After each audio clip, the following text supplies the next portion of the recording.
Aroma T വിയുടെ എല്ലാ മാന്യ ശ്രോതാക്കൾക്കും വേഗം വരുന്ന കർത്താവായ യേശു ക്രിസ്തുവിന്റെ ധന്യ തിരുനാമത്തിൽ വന്ദനത്തെയും സ്വാഗതത്തെയും അറിയിക്കുന്നു. അനുഗ്രഹീതവും മനോഹരമായ നല്ല നിമിഷങ്ങൾക്കായി, നല്ല ദിവസത്തിനായി ഞാൻ കർത്താവിന് സ്തോത്രം ചെയ്യുന്നു. അരോമ ടി വിയുടെ പ്രേക്ഷകരോടൊപ്പം അനുഗ്രഹിക്കപ്പെട്ട ജീവിതാനുഭവം, ദൈവം നടത്തിയ അത്ഭുതകരമായ വഴികളെക്കുറിച്ച് പങ്കുവയ്ക്കേണ്ടതിന് നമ്മുടെ ക്ഷണം സ്വീകരിച്ച് ഇന്ന് നമ്മോടൊപ്പം ജോയിൻ ചെയ്തിരിക്കുന്നത് കർത്താവിൻ്റെ ദാസി സിസ്റ്റർ ഷീബ ജോർജാണ്. തൻ്റെ ജീവിതത്തിൽ കടന്നുപോയതായ ജീവിതത്തിലെ തീച്ചൂളയുടെ അനുഭവങ്ങൾ, ദൈവം നടത്തിയ അത്ഭുതകരമായ വഴികൾ, ബാല്യകാലം മുതൽ ഇങ്ങോട്ടുള്ള നല്ല ഓർമ്മകൾ ദൈവനാമ മഹത്വത്തിന് വേണ്ടി അരോമ ടി വിയുടെ പ്രേക്ഷകരോടൊപ്പം പങ്കുവയ്ക്കുമ്പോൾ അത് കേൾക്കുന്ന ഏതൊരു വ്യക്തിയുടെയും ജീവിതത്തിൽ അനുഗ്രഹമായി തീരേണ്ടതിന് പ്രാർത്ഥനയോട്, ശ്രദ്ധയോട്, സ്കിപ്പ് ചെയ്യാതെ അവസാനം വരെ ഈ വീഡിയോ നമുക്ക് കാണുകയും കേൾക്കുകയും ചെയ്യാം. നാം എല്ലാവരും പ്രാർത്ഥനയോടെ ആയിരിക്കുമ്പോൾ കർത്താവിൻ്റെ വിലപ്പെട്ട ദാസി സിസ്റ്റർ ഷീബ ജോർജിനെ തികഞ്ഞ സ്നേഹത്തോടും ആദരവോടും കൂടി അരോമ ടി വിയുടെ പ്രേക്ഷകരോടൊപ്പം സമയം ചിലവഴിക്കുന്നതിനായിട്ട് ഞങ്ങൾ സ്വാഗതം ചെയ്തു പോകുന്നു. പ്രൈസ് ലോർഡ് സിസ്റ്ററെ. Praise the Lord. എൻ്റെ പേര് ഷീബ ജോർജ്. ഞാൻ ഡൽഹിയിൽ നിന്നാണ് ജോയിൻ ചെയ്തിരിക്കുന്നത്. എനിക്ക് 2 കുഞ്ഞുങ്ങൾ, മോളും കുടുംബവും കർത്താന്റെ വേലയിലായിരിക്കുന്നു. ഡൽഹിയിൽ തന്നെ IPCയുടെ ശുശ്രൂഷയിലായിരിക്കുന്നു. മകൻ ഡോക്ടറായിട്ട് ജോലി ചെയ്യുന്നു. മകനോടൊപ്പമാണ് ഞാൻ താമസിക്കുന്നത്. എൻ്റെ സ്വന്തം സ്ഥലം പത്തനംതിട്ട ജില്ലയിൽ കീക്കിടൂർ എന്ന സ്ഥലത്താണ്. പപ്പ, അമ്മ, 8 സഹോദരങ്ങൾ. പപ്പ VG ജോർജ്, അമ്മയുടെ പേര് തങ്കമ്മ ജോർജ്. ഞാൻ 7ാമത്തെ വ്യക്തിയാണ്. അങ്ങനെ ഞങ്ങൾ സമ്പന്ന കുടുംബമായിരുന്നു. ഞങ്ങൾ നാമധേയ ക്രിസ്ത്യാനിയായിരുന്നു. ഓർത്തഡോക്സ് യാക്കോബ കുടുംബത്തിൽപ്പെട്ട ഒരു വ്യക്തിയാണ് ഞാൻ. അതുപോലെ തന്നെ സ്വന്തമായ ചർച്ചുണ്ട്. അങ്ങനെ തന്നെ ഞങ്ങൾ വളർന്നു വരുന്നു. വളരെ പപ്പയാണ് മിലിറ്ററി ഉദ്യോഗസ്ഥനായിരുന്നു. അങ്ങനെ വീടിന്റെ അകത്ത് സമാധാനം നിറഞ്ഞൊരു അന്തരീക്ഷമായിരുന്നു. എല്ലാം ഉണ്ട്, ഒന്നിനും കുറവൊന്നുമില്ല. എന്നാലും അസമാധാനം, സന്തോഷമില്ല. പപ്പയുടെ അമ്മയുടെ സ്നേഹം എന്താണെന്ന് മനസ്സിലാക്കിയിട്ടില്ല. അങ്ങനെ ഒരു സാഹചര്യത്തിൽ കൂടെയാണ് ഞാൻ വളർന്നു വന്നത്. ചെറുപ്രായം മുതൽ വളരെ വേദനകൾ ഞാൻ അനുഭവിച്ചിട്ടുണ്ട്. വളരെ വേദന നിറഞ്ഞ അന്തരീക്ഷത്തിൽ കൂടാണ്, സാഹചര്യത്തിൽ കൂടാണ് ഞാൻ വളർന്നു വന്നത്. എല്ലാം ഉണ്ട്, എന്നാലും ഒന്നുമില്ലാത്ത ശൂന്യത നിറഞ്ഞൊരു അവസ്ഥയായിരുന്നു എനിക്ക് ചെറുപ്രായം മുതൽ ഫീൽ ചെയ്തിരുന്നത്. ഹല്ലേലൂയ, സ്തോത്രം. അങ്ങനെ വളർന്നു വന്നു. 10ാം ക്ലാസ്സിലേക്ക് ഞാൻ പ്രവേശിച്ചു. അതിനു മുമ്പായിട്ട് എൻ്റെ അമ്മ എന്നോട് പറഞ്ഞിട്ടുണ്ട്, എനിക്ക് 1 വയസ്സാകുന്നതിന് ഫിക്സിന്റെ അസുഖം വന്നിട്ട് ഞാൻ മരണത്തോട് മല്ല് പിടിക്കുന്ന സാഹചര്യത്തിൽ എൻ്റെ പപ്പയും അമ്മയും എന്നെ എടുത്തുകൊണ്ട് പരുമല പള്ളിയിൽ എന്നെ കൊണ്ടുപോയി മകളെ സൗഖ്യമാക്കുകയാണെങ്കിൽ കന്യാസ്ത്രീ ആക്കാമെന്ന് പപ്പയും അമ്മയും നേർന്നു. അങ്ങനെ എന്നെ പരുമല പള്ളിയിൽ എന്നെ കന്യാസ്ത്രീ ആക്കാന്ന് പറഞ്ഞ് കൊടുത്ത ഒരു വ്യക്തിയാണ്, നേർച്ച കൊടുത്ത ഒരു വ്യക്തിയാണ് ഞാൻ. അങ്ങനെയാണ് എന്നെ വളർത്തിക്കൊണ്ട് വന്നത് എൻ്റെ വീട്ടില്. അങ്ങനെ നീ കന്യാസ്ത്രീ ആയി പോകും അങ്ങനെ പറഞ്ഞു. അങ്ങനെ അതിനുശേഷം ഈ അസുഖം എനിക്ക് വന്നിട്ടില്ല. എന്നാൽ പപ്പ എന്ത് അസുഖം വന്നാലും പപ്പ ഞങ്ങളെ ഹോസ്പിറ്റലിൽ കൊണ്ടുപോകത്തില്ല. ഞങ്ങളുടെ വീട്ടിൽ നിറയെ യേശുക്രിസ്തു ഫോട്ടോ കാണും, അതിൽ കുരുത്തോല കാണും. ഞങ്ങൾക്ക് പനി വന്നാലും എന്ത് വന്നാലും ആ കുരുത്തോല കത്തിച്ച് വെള്ളത്തിലിട്ടിട്ട് ഞങ്ങൾക്ക് തരും. അതായിരുന്നു ഞങ്ങളുടെ മെഡിസിൻ എന്ന് പറയുന്നത്. പപ്പ എങ്ങനെയായിരുന്നു. എന്നാലും ദൈവഭയമുള്ളൊരു കുടുംബമായിരുന്നു. ദൈവത്തെ ഭയം ഉണ്ടായിരുന്നു ഞങ്ങൾക്ക്. ഞങ്ങളുടെ ആചാരപ്രകാരം ഞങ്ങൾ ചർച്ചിൽ പോവും. 25 നോയമ്പ്, 50 നോയമ്പ്, അങ്ങനെ ഏതെല്ലാം നോയമ്പുകളുണ്ട് അതൊക്കെ നോക്കും.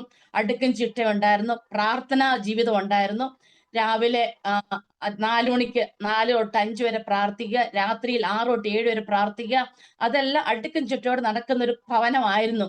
എന്നാലും ഭവനത്തിനകത്ത് അസമാധാനം, സന്തോഷമില്ല. പപ്പ അമ്മയെ അടിക്കുന്ന, എന്ത് ചെറിയൊരു പ്രശ്നം വന്നാലും പപ്പ മമ്മി അടിക്കുന്ന ആ സിറ്റുവേഷനാണ് ഞാൻ കണ്ടിട്ടുള്ളത്. അങ്ങനെ പപ്പ ഞങ്ങൾ വലിയ പേടിയാണ്. പപ്പയുടെ അടുത്തൊന്ന് പോകുകയോ പപ്പയുടെ സംസാരിക്കുകയൊന്നും ഞാൻ ചെയ്തിട്ടില്ല. അത്രത്തോളം പപ്പയെ എനിക്ക് പേടിയായിരുന്നു. അങ്ങനെ മമ്മി എല്ലാം സഹിക്കുന്ന ഒരു വ്യക്തിയായിരുന്നു. മമ്മി വിചാരിച്ചു മക്കൾ വളരുമ്പോൾ മക്കളിൽ നിന്ന് സമാധാനം കിട്ടും. എന്നാൽ മക്കളും മമ്മിയെ ഉപദ്രവിക്കാൻ തുടങ്ങി, മമ്മിയോട് വഴക്കുണ്ടാക്കാൻ തുടങ്ങി.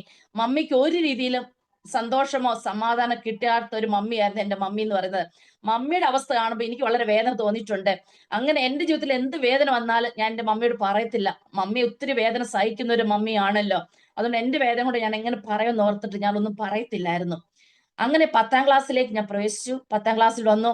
എൻ്റെ സ്വന്തം ആങ്ങള തന്നെ എന്നെ വളരെ ഉപദ്രവിക്കുമായിരുന്നു പല രീതിയിലും. ഞങ്ങൾ 8 മക്കളുണ്ടെങ്കിലും മറ്റുള്ളവരോടൊന്നും അത്ര പ്രശ്നമില്ല. എന്നാൽ എന്നോട് വളരെ പ്രശ്നമാണ്. ഞാൻ പഠിക്കാനിരിക്കുമ്പോ എന്റെ പുസ്തകം വലിച്ചീറുക, പുസ്തകത്തിൽ തുപ്പുക, എന്റെ തലേ കല്ലെറിയുക, അങ്ങനെ പല രീതിയിലും എന്നെ ആങ്ങൾ ഉപദ്രവിച്ചുകൊണ്ടിരുന്നു. ആ സമയത്ത് ഞാൻ ചിന്തിച്ചു, ദൈവമേ എന്തുകൊണ്ട് എന്റെ ജീവിതത്തിൽ ഇതൊക്കെ വരുന്നു? ഞാൻ ആർക്കും ഒരു ശല്യമല്ല, ആർക്കും ഒരു വേദനയല്ല. ഞാൻ ഒരിടത്ത് എന്നെ പൊട്ടിയെന്നായിരുന്നു പറഞ്ഞുകൊണ്ടിരുന്നത്. എനിക്ക് വാക്സാമർത്ഥ്യം എനിക്കില്ലായിരുന്നു. എന്തെന്നോ, ചില വാക്കുകൾ പറയുമ്പോൾ എനിക്ക് വളരെ ബുദ്ധിമുട്ടാണ്. മഴ, പഴം, അതൊന്നും പറയാൻ എനിക്ക് പറ്റത്തില്ലായിരുന്നു. അങ്ങനെ പല അക്ഷരങ്ങൾ എനിക്ക് പറയാൻ പറ്റത്തില്ലായിരുന്നു. കൊത്തയുണ്ടായിരുന്നു. അങ്ങനെ എന്നെ ആര് തെറ്റ് ചെയ്താലും എനിക്കാണ് അടി കിട്ടുന്നത്. അങ്ങനെ ഒരു ആ ഒരു ലെവലിലായിരുന്നു ഞാൻ വളർന്നു വന്നത്. സ്കൂളിലായാലും എന്നെ തൊട്ടാവാടി എന്നായിരുന്നു പറയുന്നത്. ഞാൻ തൊടുന്നതിന് മുമ്പേ കരയുന്ന വ്യക്തിയാണ്. ഷീബ എന്ന് വിളിക്കുന്നോണ്ട് ഞാൻ കരയും, പൊട്ടിക്കരയും. അത് മാത്രം എനിക്കറിയാം, വേറൊന്നും എനിക്ക് അറിയത്തില്ല. അങ്ങനെ ഞാൻ 10ാം ക്ലാസ്സിൽ വന്നു. SSLC എക്സാമിനേഷൻ എഴുതണം. എനിക്ക് എഴുതാൻ പറ്റാത്ത അവസ്ഥ. എന്റെ ആങ്ങള പറയാണ്, ഞാൻ SSLC പരീക്ഷ എഴുതിയാൽ എന്റെ കൈയും കാലും മുട്ട് ഓടിച്ചു വിടും. വീട്ടിൽ നിൽക്കാൻ പറ്റാത്ത അവസ്ഥ. എന്റെ മമ്മി എന്നോട് പറഞ്ഞു, മോളെ നീ ഈ വർഷം പരീക്ഷ എഴുതണ്ട, ഒരു വർഷം കൂടെ നീ സ്കൂൾ പഠിച്ചിട്ട് പരീക്ഷ എഴുതിയാൽ മതി. ഞാൻ ഒന്നും പഠിക്കാൻ എനിക്ക് പറ്റുന്നില്ല SSLCക്ക്. ഞാൻ മമ്മിയോട് പറയും, മമ്മി ഞാൻ തോക്കാതെ പഠിച്ചു വന്ന വ്യക്തിയാണ്, എനിക്ക് ഈ വർഷം തന്നെ പരീക്ഷ എഴുതണം. എനിക്ക് ഒരു വർഷം പോകാന്ന് പറഞ്ഞ് വളരെ വിഷമം തോന്നിയിട്ടുണ്ട്. അങ്ങനെ ഹെഡ് മാസ്റ്ററോട് ചെന്ന് പറഞ്ഞു. ഹെഡ് മാസ്റ്റർ പറഞ്ഞു, ഷീബ പഠിക്കുന്ന ഒരു കുട്ടിയാണല്ലോ, എന്റെ വീട്ടിൽ നിൽക്കട്ടെന്ന് ഹെഡ് മാസ്റ്റർ പറഞ്ഞു. എനിക്ക് എന്നാ ഹെഡ് മാസ്റ്റർ വളരെ പേടിയാണ്. ഹെഡ് മാസ്റ്റർ ഇംഗ്ലീഷ് പഠിക്കുന്ന അത്യാവശ്യം ഏറ്റവും എനിക്ക് പാടുപെട്ട സബ്ജക്ട് എന്തെന്ന് ചോദിച്ചാൽ ഇംഗ്ലീഷാണ്. ഇന്നും എനിക്ക് ഗ്രാമർ എന്ന് പറയുമ്പോൾ ഭയങ്കര പേടിയാണ്. ഞാൻ മമ്മിയോട് പറഞ്ഞു, ഇല്ല ഹെഡ് മാസ്റ്റർ വീട്ടിൽ ഞാൻ നിൽക്കത്തില്ലെന്ന് പറഞ്ഞു. അങ്ങനെ എന്റെ കൂട്ടുകാരുടെ വീട്ടിൽ തന്നെ നിന്ന് 6 ദിവസം പരീക്ഷ എഴുതി. എന്ത് എഴുതിയോ എന്ത് പഠിച്ചോ എനിക്കൊന്നും അറിയില്ല. എന്തോ പോയി എഴുതി, അത് മാത്രം എനിക്കറിയാം. പല കുഞ്ഞുങ്ങൾ കോപ്പി അടിക്കുന്നുണ്ട്, കണ്ടെഴുതുന്നുണ്ട്, എല്ലാം ചെയ്യുന്നുണ്ട്. എനിക്കിത് രണ്ടും പറ്റത്തില്ല, പേടിയാണ് എനിക്ക്. എന്ന പരീക്ഷ എഴുതി കഴിഞ്ഞു. വീട്ടിൽ നിൽക്കാൻ പറ്റത്തില്ല. വീട്ടിൽ വന്ന ആ ആങ്ങൾ പറഞ്ഞ് എന്നെ കൊല്ലൂന്നാണ് ആ ആങ്ങൾ പറഞ്ഞിരിക്കുന്നത്. ഉടനെ അമ്മാച്ചന്റെ വീട്ടിൽ പോയി. അമ്മാച്ചന്റെ വീട്ടിൽ കുറെ നാൾ താമസിച്ചു. അതിനുശേഷം എന്റെ വീടിന്റെ അടുത്ത് ഒരു മർത്തോമേലെ ഉപദേശി, തിരുവല്ലയിലുള്ള ഒരു തമ്പി ഉപദേശി എന്നാണ് പറയുന്നത്, ആ തമ്പി ഉപദേശി വന്ന് 3 ദിവസത്തെ ഫാസ്റ്റിംഗ് പ്രയർ ക്രമീകരിച്ചു. എനിക്ക് പ്രാർത്ഥിക്കാൻ അറിയത്തില്ല, സ്തോത്രം പറയാൻ അറിയത്തില്ല, ഒന്നും അറിയത്തില്ല. ഞങ്ങളുടെ കുരിശ് വരയ്ക്കാൻ മാത്രം അറിയാം. ഞാൻ വിചാരിച്ചു എന്തായാലും ഉപവാസ പ്രാർത്ഥനയിൽ പോകാം. മമ്മിയോട് മാത്രം പറയും, മമ്മിക്ക് മാത്രം അറിയാം ഞാൻ ഉപവാസ പ്രാർത്ഥന ഇരിക്കുകയാണെന്ന്. ആദ്യത്തെ ദിവസം തന്നെ ദേവദാസൻ പറഞ്ഞു, എന്റെ അടുത്ത് വന്നിട്ട് പറയാണ്, ഷീബ ദൈവം നിന്നെ കണ്ടിരിക്കുന്നു, ദൈവത്തിന് നിന്നെ ആവശ്യമുണ്ട്. ആ സമയത്ത് ഞാൻ ചിന്തിച്ചത് എന്താണ്, വെറുതെ പറയാണ്. എന്റെ വേദന കണ്ടിട്ട്, എന്റെ കഷ്ടത കണ്ടിട്ട്, എന്റെ അവസ്ഥ കണ്ടിട്ട് ദേവദാസ് എന്നെ വെറുതെ സന്തോഷിപ്പിക്കാൻ വേണ്ടി പറയുന്നതാണെന്നാണ് ഞാൻ ആ സമയത്ത് വിചാരിച്ചത്. ആ ദിവസം 3 ദിവസത്തെ ഉപവാസ പ്രാർത്ഥന ഞാൻ ചിന്തിക്കുന്നു, പ്രിയമുള്ളവരെ, എനിക്ക് വേണ്ടി ക്രമീകരിച്ച ഉപവാസ പ്രാർത്ഥനയാണെന്നാണ് ഞാൻ ഇന്ന് ചിന്തിക്കുന്നത്. ആ ദിവസം കർത്താവ് എനിക്ക് വേണ്ടി ഒരുക്കിയ ഒരു ഉപവാസ പ്രാർത്ഥന. ആദ്യ ദിവസം തന്നെ ദിവസം പറഞ്ഞു, ഷീബ വാ തുറക്കണം, സ്തോത്രം പറയണം. എനിക്ക് ബന്ധുക്കോസുകാർ പറയട്ടെ സ്തോത്രം, ഹല്ലേലൂയ, ഞങ്ങൾക്ക് പറയാൻ നാണം കേടാ, നമ്മുടെ ഇതിന് പറ്റിയതല്ലെന്നൊക്കെ ഓർത്തു. എന്നാൽ ദേവദാസൻ പറഞ്ഞു, ശിവ വാ തുറന്നേ പറ്റൂ, ശിവ പ്രാർത്ഥിച്ചേ പറ്റൂ, അങ്ങനെയൊക്കെ പറഞ്ഞു. ഞാൻ മനസ്സിൽ സ്തോത്രം പറയാൻ തുടങ്ങി, ഹല്ലേലൂയ പറയാൻ തുടങ്ങി, ദൈവത്തോട് കരയാൻ തുടങ്ങി. എനിക്കറിയില്ല യേശുപ്പ, എനിക്കൊന്നും അറിയത്തില്ല, ഞാൻ ആർക്കും വേണ്ടാത്തവളാണ്, എന്റെ വീടിന്റെ അവസ്ഥ ഇന്നതാണെന്നൊക്കെ ഞാൻ എന്റെ മനസ്സിൽ പറയാൻ തുടങ്ങി. ആ സമയത്ത് ഞാൻ കണ്ണടച്ച് പ്രാർത്ഥിച്ചുകൊണ്ടിരിക്കുമ്പോൾ എനിക്ക് വലിയ പ്രകാശം എന്റെ മുമ്പിൽ വരുന്നു. അങ്ങനെ കുരിശ് ഞാൻ കാണുന്നുണ്ട്, മുൾപ്പടർപ്പ് ഞാൻ കാണുന്നുണ്ട്. അതൊക്കെ മോശ കണ്ട മുൾപ്പടർപ്പാണെന്ന് എനിക്ക് ആ സമയത്ത് അറിയത്തില്ല. എന്തുകൊണ്ട് ഞാൻ കണ്ണടയ്ക്കുമ്പോൾ ഇതൊക്കെയും കാണുന്നു എനിക്കൊന്നും അറിയത്തില്ല, എല്ലാം മറഞ്ഞു കിടക്കുകയാണ്. പിന്നെ ദേവദാസൻ പറഞ്ഞു, ശിവ ദർശനങ്ങൾ കാണുന്നുണ്ട്, ശിവ പറയണം, വാ തുറന്ന് പറയണം എന്ന് പറഞ്ഞു. ആ സമയത്ത് ഞാൻ ദേവദാസനോട് പറഞ്ഞു, ഇങ്ങനെ ഞാൻ കാണുന്നുണ്ട്, ദൈവം തരുന്ന കൃപകളാണ്, കഷ്ടതയുടെ മധ്യ ദൈവം നിന്റെ കൂടെ ഉണ്ട്, നീ അനുഭവിക്കുന്നെല്ലാം കർത്താവ് കാണുന്നുണ്ട്, അങ്ങനെയൊക്കെ എന്നോട് പറഞ്ഞു ദേവദാസൻ. അവസാന ദിവസം എന്റെ കൂടെ പരീക്ഷ എഴുതിയ കുഞ്ഞുങ്ങളും ഉപവസിക്കുന്നുണ്ട്. ഞാൻ എന്റെ കഷ്ടത മാറുവാൻ വേണ്ടിയാണ് ഉപവസിച്ചത്. അവസാന ദിവസം ദേവദാസൻ എല്ലാരും എഴുന്നേൽപ്പിച്ച് നിർത്തിയിട്ട് പറയാ, ശിവ 10ാം ക്ലാസ് ജയിച്ചിരിക്കുന്നു. അപ്പൊ ഞാൻ വിചാരിച്ചു, ദേവദാസൻ എന്തിനിങ്ങനെ പറയുന്നത്, ഞാൻ എങ്ങനെ ജയിക്കാൻ, ദേവദാസൻ എങ്ങനെ അറിയാൻ ഞാൻ ജയിച്ചെന്നുള്ളത് എനിക്കൊന്നും പിടികിട്ടുന്നില്ലായിരുന്നു. വേറെ കുട്ടികളെ പറ്റിയൊന്നും ഇത് പറയുന്നില്ല, എന്റെ അവസ്ഥ മാത്രമേ ദേവദാസൻ വെളിപ്പെടുത്തുന്നുള്ളൂ. അവസാന റിസൾട്ട് വന്നു, ഞാൻ പാസ്സാകുവാൻ തക്ക ദൈവം എന്നെ സഹായിച്ചു. ഇന്നും എനിക്ക് എങ്ങനെ പാസ്സായെന്ന് എനിക്ക് അറിയില്ല പ്രിയമുള്ളവരെ. അതെ, നമ്മുടെ കൂടെ ഇരിക്കുന്ന ഒരു ദൈവം, നമുക്ക് ദൈവത്തിന്റെ സ്നേഹമോ കരുതലോ സാന്നിധ്യം നമ്മൾ മനസ്സിലാക്കിയില്ലെങ്കിലും മനസ്സിലാക്കാത്തൊരു ശക്തി, ദൈവത്തിന്റെ കൃപ നമ്മോടൊപ്പം എപ്പോഴും ഉണ്ടെന്നുള്ളത് ദൈവം എന്നെ പഠിപ്പിച്ചു. ഹല്ലേലൂയ. ആ 3 ദിവസം ഉപവാസ പ്രാർത്ഥന കഴിഞ്ഞപ്പോ തന്നെ കൃപാവരങ്ങളാ ദൈവം എന്നെ നിറച്ചു. അഭിഷേകത്തെ ദൈവം എന്നെ നിറച്ചു. പിന്നീട് ഞാൻ വിചാരിച്ചിട്ടുണ്ട്, ഞാൻ ആവരണം ഇടുന്നോണ്ട് ഏതെങ്കിലും ബന്ധുക്കോസ് കൂട്ടായ്മ ഞാൻ കടന്നു പോകും. അപ്പോൾ ഞാൻ ആവരണം, അന്നൊക്കെ ഭയങ്കര സ്ട്രിക്റ്റ് ആയിരുന്നു. ഇന്ന് ആവരണം ധരിച്ചാലും കുഴപ്പമില്ല. അന്നൊക്കെ ഭയങ്കര സ്ട്രിക്റ്റ്. ആവരണം ധരിച്ച നമ്മളെ പുച്ഛമായിട്ടായിരുന്നു കാണുന്നൊക്കെ എല്ലാവരും. ഞാൻ പോയിരിക്കുമ്പോൾ എനിക്ക് ആരാധിക്കണം എന്നൊക്കെ ആഗ്രഹമുണ്ട്. എന്നാലും അവിടെ എല്ലാം ഞാൻ അവഗണിക്കപ്പെടുന്ന ഒരു അവസ്ഥ എന്റെ ജീവിതത്തിൽ ഉണ്ടായിട്ടുണ്ട്. ആ സമയത്തൊക്കെയും ഞാൻ ഇന്ന് ചിന്തിക്കുന്നു, എന്നെ കാണുന്ന, എന്നെ അറിയുന്ന, എനിക്ക് വേണ്ടി ഇറങ്ങി വരുന്ന ദൈവ സാന്നിധ്യം അന്നും ഞാൻ അമ്മയുടെ ഉദരത്തിൽ ഉരുവായ അന്ന് മുതൽ ഇന്ന് വരെ എന്നോടൊപ്പം ഉണ്ടായിരുന്നു. ഞാൻ പോലും അറിയാതെ എന്നെ സ്നേഹിക്കുന്ന ഒരു കരം, എന്റെ അപ്പനേക്കാൾ, അമ്മയേക്കാൾ, സഹോദരന്മാരെക്കാൾ എന്നെ സ്നേഹിക്കുന്ന ഒരു കരം ഞാൻ ഇന്നും അനുഭവിച്ചറിയുന്നു. ഹല്ലേലൂയ. ആ ദൈവസ്നേഹം ഓർക്കുമ്പോൾ പലപ്പോൾ കരഞ്ഞു പോയിട്ടുണ്ട്. ദൈവത്തിനെ ചോദിച്ചു, ദൈവമേ, ഇത്രത്തോളം എന്നെ സ്നേഹിക്കാൻ ഞാൻ എന്തുള്ളൂ? ഞാൻ ഒന്നുമല്ല. പലപ്പോഴും ദേവദാസ്മാർ പ്രസംഗി ഞാൻ കേട്ടിട്ടുണ്ട്, നമ്മൾ സ്നാനപ്പെടുന്ന ശേഷമേ കൃപാവരങ്ങളും അഭിഷേകം നമുക്ക് ലഭിക്കത്തുള്ളൂ. എന്നാൽ എനിക്ക് സ്നാനപ്പെടുന്നതിന് മുമ്പേ ദൈവം എനിക്ക് അത് നൽകി തന്നു. ഇന്ന് ഞാൻ ചിന്തിക്കുന്നു, ആ ദൈവശക്തി എന്മേൽ ഇല്ലായിരുന്നെങ്കിൽ ഞാൻ എന്നെ ആത്മഹത്യ ചെയ്യുമായിരുന്നു. എന്തെങ്കിലും പിശാച് എന്നെ തകർത്ത് കളയുമായിരുന്നു. അതിനുവേണ്ടി മാത്രം കർത്താവ് എന്റെ ജീവിതത്തിൽ തന്ന അഭിഷേകമായിരുന്നു. കർത്താവിന് അറിയാമായിരുന്നു എന്നെ ഇന്ന അവസ്ഥയെ കൂടെ കടത്തി വിടണം, എങ്കിലേ ഷീബ എന്ന വ്യക്തിയെ കർത്താവിന് ലഭിക്കത്തുള്ളൂ എന്നുള്ളത്. ആ സമയത്തല്ലോ ഒരമ്മയായി, അപ്പനായി എന്റെ അപ്പൻ കൂടെ ഉണ്ടായിരുന്നു. ഹല്ലേലൂയ, സ്തോത്രം. അതിനുശേഷം 10ാം ക്ലാസ്സിന് ശേഷം എനിക്ക് പഠിക്കണം എന്നൊക്കെ ആഗ്രഹം ഉണ്ടായിരുന്നു. പഠിക്കാൻ കഴിയാത്ത അവസ്ഥ എന്റെ ജീവിതത്തിൽ വന്നു. എന്റെ വീട്ടിൽ നിൽക്കാൻ പറ്റത്തില്ല എനിക്ക്. എന്റെ ആങ്ങളെ എന്നെ ഉപദ്രവിക്കും, എന്നെ കൊല്ലുമെന്ന് ഇരിക്കുകയായിരുന്നു. അങ്ങനെ എന്റെ മൂത്ത ബ്രദർ ലക്നോയിലുണ്ട്, UP-യില്. അപ്പം പപ്പയും മമ്മിയും എല്ലാം പറഞ്ഞു, എന്നാ നമുക്ക് അങ്ങോട്ട് പോകാം. ബ്രദർ പറഞ്ഞു എന്നെ പഠിപ്പിക്കാന്ന് പറഞ്ഞ് ലക്നോയിൽ പോയി.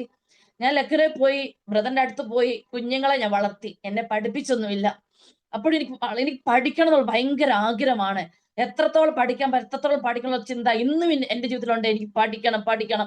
എനിക്ക് പഠിക്കാൻ പറ്റിയില്ലല്ലോ എന്നോർത്തുള്ള വേദന എനിക്ക് ഇന്നും ഉണ്ട്.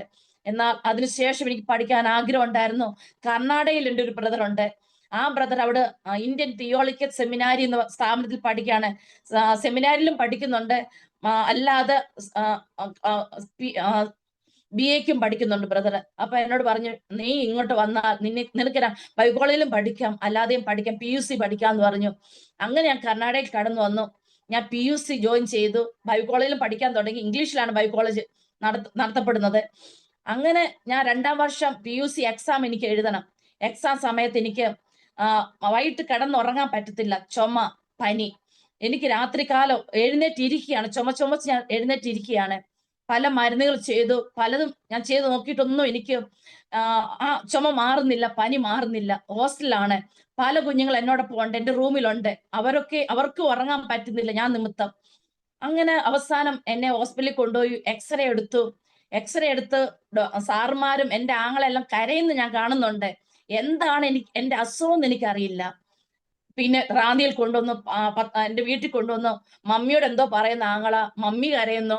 പിന്നെ ട്രിവാൻഡ്രം മെഡിക്കൽ കോളേജിൽ എന്നെ കൊണ്ടുവരുന്നു. ഏറ്റവും മൂത്ത ചേച്ചിയുടെ ഹസ്ബൻഡ് ട്രിവാൻഡ്രം മെഡിക്കൽ കോളേജ് ഡോക്ടറായിരുന്നു. ചേട്ടന്റെ അടുത്ത് കൊണ്ടുവരുന്നു. ചേട്ടനോട് എന്തോ എല്ലാവരും രഹസ്യം പറയുന്നത് കാണുന്നുണ്ട്. എന്താണ് എനിക്ക് സംഭവിച്ചത് എനിക്കറിയില്ല. അവസാനം എന്നെ ട്രിവാൻഡ്രത്ത് തന്നെ പുല്ലനാർകോട്ട എന്ന സ്ഥാപനത്തിൽ എന്നെ 9 മാസത്തേക്ക് അഡ്മിറ്റ് ചെയ്തു. TB രോഗമാണ്, ക്ഷയരോഗമാണ്. 9 മാസം അവിടെ കിടക്കണം.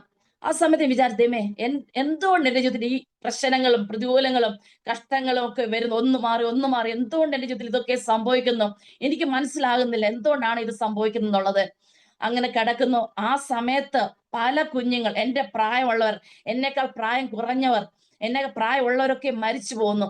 ആ സമയത്ത് ഞാൻ ചിന്തിച്ചു, എന്റെ മരണമാണ്, 9 മാസത്തിനകത്ത് ഞാൻ മരിച്ചു പോകും. എന്റെ പപ്പയും മമ്മിയും എന്നെ അഡ്മിറ്റ് ചെയ്തു. പിന്നെ വല്ലപ്പോഴുമേ ആരെങ്കിലും എന്നെ കാണാൻ വരത്തുള്ളൂ. എന്നെ തള്ളിക്കളഞ്ഞൊരവസ്ഥ, എന്നെ ഉപേക്ഷിച്ച് കളഞ്ഞൊരവസ്ഥ. എനിക്ക് അവിടുത്തെ ഫുഡ് പിടിക്കത്തില്ല. ആഹാരം കഴിക്കാൻ ചിലപ്പോൾ ഛർദ്ദിക്കും, മരുന്ന് കഴിക്കുവാൻ ഛർദ്ദിക്കും. അപ്പൊ എന്നെ തന്നെ വെറുക്കുവാൻ തുടങ്ങി. അങ്ങനെ 90 ഇഞ്ചക്ഷൻ, 2 കൈയിലുമാണ് ഇഞ്ചക്ഷൻ എടുക്കുന്നത്. നീര് വെച്ചിരിക്കും, അതിന് മേൽക്കൂടെ പിന്നെ ഇഞ്ചക്ഷൻ എടുക്കും. പലപ്പോഴും കരഞ്ഞിട്ടുണ്ട്, എന്നെ തന്നെ ഞാൻ വെറുത്തിട്ടുണ്ട്. എന്തിനു ദൈവമേ എന്റെ ജീവിതം, ഇതിൽ ഭേദം ഞാൻ മരിക്കുകയായിരുന്നു നല്ലതെന്ന് ഞാൻ പലപ്പോഴും ദൈവത്തോട് പറഞ്ഞിട്ടുണ്ട്. അങ്ങനെ ഹോസ്പിറ്റലിൽ കിടന്നപ്പോൾ ഞാൻ വിചാരിച്ചു എന്റെ അന്ത്യ ഹോസ്പിറ്റലിലായിരിക്കും, വർഷങ്ങളോളം എനിക്ക് ഹോസ്പിറ്റലിൽ കിടക്കേണ്ടതായിട്ട് വരും. പല കുഞ്ഞുങ്ങളും 5 വർഷം 6 വർഷം കിടക്കുന്നവരുണ്ട് ആ ഹോസ്പിറ്റലിൽ. അങ്ങനെ കിടക്കേണ്ടതായിട്ട് വരും. എന്റെ ജീവിതം ഇനി ഹോസ്പിറ്റലാണെന്നാണ് ഞാൻ ചിന്തിച്ചത്. ആ സമയത്ത് പല ദേവദാസന്മാർ ഹോസ്പിറ്റലിൽ വരും, വിസിറ്റിന് വരും. എന്റെ അടുത്ത് വന്നിട്ട് പറയും, ഷീബ ദൈവത്തിന് ആവശ്യമുണ്ട്, ഷീബ ദൈവം കാണുന്നുണ്ട്, ദൈവത്തിന് വേണ്ടി പ്രയോജനപ്പെടേണ്ട ഒരു വ്യക്തിയാണ് നീ, ഒരു ബലഹീനത മാത്രമാണെന്ന് പറഞ്ഞ് അവർ പ്രാർത്ഥിച്ചിട്ട് പോകും. ആ സമയത്ത് ഞാൻ വിചാരിക്കും, ഇല്ല, ദൈവത്തിന് വേണ്ടിയുള്ള വ്യക്തി ആയിരുന്നെങ്കിൽ എന്തുകൊണ്ട് എന്റെ ജീവിതത്തിൽ രോഗം വരുന്നു, പ്രയാസം വരുന്നു, പ്രതികൂലം വരുന്നു? ദൈവം എന്നെ സ്നേഹിച്ചിരുന്നെങ്കിൽ എനിക്ക് ഇതൊക്കെ വരുമോ? അന്നത്തെ ചിന്താഗതിയായിരുന്നു എന്റെ ജീവിതത്തിലും. എന്നാലും പല ദേവദാസന്മാർ വന്ന് പറഞ്ഞു. ഞാനും ആ സമയത്ത് തീരുമാനമെടുത്തു, ദൈവമേ, അങ്ങ് എന്നെ സൗഖ്യമാക്കിയ ഞാൻ കർത്താവിന്റെ വേല ചെയ്യാം. എങ്ങനെ കർത്താവിന്റെ വേല ചെയ്യണം? ബൈബിൾ വായിച്ച എനിക്കൊന്നും പിടികിട്ടുന്നില്ല, വായിക്കാൻ അറിയത്തില്ല, ഒന്നും അറിയത്തില്ല, സീറോയിൽ ഞാൻ കിടക്കുകയാണ്. എന്നാലും ഞാനൊരു തീരുമാനമെടുത്ത്, കർത്താവെ, അങ്ങയുടെ വേലയ്ക്ക് വേണ്ടി ഞാൻ എന്നെ തന്നെ ഏൽപ്പിക്കുന്ന ഞാൻ സമർപ്പിച്ച്. പ്രിയമുള്ളവരെ, അത്ഭുതം എന്ന് പറയട്ടെ, 9 മാസം എനിക്ക് കിടക്കേണ്ടതായിട്ട് വന്നില്ല. 7 മാസം കഴിഞ്ഞപ്പോൾ ഡോക്ടർമാർ പറഞ്ഞു, ഷിബ, നിനക്ക് പോയി എക്സാം എഴുതാം, പഠിക്കാം, വീട്ടിൽ പോകാൻ പറഞ്ഞു. അന്ന് ആ നിമിഷം 7 മാസം വരെ എന്റെ ചെക്കപ്പ് ചെയ്തിട്ടില്ല, എക്സ്റേ എടുത്തിട്ടില്ല. എല്ലാവരുടെ 3 മാസം കഴിയുമ്പോഴും 6 മാസം കഴിയുമ്പോൾ എക്സ്റേ എടുക്കാറുണ്ട്. എന്റെ അതൊന്നും ചെയ്യുന്നില്ല. അവിടെ കിടക്കുന്ന രോഗികൾ എന്നോട് പറയാണ്, ഷിബ, ഇത് അങ്ങനെ മാറുന്ന അസുഖമല്ല, നിന്റെ എക്സ്റേ എടുത്തില്ല, ചെക്കപ്പ് ഒന്നും ചെയ്തില്ലല്ലോ. ഞാൻ ഡോക്ടറോട് പറഞ്ഞു, ഡോക്ടർ, ഇങ്ങനെയാണ് അവസ്ഥ. ഡോക്ടർ പറഞ്ഞു, അഥവാ ഷീബയ്ക്ക് വിശ്വാസം ഇല്ലെങ്കിൽ വീട്ടിൽ ചെന്ന ശേഷം 1 മാസം റെസ്റ്റ് എടുത്തതിന് ശേഷം വീണ്ടും കടന്നു വരിക എന്ന് പറഞ്ഞു. അങ്ങനെ ഞാൻ ഭവനത്തിൽ പോയി. ഭവനത്തിൽ ചെന്നപ്പോഴും എന്നെ ഒരു റൂമിൽ ഇരുത്തും, അവിടെ എനിക്ക് ഭക്ഷണം കൊണ്ടുതരും. ആരെന്നോട് സംസാരിക്കത്തില്ല, അടുക്കളയിൽ കയറാൻ എനിക്ക് അനുവാദമില്ല, ആരോട് സംസാരിക്കാൻ അനുവാദമില്ല. ആ സമയത്ത് ചിന്തിച്ചു, ദൈവമേ, എന്തിന് ദൈവമേ ഈ ഭവനത്തിലോട്ട് എന്നെ കൊണ്ടുവന്നു? ഹോസ്പിറ്റലിൽ കിടക്കുന്നതായിരുന്നു ഇത് ഭേദം ഞാൻ ചിന്തിച്ചു. പ്രിയമുള്ളവരെ, അങ്ങനെ 1 മാസം ഞാൻ തള്ളി നീക്കി.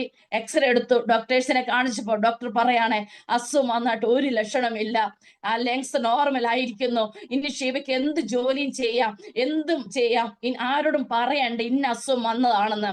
എനിക്ക് വളരെ അതിശയം തോന്നിയിട്ടുണ്ട്. പ്രിയമുള്ളവരെ, ദൈവം ഇത്ര സൗഖ്യം തരാൻ മതിയായ ദൈവമാണോ? അതേ പ്രിയമുള്ള, കർത്താവ് നമ്മളെ തൊട്ടാൽ തൊട്ടതാണ്. ദൈവം നമ്മളെ സൗഖ്യമാക്കിയാൽ സൗഖ്യമാക്കിയതാണ്. ദൈവം നമ്മളെ വിടുവിച്ചാൽ വിടുവിച്ചതാണ്. ദൈവം നമ്മളെ അനുഗ്രഹിക്കാന്ന് പറഞ്ഞിട്ടുണ്ടെങ്കിൽ ദൈവം നമ്മളെ അനുഗ്രഹിക്കുന്ന ദൈവമാണ്.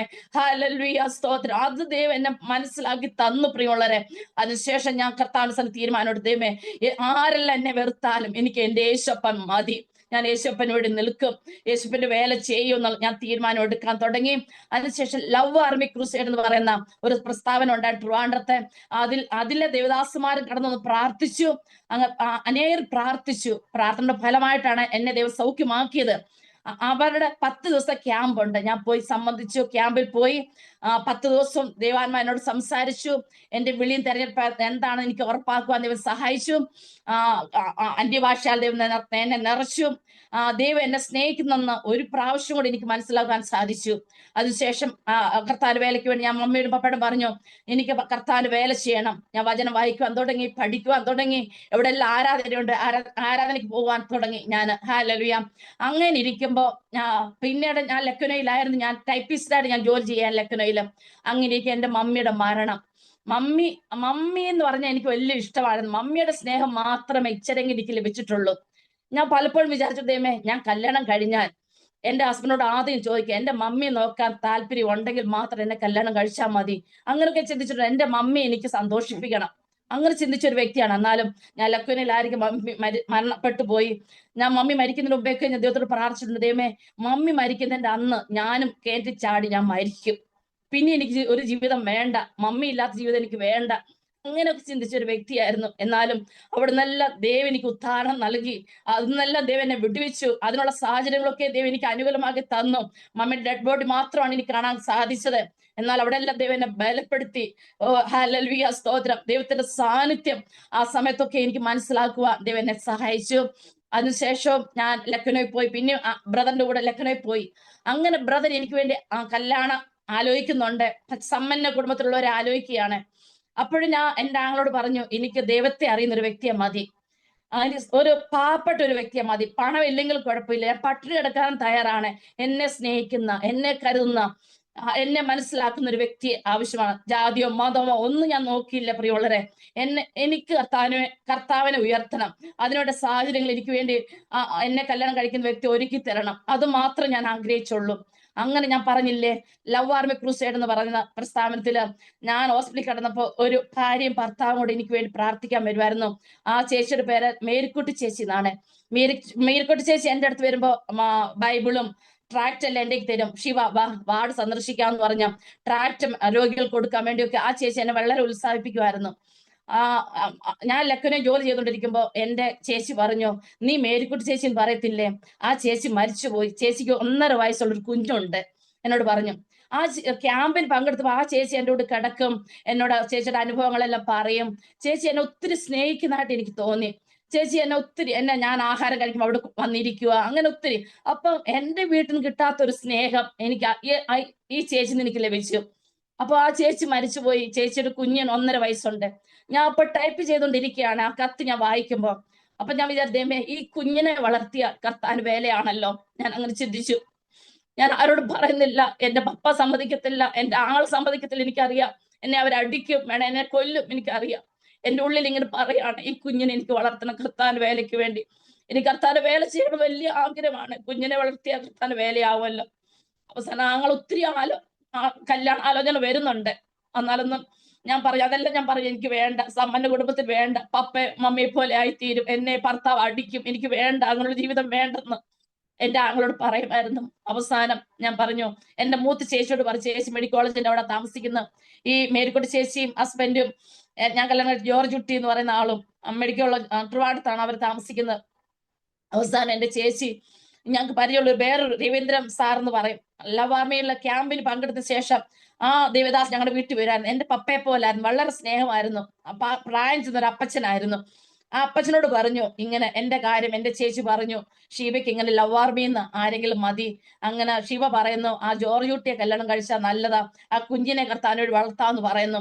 അപ്പോഴും ആ ലവ് ആർമിയെ കുറിച്ചുള്ള എല്ലാവരും പറഞ്ഞു, ഇല്ല, ഷീബ കല്യാണം കഴിയാത്തൊരു കുട്ടിയല്ലേ, അവൾക്ക് പറ്റത്തില്ല, അവരുടെ ചെറുപ്പമല്ലേ, അവളെ കൊണ്ട് പറ്റത്തില്ല. പിന്നീട് എല്ലാരും അച്ഛനും, ഞാൻ കല്യാണം കഴിച്ച ജോർജ് അച്ഛനും കുറെ ആലോചന വരുന്നുണ്ടേ. എന്റെ അച്ഛൻ പറഞ്ഞു, ഇനി ഞാൻ കല്യാണം കഴിക്കുകയാണെങ്കിൽ കർത്താവിന്റെ ഗീതപ്രകാരം മാത്രം കല്യാണം കഴിക്കത്തുള്ളൂ എന്ന് പറഞ്ഞു. പല ദേവദാസന്മാർ പ്രാർത്ഥിച്ചു, 3-4 ദേവദാസന്മാർ പ്രാർത്ഥിച്ചു. എല്ലാരും പറഞ്ഞു, ഷീവയാണ് കർത്താവ് കണ്ടുവച്ചിരിക്കുന്നത്, ദൈവ അനുകൂലമാണ് ഈ കല്യാണത്തിന്, ഷീവ എളുപ്പം വിളിച്ചു വരുത്താന്ന് പറഞ്ഞു. അങ്ങനെ ഞാൻ ലക്കനെ നാട്ടിൽ വന്നു. പപ്പ പറഞ്ഞു, ഇല്ല, ഞാൻ ഒരിക്കലും സമ്മതിക്കത്തില്ലെന്ന് പറഞ്ഞു. പപ്പ എതിരായിട്ട് നിന്നു. ആങ്ങളെ എന്നെ അടിക്കാൻ തുടങ്ങി, നീ ഈ ആളെ സ്നേഹിച്ചു വെച്ചിട്ടാണോ നീ ഏത് കല്യാണ ആലോചന വന്നിട്ട് വേണ്ടെന്ന് പറഞ്ഞത്? ഞാൻ അതല്ല, എനിക്ക് ദൈവവേല ചെയ്യണം, അതിനുവേണ്ടി തെരഞ്ഞെടുത്തൊരു അവസ്ഥയാണ് ഞാനിത്.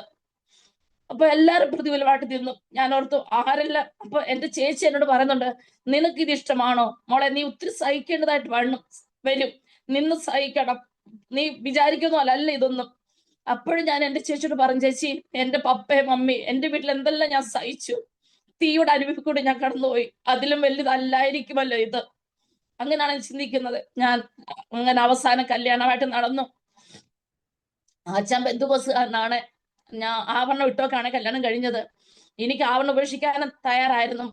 ഞാൻ നാമതകൃഷിയായിട്ട് ജീവിച്ചെങ്കിൽ ചെറുപ്പം മുതലേ എനിക്ക് ആവരണം ധരിക്കുന്ന ഇഷ്ടമല്ല, ഫാഷൻ ഇഷ്ടമല്ല. എനിക്ക് സിമ്പിൾ ലൈഫായിരുന്നു എനിക്ക് ഇഷ്ടം. കുഞ്ഞിലെ മുതലേ ഞാൻ മറ്റുള്ളവരെ ഇമിറ്റേറ്റ് ചെയ്യത്തില്ല, എനിക്ക് സിമ്പിളായിട്ട് ജീവിക്കണം, ആ ഒരു ആഗ്രഹമുള്ള വ്യക്തിയായിരുന്നു. എന്തെന്ന് പപ്പയും മമ്മി വഴക്കുണ്ടാക്കിയാലും ഞാൻ കഴിക്കാതെ പല ദിവസങ്ങൾ സ്കൂളിൽ പോയിട്ടുണ്ട്. അന്ന് മുഴുക്കെ പട്ടിണിയായിരിക്കും, ആരും അറിയത്തില്ല ഞാൻ പട്ടിണിയാണെന്നുള്ളത്. അങ്ങനെ ഒരു വ്യക്തിയായിരുന്നു ഞാൻ. എന്ത് സഹിക്കാം, ആ ഒരു ചിന്ത എൻ്റെ ഉള്ളിലുണ്ടായിരുന്നു. കല്യാണം കഴിഞ്ഞ് വന്നു. അപ്പൊ ഞാൻ വിചാരിച്ചു, ഇനി എന്റെ കഷ്ടത മാറി, വേദന മാറി, എല്ലാരും എന്നെ പൊന്നുപോലെ നോക്കും, കുഞ്ഞിനെ നോക്കുകയല്ലേ. എന്റെ ഹസ്ബൻഡ് വീട്ടുകാരെന്ന് എനിക്ക് ഒത്തിരി കാര്യം പഠിച്ചെടുക്കാം, ബന്ധുക്കോസുകാരല്ലേ. കല്യാണം കഴിക്കുന്നതിന് വരെ എനിക്ക് പ്രാർത്ഥിക്കാൻ അറിയത്തില്ല, സാക്ഷിക്കാൻ അറിയത്തില്ല, ഒന്നും അറിയത്തില്ല, വചനത്തിന്റെ ആഴങ്ങളൊന്നും എനിക്ക് അറിയില്ല. അങ്ങനെ ആ സമയത്താണ് ഞാൻ വിവാഹ ജീവിതത്തിലേക്ക് കടന്നു വരുന്നത്. 24-25 വയസ്സുണ്ട് എനിക്ക് ആ സമയത്ത്. അങ്ങനെ വന്നു.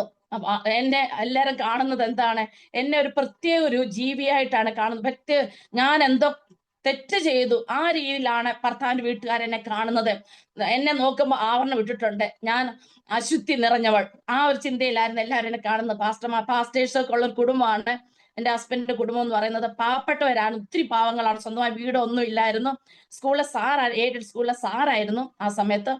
അങ്ങനെ എല്ലാവരും എന്നോട് അധികം പേര് മിണ്ടത്തില്ല, സംസാരിക്കത്തില്ല. അച്ഛനോടും മോളോടും മിണ്ടും, സംസാരിക്കും. എല്ലാരും എന്നെ ഒരു എന്താ ഒരു വിലയും തരാത്തൊരവസ്ഥയായിരുന്നു. ആ സമയത്ത് ഞാൻ വിചാരിച്ചു, ദൈവമേ, ഞാൻ ഇത്രയെല്ലാം ത്യാഗം ചെയ്തിട്ടും എനിക്ക് കിട്ടുന്ന ഈ അനുഭവമാണോ? അച്ഛനും ആദ്യം മിണ്ടത്തില്ല. അച്ഛനോട് പലരും പലത് പറഞ്ഞു കൊടുക്കാൻ തുടങ്ങി. എന്നെ ഒത്തിരി നിന്ന പരിഹാസങ്ങൾ, ദുഷികൾ എന്റെ ജീവിതത്തിൽ ആഞ്ഞടിച്ച്, ഞാൻ അറിയാത്ത കാര്യങ്ങൾ, ചെയ്യാത്ത കാര്യങ്ങൾ എനിക്കെതിരായി വരുന്നതായിട്ട് ആ അവസ്ഥയെ കൂടെ ഒക്കെ ഞാൻ കടന്നു പോകേണ്ടതായിട്ട് വന്നു. എന്നാലും അവിടെ എല്ലാം പിടിച്ചു നിൽക്കും. അദ്ദേഹം എന്നെ കൃപ ചെയ്തു എന്ന് പറഞ്ഞ അച്ഛൻ സ്കൂളിൽ പോകുമ്പോൾ, മോള് നഴ്സറി പോകുമ്പോൾ ഞാൻ എവിടെ ആരാധന ഉണ്ടോ ഞാൻ അതിൽ പോകുമായിരുന്നു പ്രിയമുള്ളവരെ. വചനം കേൾക്കുവാൻ, വചനത്തിന് ആഴം മനസ്സിലാക്കാൻ. അങ്ങനെ ഞാൻ ദാവീദിന്റെ അനുഭവം, യോസേപ്പിന്റെ അനുഭവം, ഇയ്യോബിന്റെ അനുഭവം, അതൊക്കെയും എന്റെ ജീവിതത്തിൽ വളരെ ബലം പകർന്നു തന്നു, ധൈര്യം പകർന്നു തന്നു. അവരൊക്കെ ഈ കഷ്ടതയിൽ കൂടി കടന്നു പോയെങ്കിൽ, പ്രതികൂലങ്ങൾ കൂടി കടന്നു പോയെങ്കിൽ, ഭക്തന്മാർ എത്രയോ വേദനയിൽ കൂടി കടന്നുപോയി, എന്നാൽ ഭക്തന്മാരെ ദൈവം അനുഗ്രഹിച്ചു, ഉയർത്തി. ആ ദൈവം എന്നെ അറിയുന്നുണ്ട്, എന്നെ ഉയർത്തും, എന്റെ അവസ്ഥയ്ക്ക് സ്ഥിതിക്ക് വ്യത്യാസം വരുത്തുള്ള ആ ധൈര്യത്തോട് ഞാൻ പോകാൻ തുടങ്ങി പ്രിയമുള്ളവരെ. ഹല്ലേലൂയ.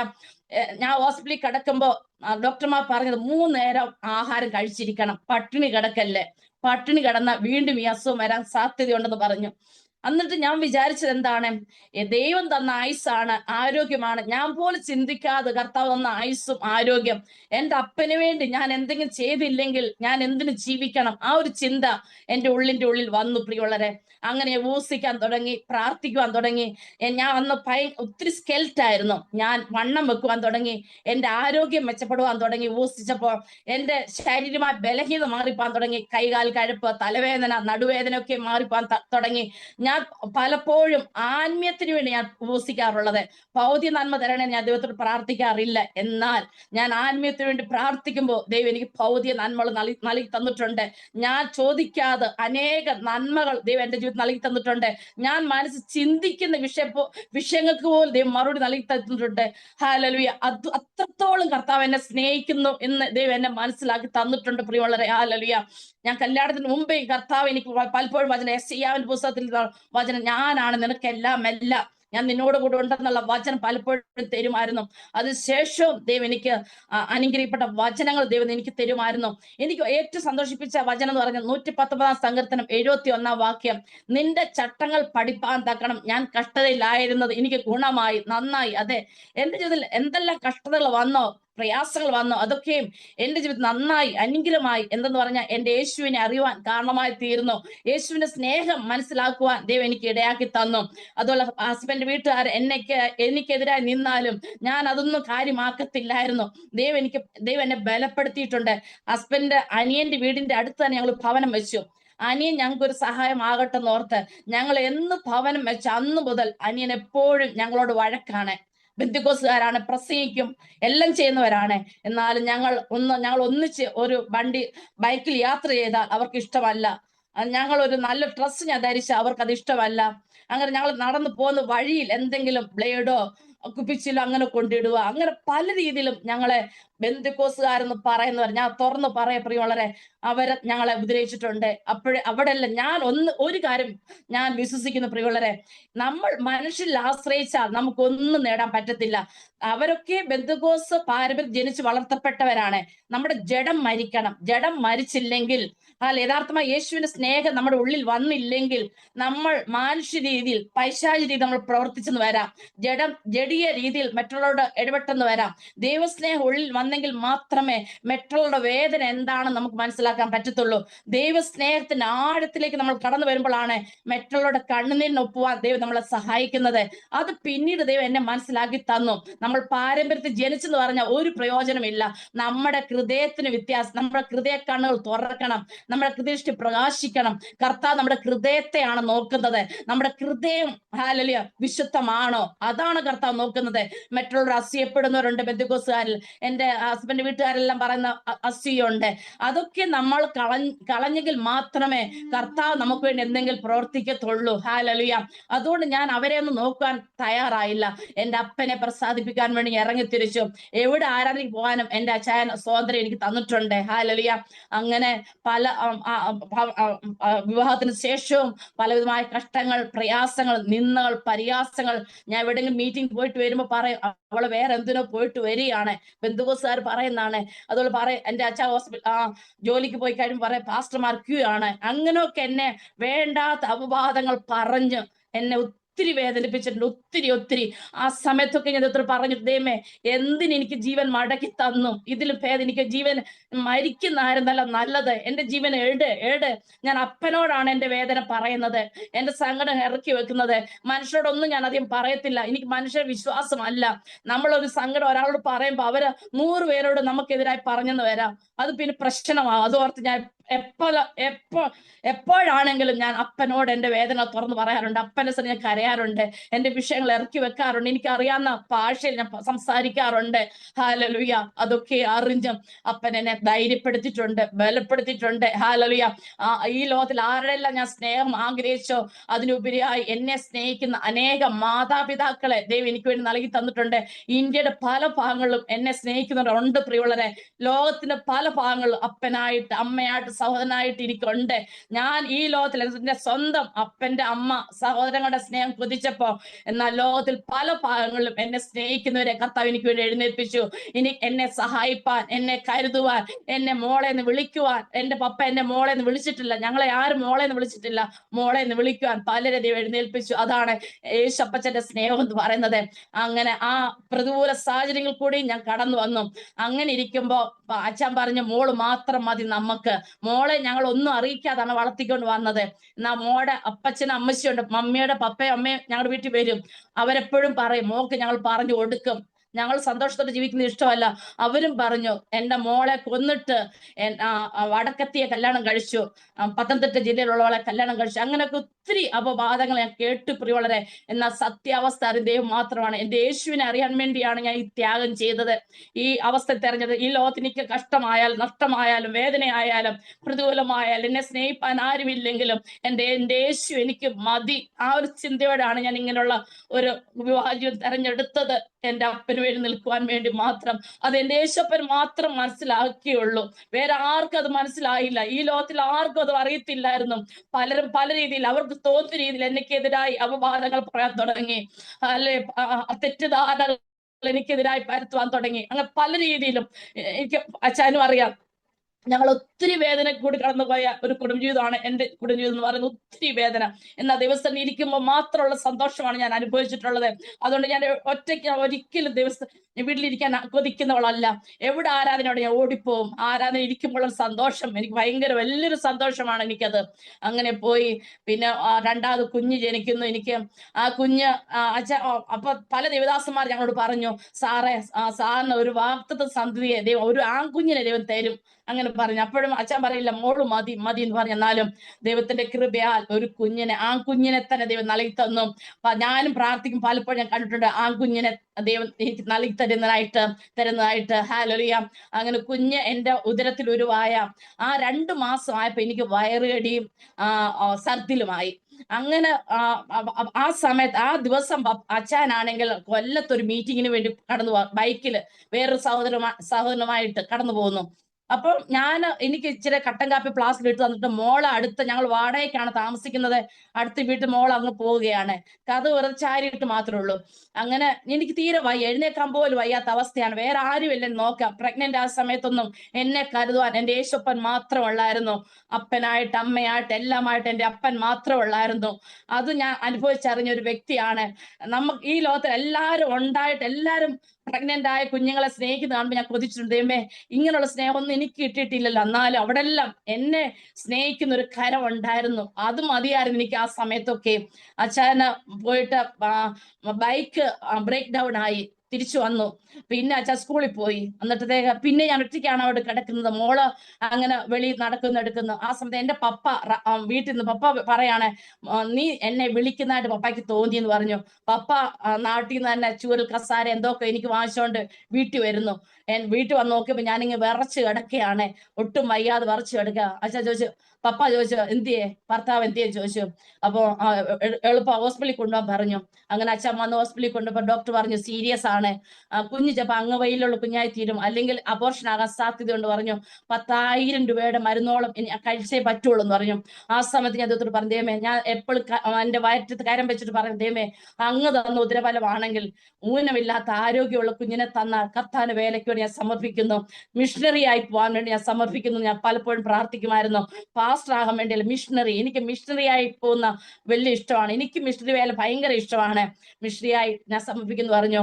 ഞാൻ മെഡിസിൻ കഴിച്ചു. ഓരോ ദിവസം ഞാൻ അവസാനം ഡെലിവറി ആണെന്നുള്ള ഞാൻ ഛർദിലായിരുന്നു. എനിക്ക് ആഹാരം ഒന്നും എനിക്ക് കഴിക്കാൻ പറ്റത്തില്ല. ഏത് ആഹാരം കഴിച്ചിട്ട് ഛർദിക്കും. അവസാന നിമിഷം ഡോക്ടർമാർ പറഞ്ഞു 1 മാസമെങ്കിലും ഹോസ്പിറ്റലിൽ കിടക്കേണ്ടതായിട്ട് വരും, പല ചെക്കപ്പ് ചെയ്യേണ്ടതായിട്ട് വരും. കാലെല്ലാം വളരെ നീരായിരുന്നു. എന്നാലും ഒരു ദിവസം ഡോക്ടർ ഡിസംബർ 14 ഡേറ്റ് പറഞ്ഞു. 4-ാം തീയതി ആയപ്പോൾ ചെറിയൊരു സിംറ്റം എനിക്ക് വന്നു, ബ്ലീഡിങ് പോലെ വന്നു. എന്റെ നേരെ മൂത്ത് ചേച്ചിക്ക് 2 ആൺമക്കളാണുള്ളത്.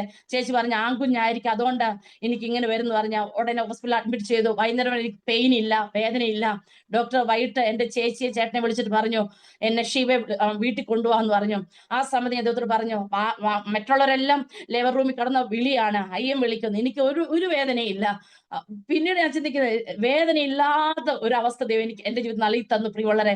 അങ്ങനെ അവസാനം ചേച്ചി വന്നു, നിന്നെ കൊണ്ടുപോകാനാ വന്നിരിക്കുന്നു പറഞ്ഞു. ആ സമയത്ത് ഞാൻ എന്റെ അമ്മയെ ഓർത്തുപോയി. എനിക്ക് ആരും, മറ്റുള്ളവർക്കെല്ലാം അമ്മ വരുന്നുണ്ട്, സഹോദരങ്ങൾ എല്ലാവരും വരുന്നുണ്ട്. എന്നെ എന്നെ ഒരിടത്ത് ഉപേക്ഷിച്ച ഒരു നിലയായിരുന്നു എന്നെ. ഞാൻ പൊട്ടിക്കരയാൻ തുടങ്ങി. ആ കരഞ്ഞ നിമിഷം തന്നെ ഈ പെയിനായി. ഡോക്ടർ എന്നെ ലേബർ റൂമിൽ കൊണ്ടുപോയി 1 മണിക്കൂറിനകത്ത് എനിക്ക് നോർമലായ ഡെലിവറി ദൈവം നൽകി തന്നു പ്രിയമുള്ളവരെ. ഹല്ലേലൂയ. ഞാൻ ദൈവത്തോട് പറഞ്ഞു, ഹോസ്പിറ്റലിൽ കിടന്ന് പറഞ്ഞു, ദൈവമേ, എനിക്ക് കുഞ്ഞിനെയും കൊണ്ട് ഞാൻ വീട്ടിൽ പോകത്തുള്ളൂ, അല്ല ഞാൻ പോകത്തില്ല. ഇന്ന് തന്നെ എനിക്ക് ഒരു നല്ലൊരു ഡെലിവറി തരാൻ ഞാൻ ദൈവത്തോട് പ്രാർത്ഥിച്ചു പ്രിയമുള്ളവരെ. അത്ഭുതം പറയട്ടെ, ആ നിമിഷം തന്നെ ഇനി പെയിൻ വരാനുള്ള ഇഞ്ചക്ഷൻ എല്ലാം വാങ്ങിച്ചു വെച്ചിട്ടുണ്ട്, അതൊന്നും തരേണ്ടതായിട്ട് വന്നില്ല. ദൈവം എനിക്ക് നോർമലാ ഡെലിവറി നൽകി തന്നു. ഊനമില്ലാത്ത ആരോഗ്യമുള്ള 3.5 കിലോ വെയിറ്റ് ഉള്ള കുഞ്ഞിനെ ദൈവം എനിക്ക് ദാനം തന്നു. എനിക്ക് അത് ഇന്നും അതിശയമാണ്. എങ്ങനെ കർത്താവ്, ആഹാരം കഴിച്ചിട്ടില്ല, ഒന്നുമില്ല, എന്നിട്ട് പോലും ഞാൻ വൈറ്റമിൻ ഗുളികളൊന്നും കഴിക്കാതെ തന്നെ ദൈവം എനിക്ക് നല്ലൊരു കുഞ്ഞിനെ ദൈവം നൽകി തന്നു. അതിനുശേഷം കുഞ്ഞിന് 1 വയസ്സാകുന്നതിന് മുമ്പേ കുഞ്ഞിന്റെ മർമ്മസ്ഥാനത്ത് വെള്ളം കെട്ടിക്കിടക്കുന്ന അവസ്ഥയുണ്ടായിരുന്നു.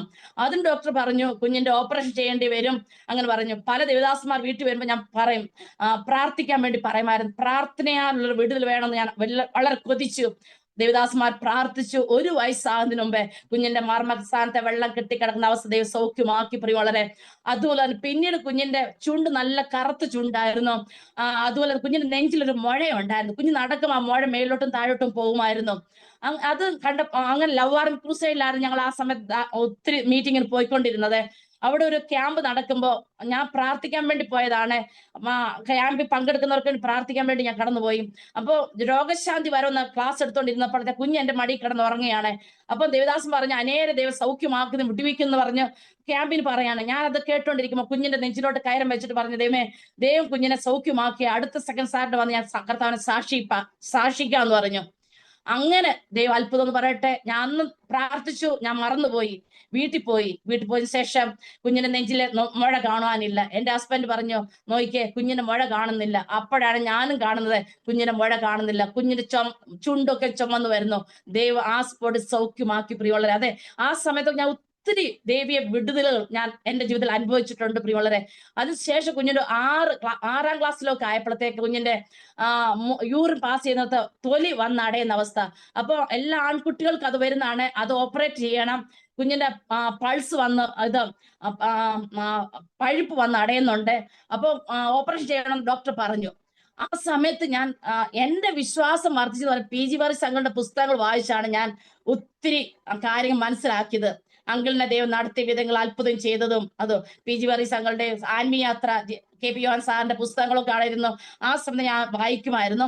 എനിക്ക് പുസ്തകം വായിക്കാൻ വലിയ ഇഷ്ടമാണ്, ആത്മീയ പുസ്തകങ്ങൾ വായിക്കാൻ വലിയ ഇഷ്ടമായിരുന്നു. അങ്ങനെ വായിച്ചാണ് എൻ്റെ ഉള്ളിൻ്റെ ഉള്ളിൽ വിശ്വാസവും ദൈവം എന്നുള്ള കാര്യമൊക്കെ ഇറങ്ങി വന്നത്.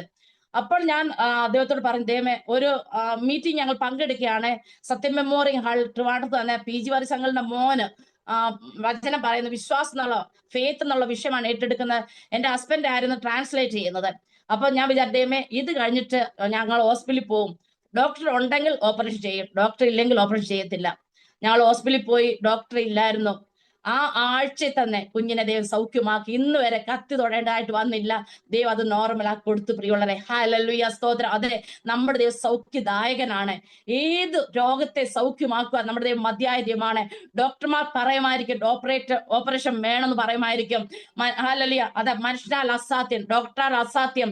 എന്റെ ദൈവത്തെ അസാധ്യമാക്കുന്ന കരം ഇറങ്ങി വരും.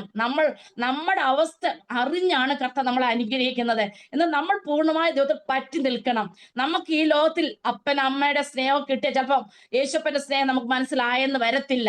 എന്നാൽ നമുക്ക് ഈ ലോകത്തിൽ അപ്പന്റെ അമ്മയുടെ സഹോദരന്മാരുടെ സ്നേഹം ലഭിക്കാതെ വരുമ്പോ കർത്താവ് നമ്മളെ കൂടുതലായി സ്നേഹിക്കും. ഹല്ലേലൂയ. ഈ സമയം തകർന്ന അവസ്ഥയിൽ കൂടെ ആരെങ്കിലും കടന്നു പോകുന്നെങ്കിൽ, വേദനയിൽ കൂടി എനിക്ക് ആരുമില്ല എന്നെ സ്നേഹിപ്പാൻ, എന്നെ കരുതുവാൻ, എന്റെ അവസ്ഥ കാണുവാൻ ആരുമില്ലെന്ന് പറഞ്ഞ് ആരെങ്കിലും വേദനയോട് ആയിരിക്കുന്നെങ്കിൽ, എന്നെ വിടുവിച്ച ദൈവം, എനിക്ക് വേണ്ടി ഇറങ്ങി വന്ന ദൈവം, എനിക്ക് സമാധാനം തന്ന ദൈവം, എനിക്ക് സൗഖ്യം തന്ന ദൈവം, എന്റെ കുഞ്ഞിനെ വിടുവിച്ച ദൈവം, നിങ്ങളെ വിടുവിപ്പാൻ ശക്തനായ ദൈവമാണ്. ഞാനും നിങ്ങൾ സേവിക്കുന്ന ദൈവം. ഹല്ലേലൂയ, സ്തോത്രം. അത് മനസ്സിലാക്കുവാൻ വേണ്ടി ദൈവം നമ്മുടെ ജീവിതത്തിൽ കഷ്ടത അനുവദിച്ചെന്ന് വരാം, വേദന അനുവദിച്ചെന്ന് വരാം, രോഗം അനുവദിച്ചെന്ന് വരാം. അതൊക്കെ നമ്മുടെ നന്മയ്ക്ക് വേണ്ടിയാണ്, അനുഗ്രഹത്തിന് വേണ്ടിയാണ്, മറ്റുള്ളവർക്ക് വേണ്ടി പ്രാർത്ഥിക്കാൻ വേണ്ടിയാണ്, വിശ്വാസം നമ്മൾ ഉറയ്ക്കുവാൻ വേണ്ടിയാണ് ഇത് കൊടുക്കെ നമ്മളെ കടത്തി വിടുന്നത്. ഹല്ലേലൂയ. അതുപോലെ മോൻ 10ാം ക്ലാസ് പപ്പായുടെ സ്കൂളിൽ പഠിച്ചു. കുഞ്ഞിന് 70% മാർക്കേ ഉള്ളായിരുന്നു. അതിനുശേഷം മോനെ എന്ത് ചെയ്തിട്ട് ഞങ്ങൾ വിചാരിച്ചു, ഞങ്ങൾ എല്ലാ മാസവും ഞങ്ങളുടെ വീട്ടിൽ പ്രെയർ വെക്കുമായിരുന്നു. അതുപോലെ എല്ലാ വർഷവും ഞങ്ങൾ 7 ദിവസം, 14 ദിവസം, 21 ദിവസം ഉപവാസ പ്രാർത്ഥന ഞങ്ങളുടെ വീട്ടിൽ വെക്കുമായിരുന്നു. ആ പ്രാർത്ഥനയുടെയൊക്കെ ഫലമാണ് ഞങ്ങളുടെ ജീവിതത്തിൽ എന്തെങ്കിലും ലഭിച്ചിട്ടുണ്ടെങ്കിൽ, ഞങ്ങളുടെ എന്ന് പറഞ്ഞാൽ ഞങ്ങൾക്കൊന്നുമില്ല, ദൈവം ഞങ്ങൾക്ക് വേണ്ടി എന്തെങ്കിലും ചെയ്തിട്ടുണ്ടെങ്കിൽ അതൊക്കെ ഞങ്ങളുടെ ദൈവത്തിന് ഞങ്ങൾ സ്ഥാനം കൊടുത്തു. മുൻസ്ഥാനം കൊടുത്തപ്പോ, ദൈവത്തിന് വേണ്ടി ഞങ്ങളുടെ ജീവിതങ്ങളെ ഏൽപ്പിച്ചു കൊടുത്തപ്പോ, സമർപ്പിച്ചു കൊടുത്തപ്പോ ലഭിച്ച നന്മകൾ മാത്രമേ എന്റെ ജീവിതത്തിൽ ഉള്ളൂ പ്രിയമുള്ളവരെ. അങ്ങനെ പല ദേവദാസന്മാർ പറഞ്ഞു, കുഞ്ഞ് കേരളത്തിലല്ല പഠിക്കുന്നത്. അങ്ങനെ കുഞ്ഞിനെ തമിഴ്നാട്ടിൽ ഡോണാവൂർ എന്ന സ്ഥലത്ത് സന്തോഷ് വിദ്യാലയത്തിൽ, അവിടെ മിഷണറിമാരുടെ കുഞ്ഞുങ്ങൾ മാത്രം പഠിക്കുന്ന ഒരു സ്ഥാപനമാണ്. അവിടെ കുഞ്ഞ് 2 വർഷം പഠിച്ചു. അവിടെ 2 വർഷം പഠിച്ചുകൊണ്ടിരുന്നപ്പോഴും കുഞ്ഞിന് വളരെ അവിടുത്തെ ആഹാരം പിടിക്കത്തില്ല, തമിഴ്നാട്ടിലെ ആഹാരം പിടിക്കുന്നില്ല, വയറുവേദന, പഠിക്കാൻ പറ്റുന്നില്ല. അവസാനമൊക്കെ പരീക്ഷ സമയമായി. ആ സമയത്തെല്ലാം മോൻ പറഞ്ഞു, മമ്മി പപ്പ ഇനി ഒട്ടും പറ്റുന്നില്ല, എനിക്ക് വയ്യ, ഇവിടെ പഠിക്കാൻ വയ്യ, എന്നെ വന്ന് കൊണ്ടുപോകുന്നൊക്കെ മോൻ പറയുമായിരുന്നു. അപ്പോഴെല്ലാം മോനോട് പറയും, മോനെ നിക്ക്, ദൈവം ഉണ്ട് കൂടെ, ദൈവം സഹായിക്കുന്നൊക്കെ പറഞ്ഞു. അവസാനം മോൻ പരീക്ഷ എഴുതി കഴിഞ്ഞിട്ട് വരുമ്പോ മോൻ പറയും, പപ്പ ഞാൻ 15 മാർക്കിനുള്ള ക്വസ്റ്റ്യൻ വിട്ടു, 20 മാർക്കുള്ള ക്വസ്റ്റ്യൻ വിട്ടു, ഞാൻ ജയിക്കും തോന്നുന്നില്ല. അപ്പോഴും മോനെ ഞങ്ങൾ ധൈര്യപ്പെടുത്തും, മോനെ സാരമില്ല മോനെ, ദൈവം കൂടെ ഉണ്ടല്ലോ. ആ സമയത്തൊക്കെ ഞാൻ ഒരു കാര്യം ചെയ്യുമായിരുന്നു. എല്ലാ ബുധനാഴ്ചയും ഞാൻ കുഞ്ഞുങ്ങൾക്ക് വേണ്ടി ഉപവസിക്കുമായിരുന്നു. കുറെ വർഷമായിട്ട്. ഇന്ന് ഞാനത് ഉപവസിക്കുന്നു. ഇന്ന് ഞാൻ ചൊവ്വാഴ്ചയാണ് ഉപവസിക്കുന്നത്. കുഞ്ഞുങ്ങൾക്ക് വേണ്ടി ഉപവസിക്കുക. എല്ലാ ദേവദാസന്മാരുടെ കുഞ്ഞുങ്ങൾ, ദേവൽക്കാരുടെ കുഞ്ഞുങ്ങൾ, അല്ല ജാതികളുടെ കുഞ്ഞുങ്ങൾക്ക് വേണ്ടി ഉപവസിക്കുക. അവസാനം എന്റെ കുഞ്ഞുങ്ങൾക്ക് വേണ്ടി ഞാൻ പ്രാർത്ഥിക്കത്തുള്ളൂ. അങ്ങനെ ഞാൻ അന്ന് വർഷങ്ങളായി ഞാൻ തുടർന്ന് വരുന്ന ഒരു കാര്യമാണിത്. അങ്ങനെ മോനോട് പറഞ്ഞു, മോൻ പരീക്ഷ എഴുതി വന്നു. മോൻ ചിക്കൻ പോക്സ് ആയിട്ടാണ് വീട്ടിൽ വരുന്നത്. അത് സൗഖ്യമായി, ദൈവം വിടുവിച്ചു. റിസൾട്ട് വന്നപ്പോ മോൻ പറഞ്ഞു, പപ്പ ഞാൻ റിസൾട്ട് നോക്കുന്നില്ല, ഞാൻ തോറ്റു പോകും പപ്പ, ഞാൻ ഒന്നും എഴുതിയിട്ടില്ല പപ്പ.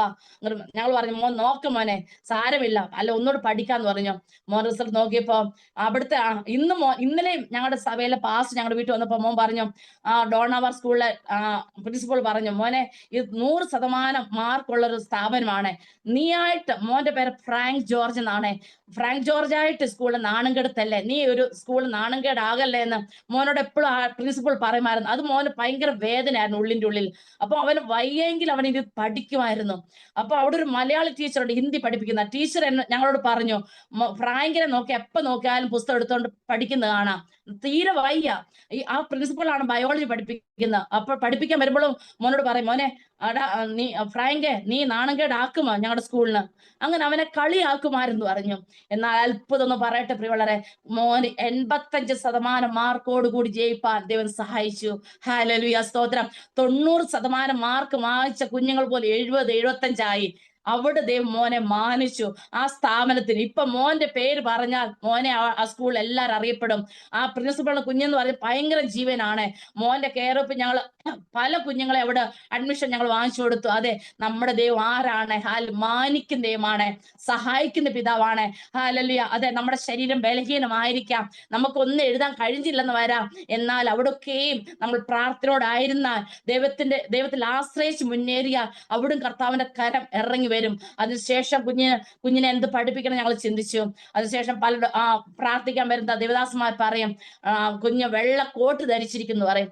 അപ്പോൾ അതിനുള്ള സാഹചര്യങ്ങളൊന്നും ഞങ്ങൾക്കില്ല, അതിനുള്ള സാമ്പത്തിക ശേഷിയൊന്നും ഞങ്ങൾക്കില്ല കുഞ്ഞിനെ ഡോക്ടർ ആക്കാൻ. ഞാൻ ഇന്ന് ചിന്തിച്ചിട്ടുമില്ല, കുഞ്ഞ് ഡോക്ടർ ആകണമെന്ന് ഞാൻ പ്രാർത്ഥിച്ചിട്ടില്ല പ്രിയമുള്ളവരെ. കുഞ്ഞിന് ആയുസ്സും ആരോഗ്യ ബലം കൊടുക്കണമേ. ഹല്ലേലൂയ. ആരോഗ്യമുള്ള ശരീരം കൊടുക്കണമെന്ന് മാത്രമേ കുഞ്ഞിന് വേണ്ടി ഞാൻ പ്രാർത്ഥിച്ചിട്ടുള്ളൂ. വേറെ ഒന്നും ഞാൻ പ്രാർത്ഥിച്ചിട്ടില്ല. കുഞ്ഞ് കർത്താവിന് വേണ്ടി പ്രയോജനപ്പെടുന്ന കുഞ്ഞാക്കി മാറ്റണമെന്ന് മാത്രം ഞാൻ പ്രാർത്ഥിച്ചിട്ടുള്ളൂ. വേറൊന്നും പ്രാർത്ഥിച്ചിട്ടില്ല. എന്നാലും ഞാൻ പോലും അറിയാത്ത രീതിയിൽ ദൈവം കുഞ്ഞിനെ മാനിച്ചു. മോനെ ഉക്രൈനിലാണ് മോൻ പഠിച്ചത്. 2013 മോൻ ഉക്രൈനിൽ പോയി. അവിടെ 19 മോൻ പഠിച്ചിറങ്ങി വീട്ടിൽ വന്നു. ഹല്ലേലൂയ, സ്തോത്രം. അവിടെ ഉക്രൈൻ പഠിക്കുന്ന സമയത്ത്, മോൻ ഉക്രൈനിലായിരുന്ന സമയത്ത് ഞങ്ങൾ എന്ത് ചെയ്തു? അച്ഛൻ വോളണ്ടറി പെൻഷൻ വാങ്ങിച്ചു. ഞങ്ങൾ നോർത്ത് ഇന്ത്യ കർത്താൻ വേലയ്ക്ക് വേണ്ടി പോയി. MP പോയി, പിപ്പിരിയില്. അവിടെ വലിയൊരു സഭയുണ്ടെന്ന് പറഞ്ഞാണ് ഞങ്ങൾ പോകുന്നത്. കാർ പിടിച്ചൊക്കെയാണ് ഞങ്ങൾ പോകുന്നത്. അവിടെ ചെന്ന് വലിയൊരു സഭാ ഹാളുണ്ട്, പാർസനേജ് ഉണ്ട്, എല്ലാം ഉണ്ട്. എന്നാൽ ഒരു വിശ്വാസി പോലും അവിടെ ഇല്ല. ഞങ്ങൾ എന്ത് ചെയ്യട്ടെ? തണുപ്പ് കാലത്താണ് ഞങ്ങൾ പിപ്പിരിയിലോട്ട് പോകുന്നത്. ഞങ്ങള് പ്രാർത്ഥിച്ചു. ചർച്ച് പണിതത് ഒരു യാദവ് എന്ന് പറഞ്ഞ ഒരു വ്യക്തിയായിരുന്നു. അപ്പൊ അവിടെയുള്ള ആരോ പറഞ്ഞു, യാദവ് മലയാളിയോട് പിണങ്ങിയിട്ട് പോയിട്ടുണ്ട്, സഭയെ വരത്തില്ലെന്ന് പറഞ്ഞു പോയിട്ടുണ്ടെന്ന് പറഞ്ഞു. ഞാനും അച്ഛനും കൂടി, അപ്പൊ ആ സമയത്ത് എനിക്ക് UP-ലൊക്കെ ആയിരുന്നോണ്ട് ഇച്ചിരി ഹിന്ദിയൊക്കെ അറിയായിരുന്നു. ഞങ്ങൾക്ക് അറിയാവുന്ന ഭാഷയിൽ ആ ബ്രദറിനോട് പോയി കണ്ടു. ചർച്ചിൽ വരണമെന്ന് പറഞ്ഞു. ആ ബ്രദർ അടുത്ത സൺഡേയിൽ ആ ബ്രദർ ചർച്ചിൽ വന്നു. പിന്നെ ആ ബ്രദർ എന്റെ പലരെയും ഞങ്ങളുടെ ചർച്ചിലോട്ട് കൊണ്ടുവന്നു. ഞങ്ങൾ അവിടെ ഒരു വർഷം നിന്നു. 10-15 പേരോളം ഞങ്ങളുടെ സഭയിൽ കടന്നു വന്നു. എന്നാൽ ആ സമയത്തും കൊടും തണുപ്പത്തും ഞങ്ങളെ സഹായിപ്പാൻ വേണ്ടി ഹിന്ദുക്കളായിട്ടുള്ളവരെ ദൈവം ഞങ്ങൾക്ക് വേണ്ടി എഴുന്നേൽപ്പിച്ചു.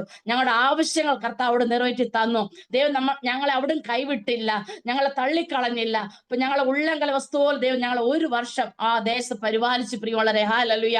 അതെ, ആ സമയത്ത് അവിടെ വീട് ഞങ്ങൾ വിസിറ്റ് ചെയ്യും. RSS കേന്ദ്രമൊക്കെയാണ് അവിടെ പിപ്പിരിയ എന്ന് പറയുന്ന സ്ഥലത്ത്. അപ്പൊ 1-2 വീടുകൾ ഞങ്ങൾ വിസിറ്റ് ചെയ്തു. ഒരു വലിയൊരു കുറി തൊട്ട് ഒരാൾ വീട്ടില് ഈ യാദവ് എന്ന് പറഞ്ഞ വ്യക്തി ഞങ്ങളെ കൊണ്ടുപോയി. അപ്പൊ ഞങ്ങളെ കണ്ടപ്പോ മോഹൻ തിരിഞ്ഞു, വേണ്ടാത്തൊക്കെ പറഞ്ഞു. അവസാനം ഞങ്ങൾ പറഞ്ഞു പ്രാർത്ഥിക്കാന്ന് ഞങ്ങൾ പറഞ്ഞു. അപ്പൊ എന്റെ ഭാര്യയ്ക്ക് പൈൽസ് ആണ്, ഒത്തിരി മരുന്ന് ചെയ്തിട്ട് എന്നിട്ടൊന്നും വ്യത്യാസമില്ല, രോഗസൗഖ്യമില്ല. എന്റെ ഭാര്യ രോഗസൗഖ്യമാകുകയാണെങ്കിൽ ഞങ്ങൾ ചർച്ചിൽ വരാന്ന് പറഞ്ഞു.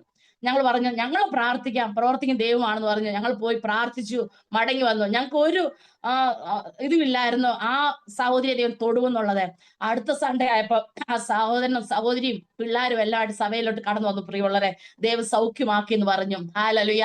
അതിനുശേഷം അവിടെ തന്നെ പിപ്പിരെ തന്നെ വേറൊരു കുടുംബം കേസ് 10-20 വർഷമായിട്ട് കേസ് നടക്കുന്നു. ആ വീട്ടിൽ ഞങ്ങൾ പോയി. ഞങ്ങൾ ചേട്ടനന്യന്മാർ തമ്മിലുള്ള കേസാണ്.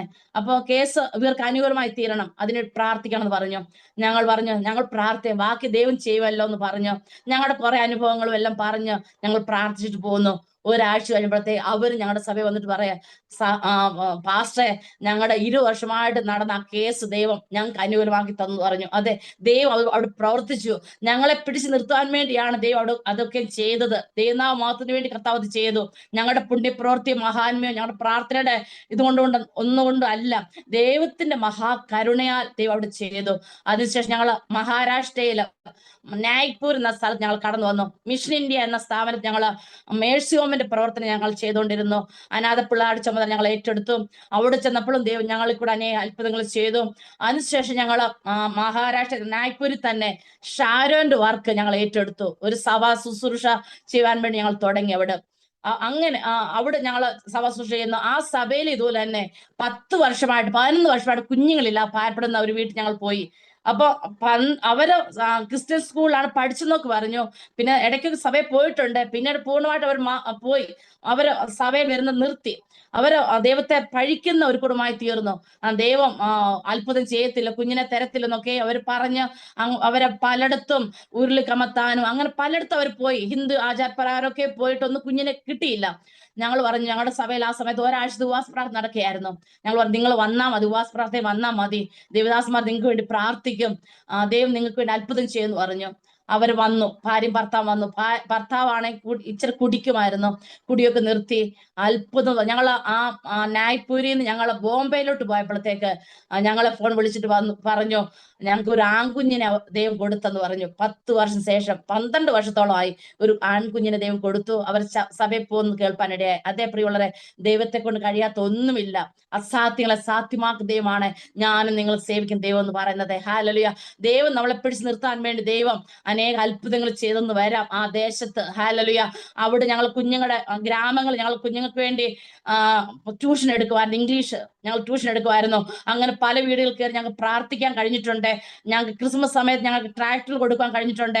ഞങ്ങൾ അഥവാ കയറിയില്ല, അവർ ചോദിക്കും, പാസ്റ്റർ എന്താ ഞങ്ങളുടെ വീട്ടിൽ കയറാൻ, ഒന്ന് പ്രാർത്ഥിച്ചിട്ട് പോകും. അങ്ങനെ ഹിന്ദുക്കൾ പറയാൻ തുടങ്ങി. അങ്ങനെ അനേക അത്ഭുതങ്ങൾ നോർത്ത് ഇന്ത്യയിലായിരുന്നപ്പോ കാണുവാൻ കഴിഞ്ഞിട്ടുണ്ട്. എനിക്ക് നോർത്ത് ഇന്ത്യൻ മിനിസ്റ്റർ വലിയ ഇഷ്ടമാണ്. നോർത്ത് ഇന്ത്യയിൽ കർത്താവിന്റെ വേല ചെയ്യുന്നത്, അവരുടെ സ്നേഹം കരുതൽ കാണുമ്പോൾ ഭയങ്കര ഇഷ്ടമാണ്. അങ്ങനെ ഞങ്ങൾ ബോംബെയിലോട്ട് ട്രാൻസ്ഫർ ആയി. ബോംബെന്ന് ഞങ്ങൾ മോന്റെ അവിടുത്തെ ഉക്രൈനിലെ പഠനം കഴിഞ്ഞ് അവൻ ഇന്ത്യയിൽ വരികയാണ്. ഇന്ത്യയിൽ എക്സാം എഴുതണം. ആ സമയത്ത് ഞങ്ങൾ ട്രാൻസ്ഫർ വാങ്ങി, ട്രിവാൻഡ്രത്തോട്ട് ഞങ്ങൾ ട്രാൻസ്ഫർ വാങ്ങി. ഷാരോന്റെ വർക്ക് ചെയ്തുകൊണ്ടിരിക്കുമ്പോൾ മോൻ വന്നു. ഇന്ത്യയിലെ എക്സാമിന് വേണ്ടി അവൻ തയ്യാറായിക്കൊണ്ടിരിക്കുകയാണ്. ഞങ്ങൾ സഭ പാർസനയിലാണ് ഞങ്ങൾ താമസിക്കുന്നത്, ചെറിയൊരു പാർസനേജ് ആണ്. അങ്ങനെ ഇരിക്കുമ്പോഴാണ് കോവിഡ് കാലഘട്ടം. മോന് കോച്ചിങ്ങിന് വേണ്ടി പോയി. 3 മാസം മാത്രം മോന് പോകാൻ പറ്റിയുള്ളൂ കോച്ചിങ്ങിന്. അവൻ പോയി. പിന്നീട് അവൻ വീട്ടിലിരുന്ന് പഠിച്ചിട്ട് അവന് ഉക്രൈനിൽ വന്നപ്പോഴൊക്കെ അവന് വളരെ ശാരീരികമായ ബലഹീനത ഉണ്ടായിരുന്നു. അവിടെ പഠിക്കുമ്പോൾ പലപ്പോഴും ഞങ്ങൾക്ക് പൈസ, അവന് ഒരു 15-20,000 രൂപയോളം അവന് വേണം. പലപ്പോഴും ഞങ്ങൾ 5,000 രൂപയൊക്കെ ആയിരിക്കും അയച്ചു കൊടുക്കുന്നത്. പലപ്പോഴും ഞങ്ങളുടെ കൈ കാണത്തില്ല. എന്നാലും മോൻ ഞങ്ങളെ വിളിച്ചിട്ട് ചോദിക്കും, മോനെ, പപ്പ മമ്മി കഴിച്ചോ, നിങ്ങൾ ഇന്ന് എന്താ കഴിച്ചത്? ഞങ്ങൾ മോൻ കഴിച്ചു. ചിലപ്പോൾ ഒരാഴ്ച കഴിഞ്ഞിട്ട് അവൻ പറയും, മമ്മി പപ്പ ഞാൻ ഉപവാസമാണ്, ഫാസ്റ്റിംഗ് ആണ്. എന്താണ്? പൈസ ഇല്ല പപ്പ, കഴിക്കാനൊന്നുമില്ല. ഞാൻ ഇന്ന് ഒരു ബിസ്ക്കറ്റാണ് ഞാൻ ദിവസം കഴിച്ചത്. രാത്രി പറയും ഒരു ബിസ്ക്കറ്റാണ്, അല്ല ഒരു ബർഗറാണ് ഞാൻ കഴിച്ചെന്ന് പറയും. ആ സമയത്ത് ഞങ്ങൾക്ക് വളരെ വേദന തോന്നിയിട്ടുണ്ട്. ഞങ്ങളുടെ ആൾക്കാരെല്ലാം ചിന്തിച്ചെന്താ, ഞങ്ങളുടെ കയ്യിൽ ഇഷ്ടംപോലെ പണം ഉണ്ടായിട്ട് കുഞ്ഞിനെ പഠിപ്പിക്കാൻ വിട്ടുന്നതാണ്. ഞാൻ സത്യത്തിൽ വിശ്വാസത്താലാണ് മോനെ പഠിപ്പിക്കാൻ വിട്ടത്. 16 ലക്ഷം ആകത്തുള്ളൂ എന്ന് പറഞ്ഞ് 10 ലക്ഷം ഞങ്ങൾ ലോൺ എടുത്തു. എന്നാൽ പഠിപ്പിച്ചിറക്കിയപ്പോൾ 10-25 ലക്ഷത്തോളം രൂപയായി. എന്നാൽ അവിടെ എല്ലാം മോൻ പിടിച്ചു നിന്നു. അവിടെ ഉക്രൈനിൽ തന്നെ നൈജീരിയക്കാരുടെ സഭ ഉണ്ടായിരുന്നു, ചർച്ച ഉണ്ടായിരുന്നു. അവിടെ മോൻ പോകുമായിരുന്നു. അവിടെയുള്ള പാസ്റ്റേഴ്സ് മോനെ സ്നേഹിക്കാൻ തുടങ്ങി, വിശ്വാസത്തിന്റെ വാക്കുകൾ പറഞ്ഞു കൊടുക്കാൻ തുടങ്ങി. മോനെ മുമ്പോട്ട് വിളിച്ച് അവനെ അഭിഷേകത്തെ നിറച്ചു. മോനോട് ആ ദേവദാസന്മാർ പറഞ്ഞു, മോനെ ദൈവമാണ് നിന്നെ ഇവിടെ അയച്ചത്, നിന്നെപ്പറ്റി ദൈവത്തിന് വലിയ പ്ലാൻ ഉണ്ട്. അങ്ങനെ അവന് അവിടെ പാടുവാൻ കഴിവുള്ള മോനാണ്. ഇൻസ്ട്രുമെന്റ്സ് കുഞ്ഞു വായിക്കും. അതിനുള്ള അവസരങ്ങളൊക്കെ ദൈവം അവിടെ ഒരുക്കി കൊടുത്തു. സഭയുടെ ചുമതല മോന് കൊടുത്തു. മോൻ ഉക്രൈനിലെ പല ഹിന്ദു കുഞ്ഞുങ്ങളെയും ആ സഭയിലെ കൊണ്ടുപോയി. ഒരു 100-150 കുഞ്ഞുങ്ങളെങ്കിലും ചർച്ചിലോട്ട് മോൻ കൊണ്ടുപോയിട്ടുണ്ടെന്ന് പറഞ്ഞു. അങ്ങനെ മോനെ അവിടെ ദൈവം മാനിച്ചു. മോൻ അവിടെ അവാർഡ് കൊടുത്തു പ്രിയമുള്ളവരെ. അപ്പോൾ അവിടെ 3-ാം വർഷം 6-ാം വർഷം ഗവൺമെന്റ് തലത്തിലുള്ള ഇതുണ്ട്, പരീക്ഷയുണ്ട്. 3-ാം വർഷത്തിലാണ് ഇത് നടക്കുന്നത്. എന്നാൽ ഞങ്ങൾ മോനെ അവിടെ ഉക്രൈനെ പഠിപ്പിക്കാൻ വിട്ടപ്പോ പല ദേവദാസന്മാര് പോലും പറഞ്ഞു, അവിടെ ബന്ധുക്കൾ പോലും പറഞ്ഞു, മോൻ പഠിക്കത്തില്ല, കോഴ്സ് കംപ്ലീറ്റ് ചെയ്യത്തില്ല. എന്റെ ബന്ധുക്കൾ പറഞ്ഞാണ് അവൻ മാനസിക രോഗിയായിട്ട് തിരിച്ചു വരും. പിന്നെ വേണ്ടപ്പെട്ടവർ പറഞ്ഞാണ് അവൻ അവിടെയുള്ള ഉക്രൈൻ പെണ്ണിനെ വല്ല പിടിച്ച് കല്യാണം കഴിച്ചോണ്ട് വരും, മോൻ കംപ്ലീറ്റ് ചെയ്യത്തില്ല. പലരും ഞങ്ങളോട് പറഞ്ഞു. അപ്പോഴെല്ലാം ഞങ്ങൾ വിശ്വാസം പ്രാർത്ഥിച്ചുകൊണ്ടിരുന്നു, ദൈവത്തോട് സങ്കടങ്ങൾ പറഞ്ഞോട്ട്, ദൈവമേ അങ്ങ് പറഞ്ഞിട്ടാണ് കുഞ്ഞിനെ അവിടെ വിട്ടത്. അങ്ങനെ പറഞ്ഞു അനേർക്ക് മാതിരി. ആ സമയത്താണ് ദൈവം കുഞ്ഞിന് വേണ്ടി അവിടെ ദേവദാസന്മാരെ കരുതിയത്. ചിലപ്പോൾ പറയാറുണ്ട്, മമ്മി ഞാൻ വൈകിട്ട് എന്തെങ്കിലും വേദനയോട് ഇരിക്കുമ്പോ ദേവദാസൻ വിളിച്ചിട്ട് പറയും, പ്രായങ്കെ ഇന്ന വചനം എടുത്ത് വായിരെ. അങ്ങനെ പറഞ്ഞു വായിച്ചിട്ട് മോൻ കിടന്നുറങ്ങ്. അങ്ങനെ പാതിരാത്രി പോലും മോൻ വചനം പറഞ്ഞു കൊടുക്കുമായിരുന്നു അവിടുത്തെ ദേവദാസന്മാർ. അങ്ങനെ മോനെ കരുതുന്ന ഒരു കരം അവിടെ മോന് വേണ്ടി ദൈവം എഴുന്നേൽപ്പിച്ച് പ്രിയമുള്ളവരെ. അങ്ങനെ 3-ാം വർഷം മോന് ചർച്ചിന്റെ കാര്യങ്ങളൊക്കെ ചെയ്ത് ഒരു മീറ്റിംഗ് ഒക്കെ ക്രമീകരിച്ചു, ഇന്റർനാഷണൽ മീറ്റിംഗ് ഒക്കെ ക്രമീകരിച്ചു. മോൻ പഠിക്കാനൊന്നും സമയം കിട്ടില്ല. പപ്പ എനിക്ക് തോക്കും തോന്നുന്നു, 3-ാം വർഷം കോഴ്സ് കംപ്ലീറ്റ് ചെയ്യുന്നെങ്കിൽ മാത്രമേ 4-ാം വർഷം ഇരിക്കാൻ പറ്റത്തുള്ളൂ. അങ്ങനെ മോനോട് പറയും, മോൻ ആത്മീയകാര്യമല്ല ചെയ്തത്, സാരമില്ല, മോനെ ദൈവം മാനിക്കും എന്ന് പറഞ്ഞു. അങ്ങനത്തെ മോൻ പരീക്ഷ എഴുതിയിട്ട് മോൻ പറഞ്ഞു, പപ്പ ഒന്നും എനിക്ക് എഴുതാൻ പറ്റിയില്ല, ഇല്ല മോനെ, കർത്താവ് നിനക്ക് വേണ്ടി വലിയ ചെയ്യുന്നൊക്കെ ഞങ്ങൾ പറഞ്ഞു കൊടുത്ത് ധൈര്യപ്പെടുത്തി. മോന് 3-ാം വർഷം പാസ്സായി. മോൻ 4-ാം വർഷത്തിൽ പ്രവേശിച്ചു. അതുപോലെ 6-ാം വർഷം ഇതുപോലെ അവിടുത്തെ എക്സാം 2 എക്സാം എഴുതണം. ഭയങ്കര ടഫായിട്ടുള്ള എക്സാം ആണ്. മോൻ പറഞ്ഞു, പപ്പ ഞാൻ പഠിച്ചതൊന്നും അല്ല പരീക്ഷയ്ക്ക് വന്നത്, ഞാൻ എന്തോ പോയി എഴുതിയിട്ടുണ്ട്, പപ്പ എന്നെ വഴക്ക് പറയല്ലേ. അവൻ പൊട്ടിക്കരയാൻ തുടങ്ങി. ഞങ്ങളെ വിളിച്ചിട്ട് വീഡിയോ വിളിച്ചിട്ട് എന്നോട് പറയും, ഞാൻ മോനോട് പറയും, മോനെ സാരമില്ല മോനെ, ഞങ്ങൾ ഇവിടെ ഒത്തിരി പേര് പ്രാർത്ഥിക്കുന്നുണ്ട്, സഭയൊക്കെ പ്രാർത്ഥിക്കുന്നുണ്ട്, ഭാരപ്പെട്ടു പോകണ്ടെന്ന് പറഞ്ഞു. അങ്ങനെ മോൻ അവിടെ പഠിച്ചോണ്ട് പരീക്ഷ എഴുതി കഴിഞ്ഞിട്ട് പപ്പ എന്നെ വഴക്ക് പറയലെന്നൊക്കെ പറഞ്ഞു. പപ്പ പറഞ്ഞില്ല മോനെ, വഴക്ക് പറയത്തില്ല, ഒരു വർഷം മോൻ അവിടെ പഠിക്കാം, മോൻ ധൈര്യം. അവൻ അങ്ങ് കിലോമീറ്റർ ദൂരെ ഇരിക്കുന്ന മോനെ ഞങ്ങൾക്ക് ധൈര്യപ്പെടുത്താനല്ല, ഞങ്ങൾക്ക് ഒന്നും ചെയ്യാൻ പറ്റത്തില്ല.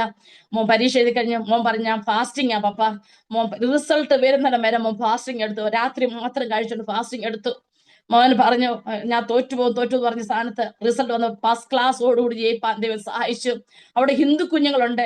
ആ ഹിന്ദു പിള്ളേരെ വരെ മോനോട്, ഫ്രാങ്കെ നീ സേവിക്കുന്ന ദൈവത്തിന്റെ ശക്തി ഭയങ്കരമാണ്, ദൈവമാണ് നിനക്ക് ഈ വിജയം നൽകി തന്നെന്ന് അവിടെയുള്ള ഹിന്ദു പിള്ളേർ വരെ പറയുവാൻ ഇടയാക്കി. പ്രിയമുള്ളവരെ, ഹല്ലേലൂയ. അത്രത്തോളം കുഞ്ഞിനെ ദൈവം അനുഗ്രഹിച്ചു. എല്ലാവരും പറയും കുഞ്ഞ് കംപ്ലീറ്റ് ചെയ്യത്തില്ലെന്ന് പറഞ്ഞു. അവൻ ഭ്രാന്തരായിട്ട് മടങ്ങി വരുമെന്ന് പറഞ്ഞു. ആ സ്ഥാനത്തൊക്കെ ദൈവം കുഞ്ഞിനെ മാനിച്ചു, ദൈവം കുഞ്ഞിനെ അനുഗ്രഹിച്ചു, നല്ല വിജയം നൽകി കൊടുത്തു.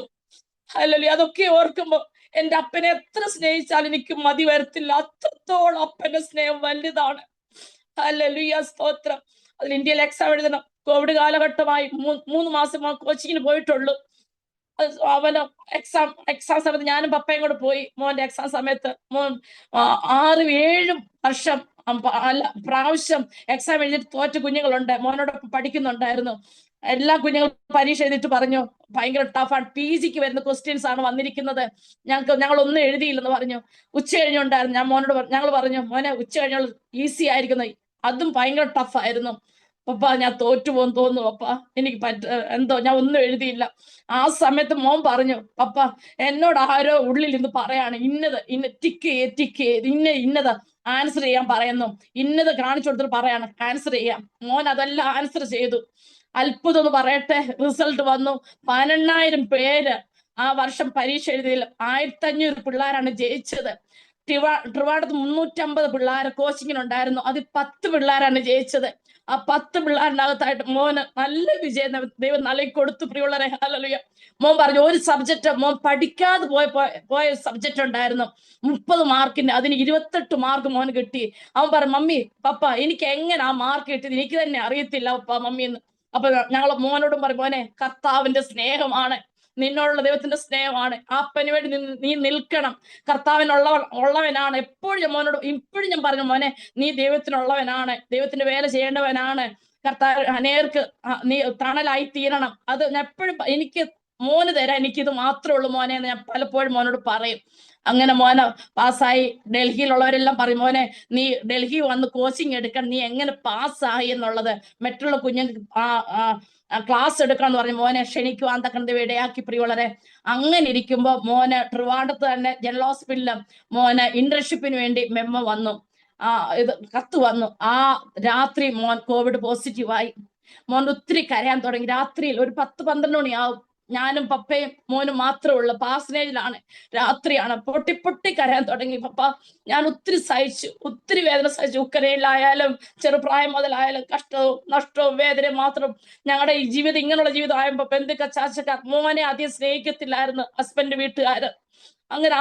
അങ്ങനെ ഞങ്ങൾ ഒരു ഒറ്റപ്പെട്ടൊരവസ്ഥയായിരുന്നു ഞങ്ങളുടെ ജീവിതം എന്ന് പറയുന്നത്. എന്നാൽ അവിടെ എല്ലാം കർത്താവിന്റെ കൃപ ഞങ്ങളുടെ ഒപ്പം എപ്പോഴും ഉണ്ടായിരുന്നു. കർത്താവിന്റെ സാരഥ്യം ഞങ്ങളുടെ ഒപ്പം ഉണ്ടായിരുന്നു. അപ്പൊ മോൻ പറഞ്ഞു ഇങ്ങനാണല്ലോ. അങ്ങനെ ഞങ്ങൾ വീട്ടിൽ വന്നിട്ട് ഒരാഴ്ച ആയപ്പോഴേ എനിക്ക് കോവിഡ് പോസിറ്റീവ് ആയിട്ട് എനിക്ക് എന്റെ ഓക്സിജൻ ലെവൽ 70 ആയി, ന്യൂമോണിയ ആയി, BP ഹൈ ആയി, ഷുഗർ എനിക്ക് 500 ആയി, CRP എന്ന് പറയുന്ന 96 ആയി. അങ്ങനെ എല്ലാ രീതിയിലും ഞാൻ ക്രിട്ടിക്കൽ സ്റ്റേജിലേക്ക് കടന്നു പോയാണ്. എനിക്ക് എഴുന്നേറ്റ് നടക്കാൻ പറ്റുന്നില്ല, ഞാൻ വീഴുവാണ്, ഞാൻ മരണത്തോട് ഞാൻ അടുക്കുകയാണ്. മോൻ അത് കണ്ടിട്ട് പറഞ്ഞു, മമ്മിക്ക് ക്ഷയരോഗം വന്നിട്ടുണ്ടല്ലോ, അതുകൊണ്ട് മമ്മിയുടെ ലങ്സ് വീക്കാണ്, അതുകൊണ്ട് മമ്മി രക്ഷപ്പെടാൻ സാധ്യതയില്ലെന്ന് മോൻ പറഞ്ഞു. സമയത്ത് എനിക്ക് തന്നെ അറിയാം, എന്റെ സൗണ്ട് എല്ലാം പോയി, എന്റെ ഭയങ്കര ചുമയാണ്, ശ്വാസം എടുക്കാൻ പറ്റുന്നില്ല, സംസാരശേഷി നഷ്ടപ്പെട്ടു. ആ സമയത്ത് മോൻ എന്നെ കൊണ്ട് ഒരു ദിവസം ഇങ്ങനെ ഓടുകയാണ്. പല ഡോക്ടർമാരുടെ അടുത്ത് ഹോസ്പിറ്റലിൽ ഓടുവാണ്. ഒരു ഹോസ്പിറ്റലിൽ പോലും എന്നെ ഒന്ന് കിടത്തി ഓക്സിജൻ തരുവാനുള്ള ഹോസ്പിറ്റലെല്ലാം ഫുള്ളാണ്. അപ്പോ വണ്ടിയിൽ റോഡിലെല്ലാം പോലീസ് ഉണ്ട്. ആ സമയത്ത് അതൊന്നും നോക്കാതാണ് മോനെ മമ്മി എങ്ങനെ രക്ഷപ്പെടുത്തുമെന്ന് പറഞ്ഞ് ഓടിക്കൊണ്ടിരിക്കുകയാണ്. അവസാനം ഒരു പ്രൈവറ്റ് ഹോസ്പിറ്റലിൽ എന്നെ അല്പസമയം കിടത്തി ഓക്സിജൻ തന്നു. അവർ പറഞ്ഞു എമർജൻസി ആണ്, മോൻ വേഗം എവിടെയെങ്കിലും മമ്മി കൊണ്ട് രക്ഷപ്പെടുത്താൻ പറഞ്ഞു. പലയിടത്തും മോൻ രാത്രി വിളിച്ചു, എങ്ങും കിട്ടുന്നില്ല. അടൂര്, കോട്ടയം അവിടൊക്കെ ഉണ്ടെന്ന് പറഞ്ഞു. ട്രിവാൻഡ്രത്ത് അവിടം വരെ എത്തുന്നതിന് മുമ്പ് മമ്മി മരിച്ചു പോയാലോ എന്ന് മോൻ വിചാരിച്ചു. അങ്ങനെ ട്രിവാൻഡ്രത്ത് തന്നെ ഒരു ഹോളുണ്ട്, അവിടെ ലേഡീസ് മാത്രമേ ഉള്ളൂ, ഒരു ബെഡുണ്ട്. മോനെ ഓക്സിജൻ ലെവൽ കുറഞ്ഞ ഞങ്ങൾ ട്രിവാൻഡ്രത്തിലേക്ക് ഞങ്ങൾ റെഫർ ചെയ്യുമെന്ന് പറഞ്ഞു. അങ്ങനെ പാതിരാത്രി എന്നെ കൊണ്ട് ഹോസ്പിറ്റലിൽ മോൻ ആ ഹോളിൽ എന്നെ കൊണ്ട് അഡ്മിറ്റ് ചെയ്തു. ഓക്സിജൻ തരുന്നു. ഞാൻ മോനോട് പറഞ്ഞു, മോനെ പപ്പയും മോനെ ഹോസ്പിറ്റലിൽ എങ്ങാനും അഡ്മിറ്റ് ചെയ്യണം, പപ്പ ഒറ്റയ്ക്ക് വീട്ടിട്ടേക്കല്ലെന്ന് പറഞ്ഞു. അങ്ങനെ പപ്പയെ വേറെ ഹോസ്പിറ്റലിൽ അഡ്മിറ്റ് ചെയ്തു. മോന് കോവിഡ് പോസിറ്റീവ് ആണ്. മോനാണ് എന്നെയും പപ്പയും കൊണ്ടുപോകുന്നത്. ഞങ്ങളെ ധൈര്യപ്പെടുത്തുകയാണ്, മമ്മി പപ്പ സാരമില്ല, ധൈര്യമായിരിക്കും, ഒന്നും വരത്തില്ല. ആ സമയത്ത് മോൻ പിന്നീട് പറയാൻ തുടങ്ങി, എന്റെ പപ്പയും മമ്മി എനിക്ക് നഷ്ടപ്പെട്ടു, ഞാൻ അനാഥനായി, ഞാൻ എവിടെയെങ്കിലും ഓടിപ്പോകാൻ വേണ്ടി ഇരിക്കുകയായിരുന്നു. മോൻ ഞങ്ങളോട് പലപ്പോഴും പറഞ്ഞിട്ടുണ്ട്. ആ സമയത്ത് ഞങ്ങളെ പിന്നീട് എനിക്കറിയാം, ഹോസ്പിറ്റലിൽ കിടക്കും, എനിക്കറിയാം എന്റെ ശ്വാസം നിന്ന് പോവുകയാണ്. ഓക്സിജൻ തന്നിട്ട് പോലും എനിക്ക് പറ്റുന്നില്ല ശ്വാസം എടുക്കാൻ, വെള്ളം കുടിക്കാൻ, ഒന്ന് എഴുന്നേറ്റിരിക്കാൻ, എന്റെ പ്രാഥമിക ആവശ്യത്തിന് വേണ്ടി ഒന്ന് എഴുന്നേറ്റ് പോകാനൊന്നും പറ്റാത്ത കണ്ടീഷനിലായിരുന്നു ഞാൻ. ആ സമയത്തൊക്കെ പിന്നെ വേറൊരു ഹോസ്പിറ്റലിലോട്ട് എന്നെ അഡ്മിറ്റ് ചെയ്തു, എന്നെയും പപ്പയെ അഡ്മിറ്റ് ചെയ്തു മോന്. ആ സമയത്തൊക്കെ പല ദേവദാസന്മാർ ഞങ്ങൾക്ക് വേണ്ടി പ്രാർത്ഥിച്ചു. ലോകത്തിന്റെ പല ഭാഗങ്ങളിലും ഞങ്ങൾക്ക് വേണ്ടി പ്രാർത്ഥിച്ചു. അതെ, ഞങ്ങളെ സ്നേഹിക്കുന്ന കുറെ പേരുണ്ട് ഞങ്ങൾക്ക് ലോകത്തില്, ഇന്ത്യയിലും. അവരെല്ലാം ഞങ്ങൾക്ക് വേണ്ടി ശക്തമായി പ്രാർത്ഥിച്ചു. ഒരു ദേവദാസ് എന്നോട് പറഞ്ഞു, സിസ്റ്ററെ ആന്റി ഫോണ് ചെവിയിലോട്ട് വെക്കാൻ പറഞ്ഞു, പ്രാർത്ഥിക്കാന്ന് പറഞ്ഞു. ഞാൻ ഫോൺ എടുക്കാൻ പോലും എനിക്ക് അറിയില്ല, പറ്റത്തില്ല. എന്നാലും ഫോൺ എങ്ങനോ ഞാൻ സ്പീക്കറിൽ ഇട്ടു. ദേവദാസ് എനിക്ക് വേണ്ടി പ്രാർത്ഥിക്കാൻ തുടങ്ങി. പറഞ്ഞു, ആന്റി അവസാനം ദൂത് പറഞ്ഞു, ആന്റിയുടെ ശുശ്രൂഷ തുടങ്ങിയിട്ടേ ഉള്ളൂ. ദൈവത്തിന്റെ കരങ്ങളിലാണ് ആന്റിയുടെ ആയുസിരിക്കുന്നത്. ദൈവം അറിയാതെ ആന്റിക്ക് ഒന്നും സംഭവിക്കത്തില്ല. പിശാച് ആന്റിയെ തകർക്കുവാൻ വേണ്ടി നോക്കിയിരിക്കുകയാണ്. ആന്റി നശിച്ചു കിട്ടിയാൽ, ആന്റി ഈ ലോകത്ത് മാറ്റപ്പെട്ട പിശാന്റെ ഹിതമെല്ലാം നിറവേറണം, പിശാന്റെ ഇഷ്ടമെല്ലാം നിറവേറും. അതുകൊണ്ട് ആന്റിയാണ് നോട്ടം ഇട്ടിരിക്കുന്നു പറഞ്ഞു. ഭാരപ്പെട്ടു പോകണ്ട, അനേരുടെ കണ്ണുനീരെ തുടയ്ക്കാൻ വേണ്ടി ആന്റിയെ കണ്ടിരിക്കുകയാണ്, കഷ്ടങ്ങളിൽ കിടക്കുന്നവർക്ക് ഒരു ആശ്വാസമാകാൻ വേണ്ടി കണ്ടിരിക്കുകയാണെന്നൊക്കെ എന്നോട് പറഞ്ഞു പ്രിയമുള്ളവരെ. എന്നാൽ എനിക്ക് വിശ്വസിക്കാൻ കഴിഞ്ഞില്ല, അത്രത്തോളം എനിക്ക് വയ്യ, ഒട്ടും വയ്യ. മോനെ നിർത്തത്തില്ലായിരുന്നു ആ സമയത്ത്. പിന്നെ വേറെ ഹോസ്പിറ്റലിൽ അഡ്മിറ്റ് ചെയ്തപ്പോ മോനായിരുന്നു എനിക്ക് എന്റെ കൂടെ നിന്ന് എന്നെ പിടിച്ചോണ്ട് പോകുന്നതും എടുക്കുന്നതെല്ലാം മകനായിരുന്നു. അങ്ങനെ ആ സമയത്ത് എനിക്കും ദൈവം വചനങ്ങൾ ഉള്ളിൽ തന്നു. ഞാൻ മരിക്കുകയില്ല, ജീവനോട് ദൈവത്തിന്റെ പ്രവൃത്തിയെ വർണ്ണിക്കും, എന്റെ കൃപ നിനക്ക് മതി, യേശുക്രിസ്തു അടിപ്പള സൗഖ്യം വന്നിരിക്കുന്നു. ദൈവത്തെ സ്നേഹിക്കുന്നവർക്ക്, നിർണയപ്രായം വിളിക്കപ്പെട്ടവർ സകല നന്മയ്ക്കായി കൂടി വ്യാപരിക്കുന്നു. അനർത്ഥം വ്യസന കാരണമായി തീരാതണം, അല്ലെങ്കിൽ വിടുവിക്കും ദൈവത്തെ പറ്റിയൊക്കെയും ആ ഒരു വചനം എന്റെ ഉള്ളിൽ തന്നു. എനിക്ക് അത് ഉരുവിടാൻ പറ്റുന്നില്ല, അത് പറയാൻ പറ്റുന്നില്ല, പറഞ്ഞ് പ്രാർത്ഥിക്കാനൊന്നും പറ്റാത്തൊരു കണ്ടീഷനിലായിരുന്നു. അതൊക്കെ വന്നു. എന്നാൽ ഞാൻ പോലും അറിയാതെ പതുക്കെ ദൈവം എന്നെ സൗഖ്യമാക്കുവാൻ തുടങ്ങി പ്രിയമുള്ളവരെ. എന്റെ ന്യൂമോണിയ സൗഖ്യമാകാൻ തുടങ്ങി, എന്റെ ഓക്സിജൻ ലെവൽ നോർമൽ ആകാൻ തുടങ്ങി, ഷുഗർ നോർമൽ ആകാൻ തുടങ്ങി, BP CRP എല്ലാം നോർമൽ ആകാൻ തുടങ്ങി. നേഴ്സുമാർ എന്റെ ബ്ലഡ് എടുക്കുമ്പോൾ അത് കട്ടയായിട്ട് തെറിച്ചു പോകുന്ന മോൻ കണ്ടിട്ടുണ്ട്. അങ്ങനെ അതൊക്കെ ദൈവം സൗഖ്യമാക്കാൻ തുടങ്ങി. എന്നാൽ അച്ഛനെ മെഡിക്കലിലോട്ട് റെഫർ ചെയ്തു. വെന്റിലേറ്ററിലായിരുന്നു അച്ഛൻ അവസാന സ്റ്റേജിൽ കിടക്കുന്നത്. ആദ്യം ക്രിട്ടിക്കൽ സ്റ്റേജ് ഒന്നും അല്ലായിരുന്നു, അവസാനം അച്ഛൻ പേടിച്ചു പോയി കാണും. അങ്ങനെ ആയിരിക്കും വെന്റിലേറ്റർ കടന്നു. ഞങ്ങൾ മെയ് മാസം ഇന്നലെ രാത്രി ഞാനും മോനോട് പറഞ്ഞതേ ഉള്ളൂ, മെയ് ജൂൺ മാസം ഞങ്ങൾ അഗ്നിശോധനയിൽ കടന്നുപോയ ദിവസങ്ങളായിരുന്നു. അങ്ങനെ മെയ് മാസം തൊട്ട് ഞങ്ങൾ ഹോസ്പിറ്റലിലാണ്. ജൂൺ 4 മോനെ പപ്പയെ കാണാൻ വേണ്ടി മെഡിക്കലിലോട്ട് പോയി. അപ്പൊ പപ്പ വളരെ കണ്ടീഷൻ മോശമാണ്. എന്നോട് മമ്മി പപ്പ വളരെ വേദനപ്പെട്ട് ഇരിക്കുന്നു, പപ്പയുടെ ചുണ്ടെല്ലാം കടിച്ചു പറിച്ച് വെച്ചിരിക്കുകയാണ്, മമ്മി കണ്ടിട്ട് സഹിക്കാൻ പറ്റുന്നില്ല, അവൻ അലറി എന്ന് പറഞ്ഞു ഹോസ്പിറ്റലിൽ ഇരുന്നപ്പോ. അപ്പൊ ഡോക്ടർമാരെല്ലാം മോൻ വിളിച്ച് വഴക്കൊക്കെ പറഞ്ഞു. ഡോക്ടർ പറഞ്ഞു പപ്പയുടെ വേദന അറിയാതിരിക്കാൻ വേണ്ടി എന്തോ ഒരു ഇഞ്ചക്ഷൻ ഉണ്ട്, അത് ഇഞ്ചക്ഷൻ കൊടുക്കാൻ വേണ്ടി മോൻ എഴുതി തരണം എന്ന് പറഞ്ഞു. മോൻ അത് എഴുതി കൊടുത്തു. 5-ാം തീയതി വെളുപ്പിനെ ആയപ്പോ ഡോക്ടർമാർ വിളിച്ചിട്ട് പറഞ്ഞു, പപ്പ ഈ ലോകത്ത് മാറ്റപ്പെട്ടു, കർത്താവിന്റെ സന്നിൽ ഈ ലോകത്ത് പോയെന്ന് പറഞ്ഞു, ഇഞ്ചക്ഷൻ എടുക്കേണ്ടതായിട്ടൊന്നും വന്നില്ലെന്ന് പറഞ്ഞു. ഹല്ലേലൂയ, സ്തോത്രം. ആ സമയത്ത് മോൻ പിന്നീട് എന്നോട് പറഞ്ഞു, മമ്മി ഇങ്ങനെയാണ് കണ്ടീഷൻ. മമ്മി ധൈര്യം പ്രാപിക്കണം, പപ്പയെ പോയി മമ്മി എനിക്കുള്ളൂ, മമ്മി ധൈര്യത്തോടെ നിൽക്കണം. അങ്ങനെ പറഞ്ഞു. ഞാൻ പലപ്പോഴും ജീവനോട് ഇരിക്കും ഞാൻ ദൈവത്തോട് പ്രാർത്ഥന പറയും, ദൈവമേ എന്റെ ജീവനെ എടുത്തിട്ട് അച്ഛന്റെ ജീവനെ എടുക്കാം എന്ന് പറഞ്ഞാൽ എനിക്ക് ഒട്ടും ധൈര്യമില്ലാത്തൊരു വ്യക്തിയായിരുന്നു. ഒന്ന് കടയിലോട്ട് പോകണമെങ്കിൽ, ഒന്ന് ബസ്സിൽ കയറണമെങ്കിൽ, ഒറ്റയ്ക്ക് യാത്ര ചെയ്യണമെങ്കിൽ എന്നെ കൊണ്ട് പറ്റത്തില്ലായിരുന്നു. അങ്ങനെ ഒരു വ്യക്തിയാണ് ഞാൻ. ആരുടെ സഹായമില്ലാതെ എനിക്ക് പറ്റത്തില്ല. ഒറ്റയ്ക്കുള്ള ജീവൻ ഞാൻ ചിന്തിക്കും, ഇനി എന്നോട് പറ്റത്തില്ല യേശപ്പ, എന്റെ ജീവൻ എടുത്തിട്ട് എന്റെ അച്ഛന്റെ ജീവൻ എടുക്കാവുന്നു. പല ദേവദാസ്മാർ ഇത് പറഞ്ഞിട്ടുണ്ട്. അങ്ങനെ പ്രാർത്ഥിച്ചു. ചില വിഷയങ്ങൾക്ക് കർത്താവ് മറുപടി നൽകി തന്നിട്ടില്ല പ്രിയുള്ളവരെ. അങ്ങനെ അച്ഛൻ ഇപ്പൊ കർത്താവിന്റെ സന്നിധിയിൽ വിശ്രമിക്കുന്നു. അച്ഛനെ 2-3 ദിവസം മോർച്ചറി വെച്ചിരുന്നു. അതിനുശേഷം അടക്കുന്നു. അന്ന് മോൻ പറഞ്ഞു, മമ്മി വിഷമിക്കല്ലേ, മമ്മി ധൈര്യം സംഭരിക്കണം എന്നൊക്കെ പറഞ്ഞു. ഞാൻ എന്റെ പ്രാഥമിക ആവശ്യത്തിന് വേണ്ടി എന്നെ ബാത്റൂമിലോട്ട് കൊണ്ടുപോയി. അവിടെ എത്തിയിട്ട് മോന് ഒത്തിരി കോളുകൾ വരികയാണ്. കോളിൽ താൻ പറഞ്ഞെടുത്തപ്പോ ഞാൻ യേശപ്പനോട് ചോദിച്ചു, യേശപ്പ ഞാൻ എന്ത് ചെയ്യട്ടെ യേശപ്പ, ഞാൻ അങ്ങനെ ചോദിച്ചു. അപ്പൊ ആ സമയത്ത് യേശപ്പൻ എന്നോട് പറഞ്ഞു, മോളെ ഇന്ന് മുതൽ ഞാനാണ് നിനക്ക് എല്ലാം. ഹല്ലേലൂയ, സ്തോത്രം. എനിക്ക് വിശ്വസിക്കാൻ കഴിഞ്ഞില്ല. എന്റെ ജീവിതത്തിൽ കഷ്ടത വന്നപ്പോഴെല്ലാം ദേവദാസന്മാർ എന്നോട് പറഞ്ഞിട്ടുണ്ട്, ദൈവം നിന്നെ ഒത്തിരി സ്നേഹിച്ചിട്ടുണ്ട്, നിന്നെ മരുഭൂമി കൊണ്ടുപോയി വശീകരിച്ച് വെച്ചിരിക്കുകയാണ് ദൈവം. ഈ ലോകത്തിൽ ആരുടെ സ്നേഹം നിനക്ക് ദൈവം തരത്തില്ല, ദൈവം മാത്രം നിന്നെ സ്നേഹിക്കാൻ കാണത്തുള്ളെന്നും പല ദേവദാസന്മാർ എന്നോട് ദൂത് പറഞ്ഞിട്ടുണ്ട്. ആന്റി പ്രാർത്ഥിച്ചു നോക്കെ, എന്നാൽ ആന്റിയുടെ കഷ്ടത മാറത്തില്ല, അത്രത്തോളം കർത്താവ് ആന്റിയെ സ്നേഹിക്കുന്നുണ്ടെന്ന് പലപ്പോഴും എന്നോട് പറഞ്ഞിട്ടുണ്ട്. എന്നാൽ അച്ഛനെ ഇടയ്ക്കേണ്ട ആ സമയത്ത് ദൈവം എന്നോട് ഡയറക്റ്റ് മോളെ ഇന്ന് പറഞ്ഞ ഞാനാണ് നിനക്ക് എല്ലാം. ആ സമയത്ത് എന്റെ ഹൃദയം, അന്ന് വരെ എനിക്കൊന്നും എന്റെ കാര്യം ചെയ്യാൻ പറ്റത്തില്ല, ഒറ്റയ്ക്ക് നടന്നു വരാനൊന്നും പറ്റത്തില്ല. എന്റെ ഹൃദയത്തിൽ നെഞ്ചിന് എന്തോ ഒന്ന് ഇളകി പോകുന്നതായിട്ട് എനിക്ക് തോന്നി. ഞാൻ ഫ്രീ ആകുന്നതായിട്ട് എനിക്ക് ഫീൽ ചെയ്തു പ്രിയമുള്ളവരെ. ഞാൻ ഒറ്റയ്ക്ക് നടന്ന് റൂമിൽ വന്നു. മോൻ പറഞ്ഞു, മമ്മിയുടെ മോഹം നല്ല തേജസ്സോടെ ഇരിക്കുന്നല്ലോ എന്ന് പറഞ്ഞു. അങ്ങനെ എനിക്ക് എന്തോ ആ റൂം വന്നപ്പോ എനിക്ക് തോന്നി എനിക്ക് പ്രസംഗിക്കാൻ പറ്റും തോന്നി.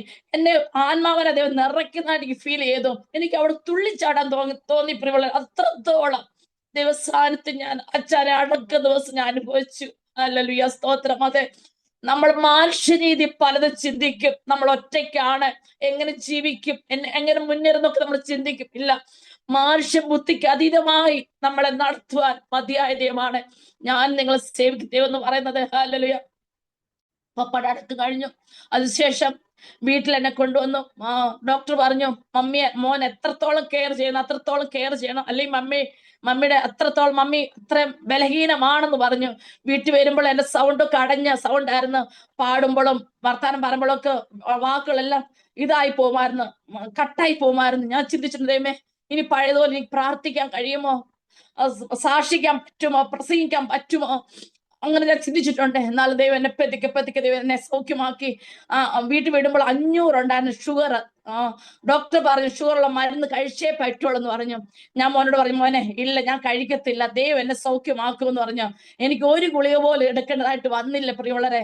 ഷുഗർ ദൈവം എന്നെ നോർമലാക്കി, മരുന്ന് കഴിക്കാതെ പോലെ ദൈവം എന്നെ ഷുഗർ നോർമലാക്കി തന്നു പ്രിയമുള്ളവരെ. അത്രത്തോളം ദൈവം എന്നെ സ്നേഹിച്ചു. പിന്നീടാണ് മോന് ഇന്റേൺഷിപ്പ് ചെയ്യണം.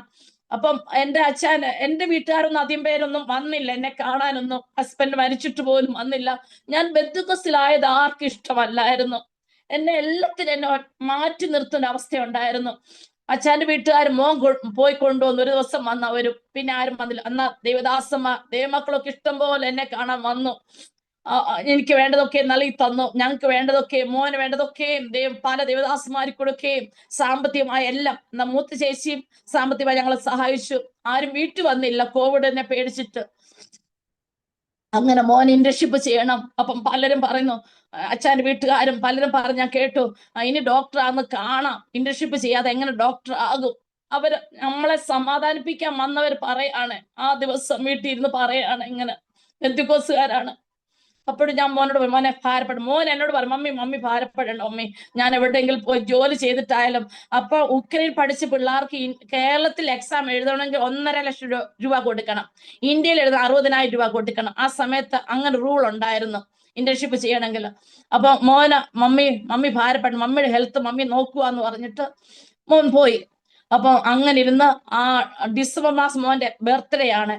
ബർത്ത്ഡേ സമയത്ത് മോന്റെ റൂമിൽ ഇരുന്ന് കരഞ്ഞു. പപ്പ ഇല്ലാത്ത ബർത്ത്ഡേ. ഞാൻ എന്റെ റൂമിൽ ഇരുന്ന് കരയാൻ തുടങ്ങി. ഞാൻ യേശപ്പനോട് പറഞ്ഞു, യേശപ്പ ആഹറിന് വേണ്ടി ഇസ്മായിൽ വേണ്ടി ഇറങ്ങി വന്ന ദൈവമേ, കുഞ്ഞിന് വേണ്ടി ഇറങ്ങി വരണം. കുഞ്ഞിന് വേണ്ടി ഒരു നീറോട് തുറക്കണം. ഞങ്ങൾക്ക് ഇനി അപ്പനല്ലാതെ ആരുമില്ല. എന്റെ ഭർത്താവ് എല്ലാം അങ്ങാണ്. എനിക്ക് അങ്ങോട്ട് അല്ലാതെ ആരോടും ഇല്ല എന്റെ സങ്കടങ്ങൾ പറയാൻ. ഇത്ര നാൾ എന്റെ ജീവിതത്തിൽ ചെയ്ത അത്ഭുതങ്ങൾ ഇനിയും ചെയ്യണം. ഞങ്ങളെ കൈവിടല്ലേ. ആ രീതിയിൽ എന്റെ ഉള്ളിൽ ഞാൻ പ്രാർത്ഥിക്കാൻ തുടങ്ങി. കുഞ്ഞിന്റെ ബേർത്തഡ കഴിഞ്ഞ് ഒരു ദിവസം കഴിഞ്ഞപ്പോ ഡൽഹിയിൽ നിന്ന് ഒരു ഹോളി ഫാമിലി ഹോസ്പിറ്റൽ, പ്രൈവറ്റ് ഹോസ്പിറ്റലാണ്, അവിടുന്ന് ഒരു കോള് വന്നു. മോനെ ഡോക്ടർ ഡയറക്റ്റ് വിളിച്ചിട്ട് പറഞ്ഞു, മോനെ ഫ്രാങ്ക് ജോർജ് ആണോ, ഓടി വാ, ഒരു സീറ്റ് ഉണ്ട്, മോൻ ഓടി വാ എന്ന് പറഞ്ഞു. അപ്പൊ മോൻ എന്നോട് പറഞ്ഞു, മമ്മി ഞാൻ പോകുന്നില്ല, മമ്മി ഒറ്റയ്ക്കിട്ട് ഞാൻ പോകുന്നില്ല, മമ്മിയുടെ ആരോഗ്യം നല്ല സ്ട്രോങ് ആയിട്ട് ഞാൻ പോകുന്നുള്ളൂ. ഞാൻ പറഞ്ഞു, മോനെ വേണ്ട മോനെ, നീ പോയി രക്ഷപ്പെടെ, മമ്മിയെ ദൈവം കരുതിക്കൊള്ളു, മോനാണ് രക്ഷപ്പെടേണ്ടത്. അങ്ങനെ പറഞ്ഞു അവനെ ഞാൻ ഓടിച്ചു വിട്ടു. പ്രിയമുള്ളവരെ, പൈസ ഒന്നും 1 രൂപ പോലും കൊടുക്കുന്നതായിട്ട് വന്നില്ല. 3 നേരം ഭക്ഷണം മോന് ഫ്രീ. പിന്നെ താമസം മാത്രം നോക്കിയാൽ മതിയായിരുന്നു. പ്രിയമുള്ളവരെ, അതുപോലെ ദൈവം കുഞ്ഞിനെ അനുഗ്രഹിച്ചു. അവിടെ തന്നെ ഹോസ്പിറ്റലിൽ തന്നെ കുഞ്ഞിന് ജോലി കൊടുത്തു. ഡോക്ടർ പറഞ്ഞു, മോൻ ഇവിടെ തന്നെ ജോലി തരാം. ഇന്റർവ്യൂ ചെയ്തില്ല. മോൻ ഇടയ്ക്കിടയ്ക്ക് പലരോടും പറയുന്ന കേൾക്കാം, എന്റെ ഇന്റർവ്യൂ ഒന്നും എടുക്കാതെ ഒന്നും ചെയ്യാതാണ് കുഞ്ഞിന് അവിടെ ജോലി കൊടുത്തത്. പലരും ജോലിക്ക് വേണ്ടി ഓടി നടക്കുമ്പോ കുഞ്ഞിനെ ദൈവം അവിടെ മാനിച്ചു, ഹോസ്പിറ്റലിൽ തന്നെ മാനിച്ചു. ഹല്ലേലൂയ. ദൈവം കുഞ്ഞിനെ കൈവിട്ടില്ല. അതെ, അതിന് വേണ്ടി ഇസ്മായിൽ വേണ്ടി ഇറങ്ങി വന്നു. ദൈവം കുഞ്ഞിന് വേണ്ടി ഇറങ്ങി വന്നു. കുഞ്ഞിന് വേണ്ടി ഇതെല്ലാം ദൈവം നൽകി കൊടുത്തു. ഹല്ലേലൂയ, സ്തോത്രം. ഞാൻ പലപ്പോഴും ചെയ്ത് ദൈവമേ, ചെറുപ്രായത്തിൽ കുഞ്ഞിന് തലയിൽ ഒത്തിരി ഭാരമുണ്ടല്ലോ, സാമ്പത്തികമായ ഭാരമായ എല്ലാം ഉണ്ടല്ലോ, എന്നാലും എന്നെ ധൈര്യപ്പെടുത്തും എപ്പോഴും. മോനും മമ്മിയുടെ ഹെൽത്ത് നോക്കി, മമ്മി സന്തോഷമായിട്ടിരിക്കെ, മമ്മി ഭാരപ്പെടല്ലോ നോക്കി എന്നോട് എപ്പോഴും മോൻ പറയും. എപ്പോഴും എന്റെ സന്തോഷമാണ് അവന് ആഗ്രഹിക്കുന്നത്. അതുപോലെ അമ്മോൻ ഇന്റേൺഷിപ്പ് കഴിഞ്ഞപ്പോഴത്തേക്ക് ആ സമയത്ത് വിദേശത്ത് പഠിക്കുന്ന കുഞ്ഞുങ്ങൾ മെഡിക്കൽ കോളേജിൽ ഇന്റേൺഷിപ്പ് ചെയ്തെങ്കിൽ മാത്രം അവർക്ക് ലൈസൻസ് കൊടുക്കത്തുള്ളൂ എന്ന് പറഞ്ഞു. അവസാന നിമിഷം മോൻ പറഞ്ഞു, മമ്മി എനിക്ക് ലൈസൻസ് കിട്ടുമെന്ന് തോന്നുന്നില്ല, വിദേശത്ത് പഠിക്കുന്ന 30,000 പിള്ളേരുണ്ട്, ഇന്റേൺഷിപ്പ് ചെയ്യുന്നുണ്ട് ഇന്ത്യയുടെ പല ഭാഗങ്ങളില്, അവർക്കൊന്നും ലൈസൻസ് കിട്ടത്തില്ല മമ്മി. അങ്ങനാണ് ഗവൺമെന്റ് ഓർഡർ വന്നു, സുപ്രീം കോടതി ഓർഡർ വന്നു പറഞ്ഞു. ഞാൻ പറഞ്ഞു, മോനെ ഇത്ര നാളും ദൈവം കൊണ്ടുവന്നില്ല, ആ ദൈവം ഇതിന്മേൽ പ്രവർത്തിക്കും മോനെ, മമ്മി ഉപവസിക്കാം. കോവിഡ് കഴിഞ്ഞ ശേഷം എല്ലാവരും എന്നോട് പറഞ്ഞു ഉപവസിക്കല്ലെന്ന് പറഞ്ഞു. മമ്മി ഉപവസിക്കുന്നുണ്ട്, ഈ അസുഖങ്ങളൊക്കെ വരുന്ന പറഞ്ഞാൽ ഞാൻ ഉപവസിക്കാൻ തുടങ്ങി. പ്രിയമുള്ളവരെ, മോനും പ്രാർത്ഥിക്കാൻ തുടങ്ങി. അനേ ദേവദാസനോട് ഞാൻ പറഞ്ഞു, അത്ഭുതം എന്ന് പറഞ്ഞിട്ട് സുപ്രീം കോടതി വിധിയായത് ആ വർഷത്തേക്ക് വിധിയെ ദൈവം മാറ്റി എഴുതി. ഈ വിദേശത്ത് പഠിക്കുന്ന കുഞ്ഞുങ്ങൾക്കെല്ലാം ലൈസൻസിൽ ദൈവം കൊടുത്തു, സർട്ടിഫിക്കറ്റ് ദൈവം നൽകി കൊടുത്തു. പ്രിയമുള്ളവരെ, ഹല്ലേലൂയ. അതെ, വിധിയെ തിരുത്തിയെഴുതുന്ന ദൈവമാണ് നമ്മുടെ ദൈവം. ഹല്ലേലൂയ, സ്തോത്രം. ഏത് പ്രയാസമേരെ വിഷയത്തിന് മേൽ കർത്താവ് ഇറങ്ങി വന്ന് പ്രവർത്തിക്കുന്ന എന്നെ വിശ്വസിക്കാൻ വേണ്ടി, ഞാൻ വിശ്വാസത്തിൽ ഉറയ്ക്കാൻ വേണ്ടിയാണ് ദൈവം എന്നെ ഈ സാഹചര്യം കൊടുക്കുകയും കടത്തി വിടുന്നു ഞാൻ ഇന്ന് ചിന്തിക്കുന്നു. പ്രിയമുള്ളവരെ, ഹല്ലേലൂയ. എന്നെ ദൈവം സ്നേഹിച്ചതുകൊണ്ട് മാത്രമാണ് ഞാൻ ഇന്നും ജീവനോട് ആയിരിക്കുന്നത്. ഹല്ലേലൂയ. അതുപോലെ ഞങ്ങൾക്ക് അച്ഛന് സ്വന്തമായി വീടില്ലായിരുന്നു. അതുപോലെ എനിക്ക് പപ്പ ഒരു 60 സെന്റ് സ്ഥലം തന്നു, ചെറിയൊരു വീട് ഞങ്ങൾ വെച്ചു ട്രിവാൻഡ്രത്ത് തന്നെ. പിന്നെ അവിടെ ഞങ്ങൾ പ്രയർ വെക്കുമായിരുന്നു. അതിനുശേഷം ഞങ്ങൾ ഒരു വിശാലതയ്ക്ക് വേണ്ടി ഞങ്ങൾ ആഗ്രഹിച്ചു. അങ്ങനെ ഞങ്ങൾ ഒരു വീട് വാങ്ങിച്ചു. ഞങ്ങൾ വീട് വെച്ച് 5 സെന്റ് സ്ഥലം വാങ്ങിച്ചിട്ടാണ് വീട് വെച്ചത്. അവിടെ ഒരു ചെറിയൊരു ഉള്ളിലായിരുന്നു. വീടെല്ലാം വെച്ച് വന്നപ്പോഴത്തേക്ക് ഒരു 4-5 ലക്ഷം രൂപയോളം ആയി. വിൽക്കാൻ നോക്കിയിട്ട് അവർ 2-2.5 ലക്ഷം രൂപ തരത്തുള്ളൂ എന്ന് പറയും വീടിന്.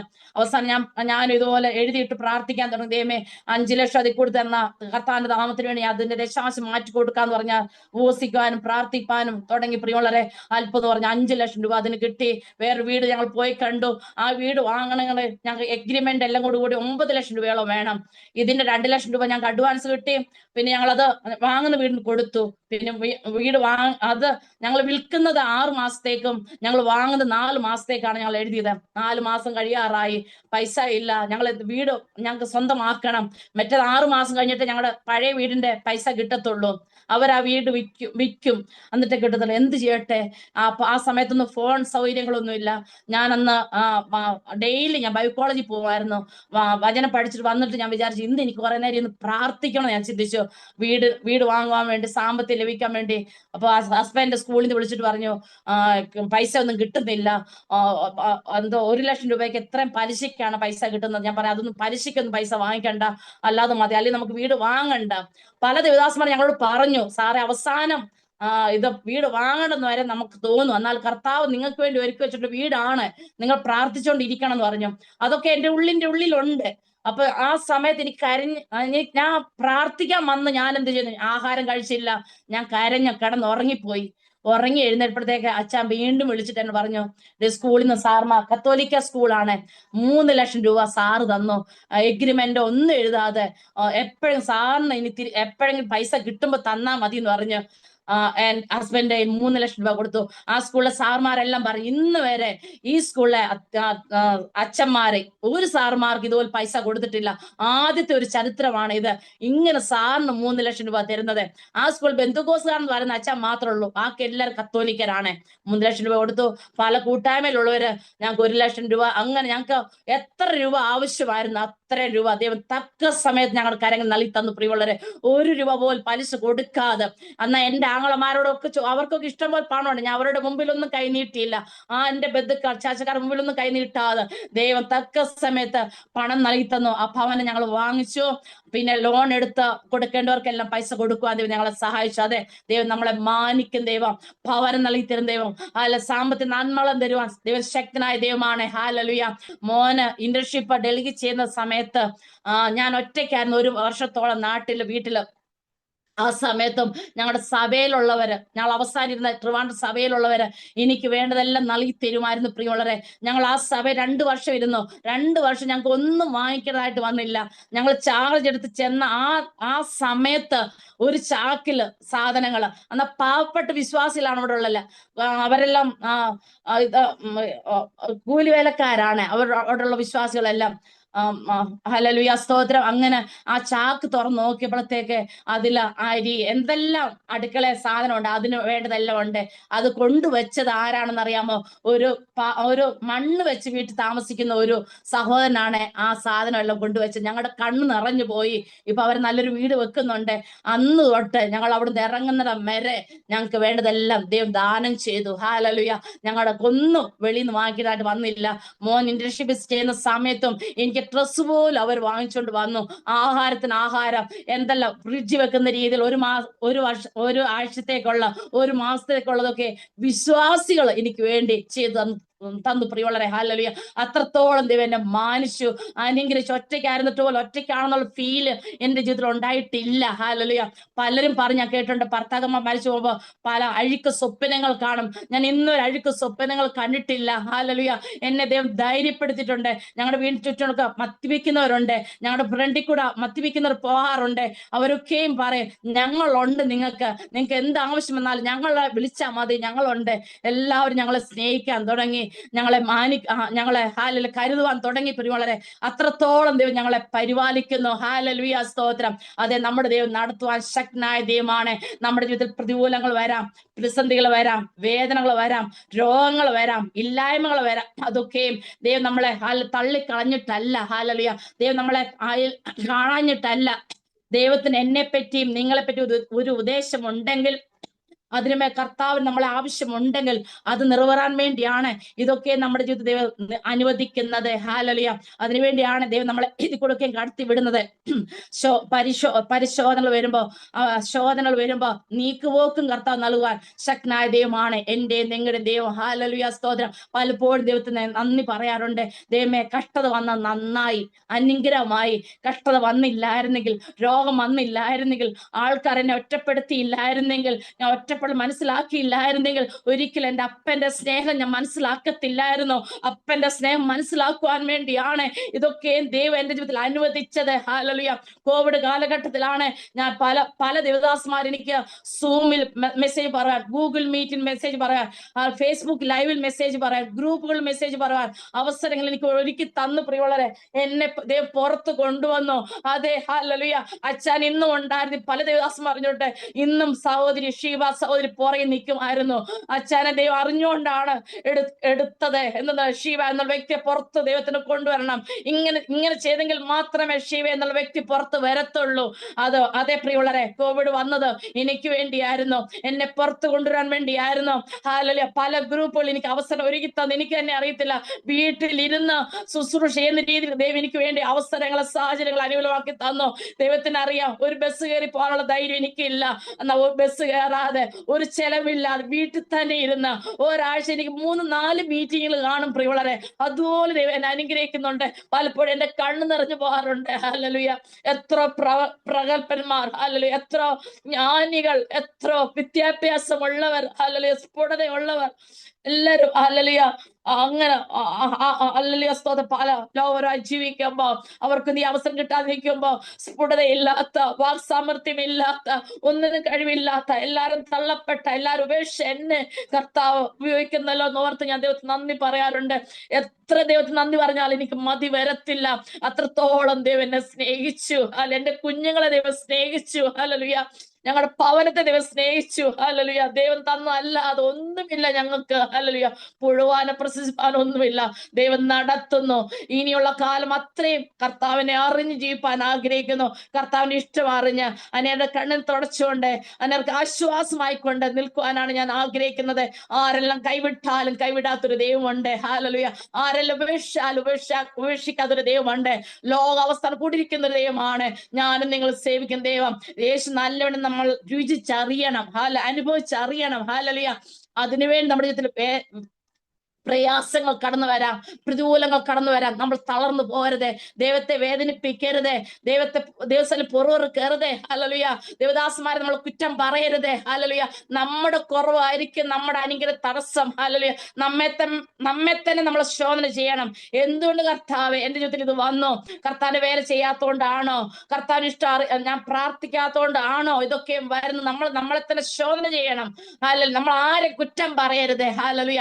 ഞാൻ പലപ്പോഴും എന്നെ തന്നെ ശോധന ചെയ്യുന്ന ഒരു വ്യക്തിയാണ്. എന്തുകൊണ്ട് ദൈവമേ ഇതൊക്കെ എന്റെ ജീവിതത്തിൽ വരും? എന്റെ കുറവാണോ? എന്റെ ബലഹീനതയാണോ? അതെനിക്ക് വെളിപ്പെടുത്തി തരണമേ. അപ്പ എന്നെ ഏൽപ്പിക്കുന്ന പലപ്പോഴും ദിവസത്തിൽ പ്രാർത്ഥിക്കാറുണ്ട് പ്രിയമുള്ളവരെ. കുഞ്ഞുങ്ങൾക്ക് ഞാൻ പറഞ്ഞു കൊടുക്കാറുണ്ട്, ദൈവത്തിന് വേണ്ടി അന്തിമരം നിൽക്കണം. ഹല്ലേലൂയ സ്തോത്രം. ദൈവം കൈവിടും ദൈവമല്ല. എന്താവശ്യം ആ ദിവസത്തിൽ മുഴങ്കാൽ മടക്കണമെന്ന് കുഞ്ഞുങ്ങൾക്ക് ഞാൻ പറഞ്ഞു കൊടുക്കാറുണ്ട്. ഞാൻ കൊടുത്ത സ്വത്ത് എന്ന് പറഞ്ഞാൽ ദൈവത്തെയാണ് ഞാൻ കൊടുത്തിട്ടുള്ളത് പ്രിയമുള്ളവരെ. അതേ പ്രിയമുള്ള നമ്മുടെ കുഞ്ഞുങ്ങൾക്ക് നമ്മൾ കർത്താവിനെ വരച്ച് കാണിച്ചു കൊടുക്കണം. ഹല്ലേലൂയ. കർത്താവ് ആരെന്ന് നമ്മൾ കുഞ്ഞുങ്ങളെ മനസ്സിലാക്കി കൊടുക്കണം. ഈ കാലഘട്ടത്തിൽ തലമുറയെല്ലാം നശിച്ചുകൊണ്ടിരിക്കുന്നത് എന്താണ്? കർത്താവിനെ പറ്റി പറയാൻ മാതാപിതാക്കൾക്ക് അവസരമില്ല, സമയമില്ല. പല ദേവദാസന്മാരുടെ കുഞ്ഞുങ്ങൾ പോലെ എന്നോട് പറയും, എനിക്ക് മമ്മിയോട് സംസാരിക്കണമെന്നുണ്ട്, മമ്മിയോട് എന്റെ അവസ്ഥ തുറന്നു പറയണമെന്നുണ്ട്, മമ്മിക്ക് സമയമില്ല. പലപ്പോഴും പല കുഞ്ഞുങ്ങൾ എന്റെ അടുത്ത് സംസാരിക്കാറുണ്ട്, ആന്റിയുടെ അടുത്ത് വന്ന് സംസാരിക്കുമ്പോൾ എനിക്ക് എന്തോ സമാധാനം കിട്ടുന്ന പോലാണ്, എന്തോ സന്തോഷം കിട്ടുന്ന പോലാണെന്ന് പറയും. എന്റെ കയ്യിൽ ഒന്നുമില്ല. ഞാൻ പിള്ളേരോട് പറയും, കുഞ്ഞുങ്ങളെ എന്റെ കയ്യിൽ ഒന്നുമില്ല, ഞാൻ കേൾക്കുന്ന അത്രേ ഉള്ളൂ. എനിക്ക് കേൾക്കാൻ വലിയ ഇഷ്ടമാണ്. ആരുടെ വേദന എനിക്ക് കേൾക്കുന്ന വലിയ ഇഷ്ടമാണ്. എനിക്കറിയാവുന്ന രീതി അവർക്ക് പറഞ്ഞു കൊടുക്കുന്ന എനിക്ക് വലിയ ഇഷ്ടമാണ്. പ്രിയമുള്ളവരെ, എന്നെ പോലാണല്ലോ അവരും ഞാൻ ചിന്തിക്കാറുണ്ട് പലപ്പോഴും. ആർക്കും ഞാൻ ദോഷം ചെയ്യാൻ ആഗ്രഹിക്കുന്ന ഒരു വ്യക്തിയല്ല. ഹല്ലേലൂയ. അതെ, നമ്മുടെ ദൈവം ഇന്നും ജീവിക്കുന്നു, ഇന്നും അത്ഭുതം ചെയ്യുന്നു, ഇന്നും നമ്മളെ വിട്ടുവയ്ക്കുന്നു, കുഞ്ഞുങ്ങളെ അനുഗ്രഹിക്കുന്നു. ഹല്ലേലൂയ. എന്ത് പ്രയാസമായാലും പ്രയാസത്തിന്റെ കർത്താവിന്റെ കരം ചലിക്കും. തലമുറയില്ല ഭാരപ്പെടുകയാണെങ്കിൽ തലമുറ തരുവാൻ ദൈവം ശക്തനാണ്. കുഞ്ഞുങ്ങളുടെ വിദ്യാഭ്യാസത്തെ ഓർത്ത് ഭാരപ്പെടുകയാണെങ്കിൽ നമ്മളോട് ചിന്തിക്കാത്ത രീതിയിലുള്ള വിദ്യാഭ്യാസം നൽകി കുഞ്ഞുങ്ങളെ മാനിപ്പാൻ ദൈവം ശക്തനാണ്. ഹല്ലേലൂയ. നമ്മൾ രോഗിയായി ഭാരപ്പെടുകയാണോ, ഏത് രോഗമായാലും അതിന്മേൽ ഇറങ്ങി വരുന്ന ഒരു കരമുണ്ട്. ദൈവം അത്ഭുതങ്ങളുടെ ദൈവമാണ്. അതുപോലെ തന്നെ 2011 എനിക്കൊരു ആക്സിഡന്റ് ഉണ്ടായി. ഞാനും അച്ഛനും കൂടെ ഒരു മീറ്റിംഗ് കഴിഞ്ഞിട്ട് ഞങ്ങള് റാന്നിയിലോട്ട് പോവുകയാണ്. ബൈക്കിലാണ് ഞങ്ങൾ യാത്ര ചെയ്യുന്നത്. ട്രിവാൻഡ്രത്ത് MC റോഡിൽ വെച്ച് ഒരു ലേഡി സ്കൂട്ടർ ഓടിച്ചോണ്ട് വരികയാണ്. ഞങ്ങളുടെ ബൈക്കിൽ വന്ന് ഇടിച്ചു. ഞാനും അച്ഛനോട് ആ MC റോഡിൽ വീണു, നടു റോഡിൽ വീണു. എന്നാൽ ആ സമയത്ത് ബസ്സൊന്നും വന്നില്ല. എന്റെ കാല് ആ ബൈക്കിന്റെ അടിയിലായിപ്പോയി. ഞാൻ അത് ഊരിയെടുത്തു. അച്ഛൻ ഫ്രണ്ടിലോട്ടും വീണു. ആ സമയത്ത് എന്റെ മനസ്സിലെന്താ, അച്ഛൻ എന്തെങ്കിലും സംഭവിച്ചോ? അതാണ് ഞാൻ അച്ഛനെയാണ് നോക്കുന്നത്. അച്ഛൻ ചാടി എഴുന്നേറ്റു. എന്നോട് ചോദിച്ചു, നിനക്ക് എന്തെങ്കിലും സംഭവിച്ചു? ഞാൻ പറഞ്ഞു, ഇല്ലോ, ഒന്നും സംഭവിച്ചില്ലെന്ന് പറഞ്ഞു. എന്നാൽ കാല് നല്ല വേദനയായിരുന്നു. നാട്ടിൽ പോയി ബ്രദറിന്റെ വീട്ടിൽ പ്രെയർ ആയിരുന്നു. ബ്രദറിന്റെ വീട്ടിൽ പ്രെയർ കഴിഞ്ഞു. അവിടെ ഞങ്ങൾ ഒരു ദിവസം താമസിച്ചു. കാല് നല്ല വേദനയുണ്ട്, ഞാനത് സഹിക്കുകയാണ്. പിന്നെ തിരിച്ച് ട്രിവാൻഡ്രത്തോട് വരികയാണ്.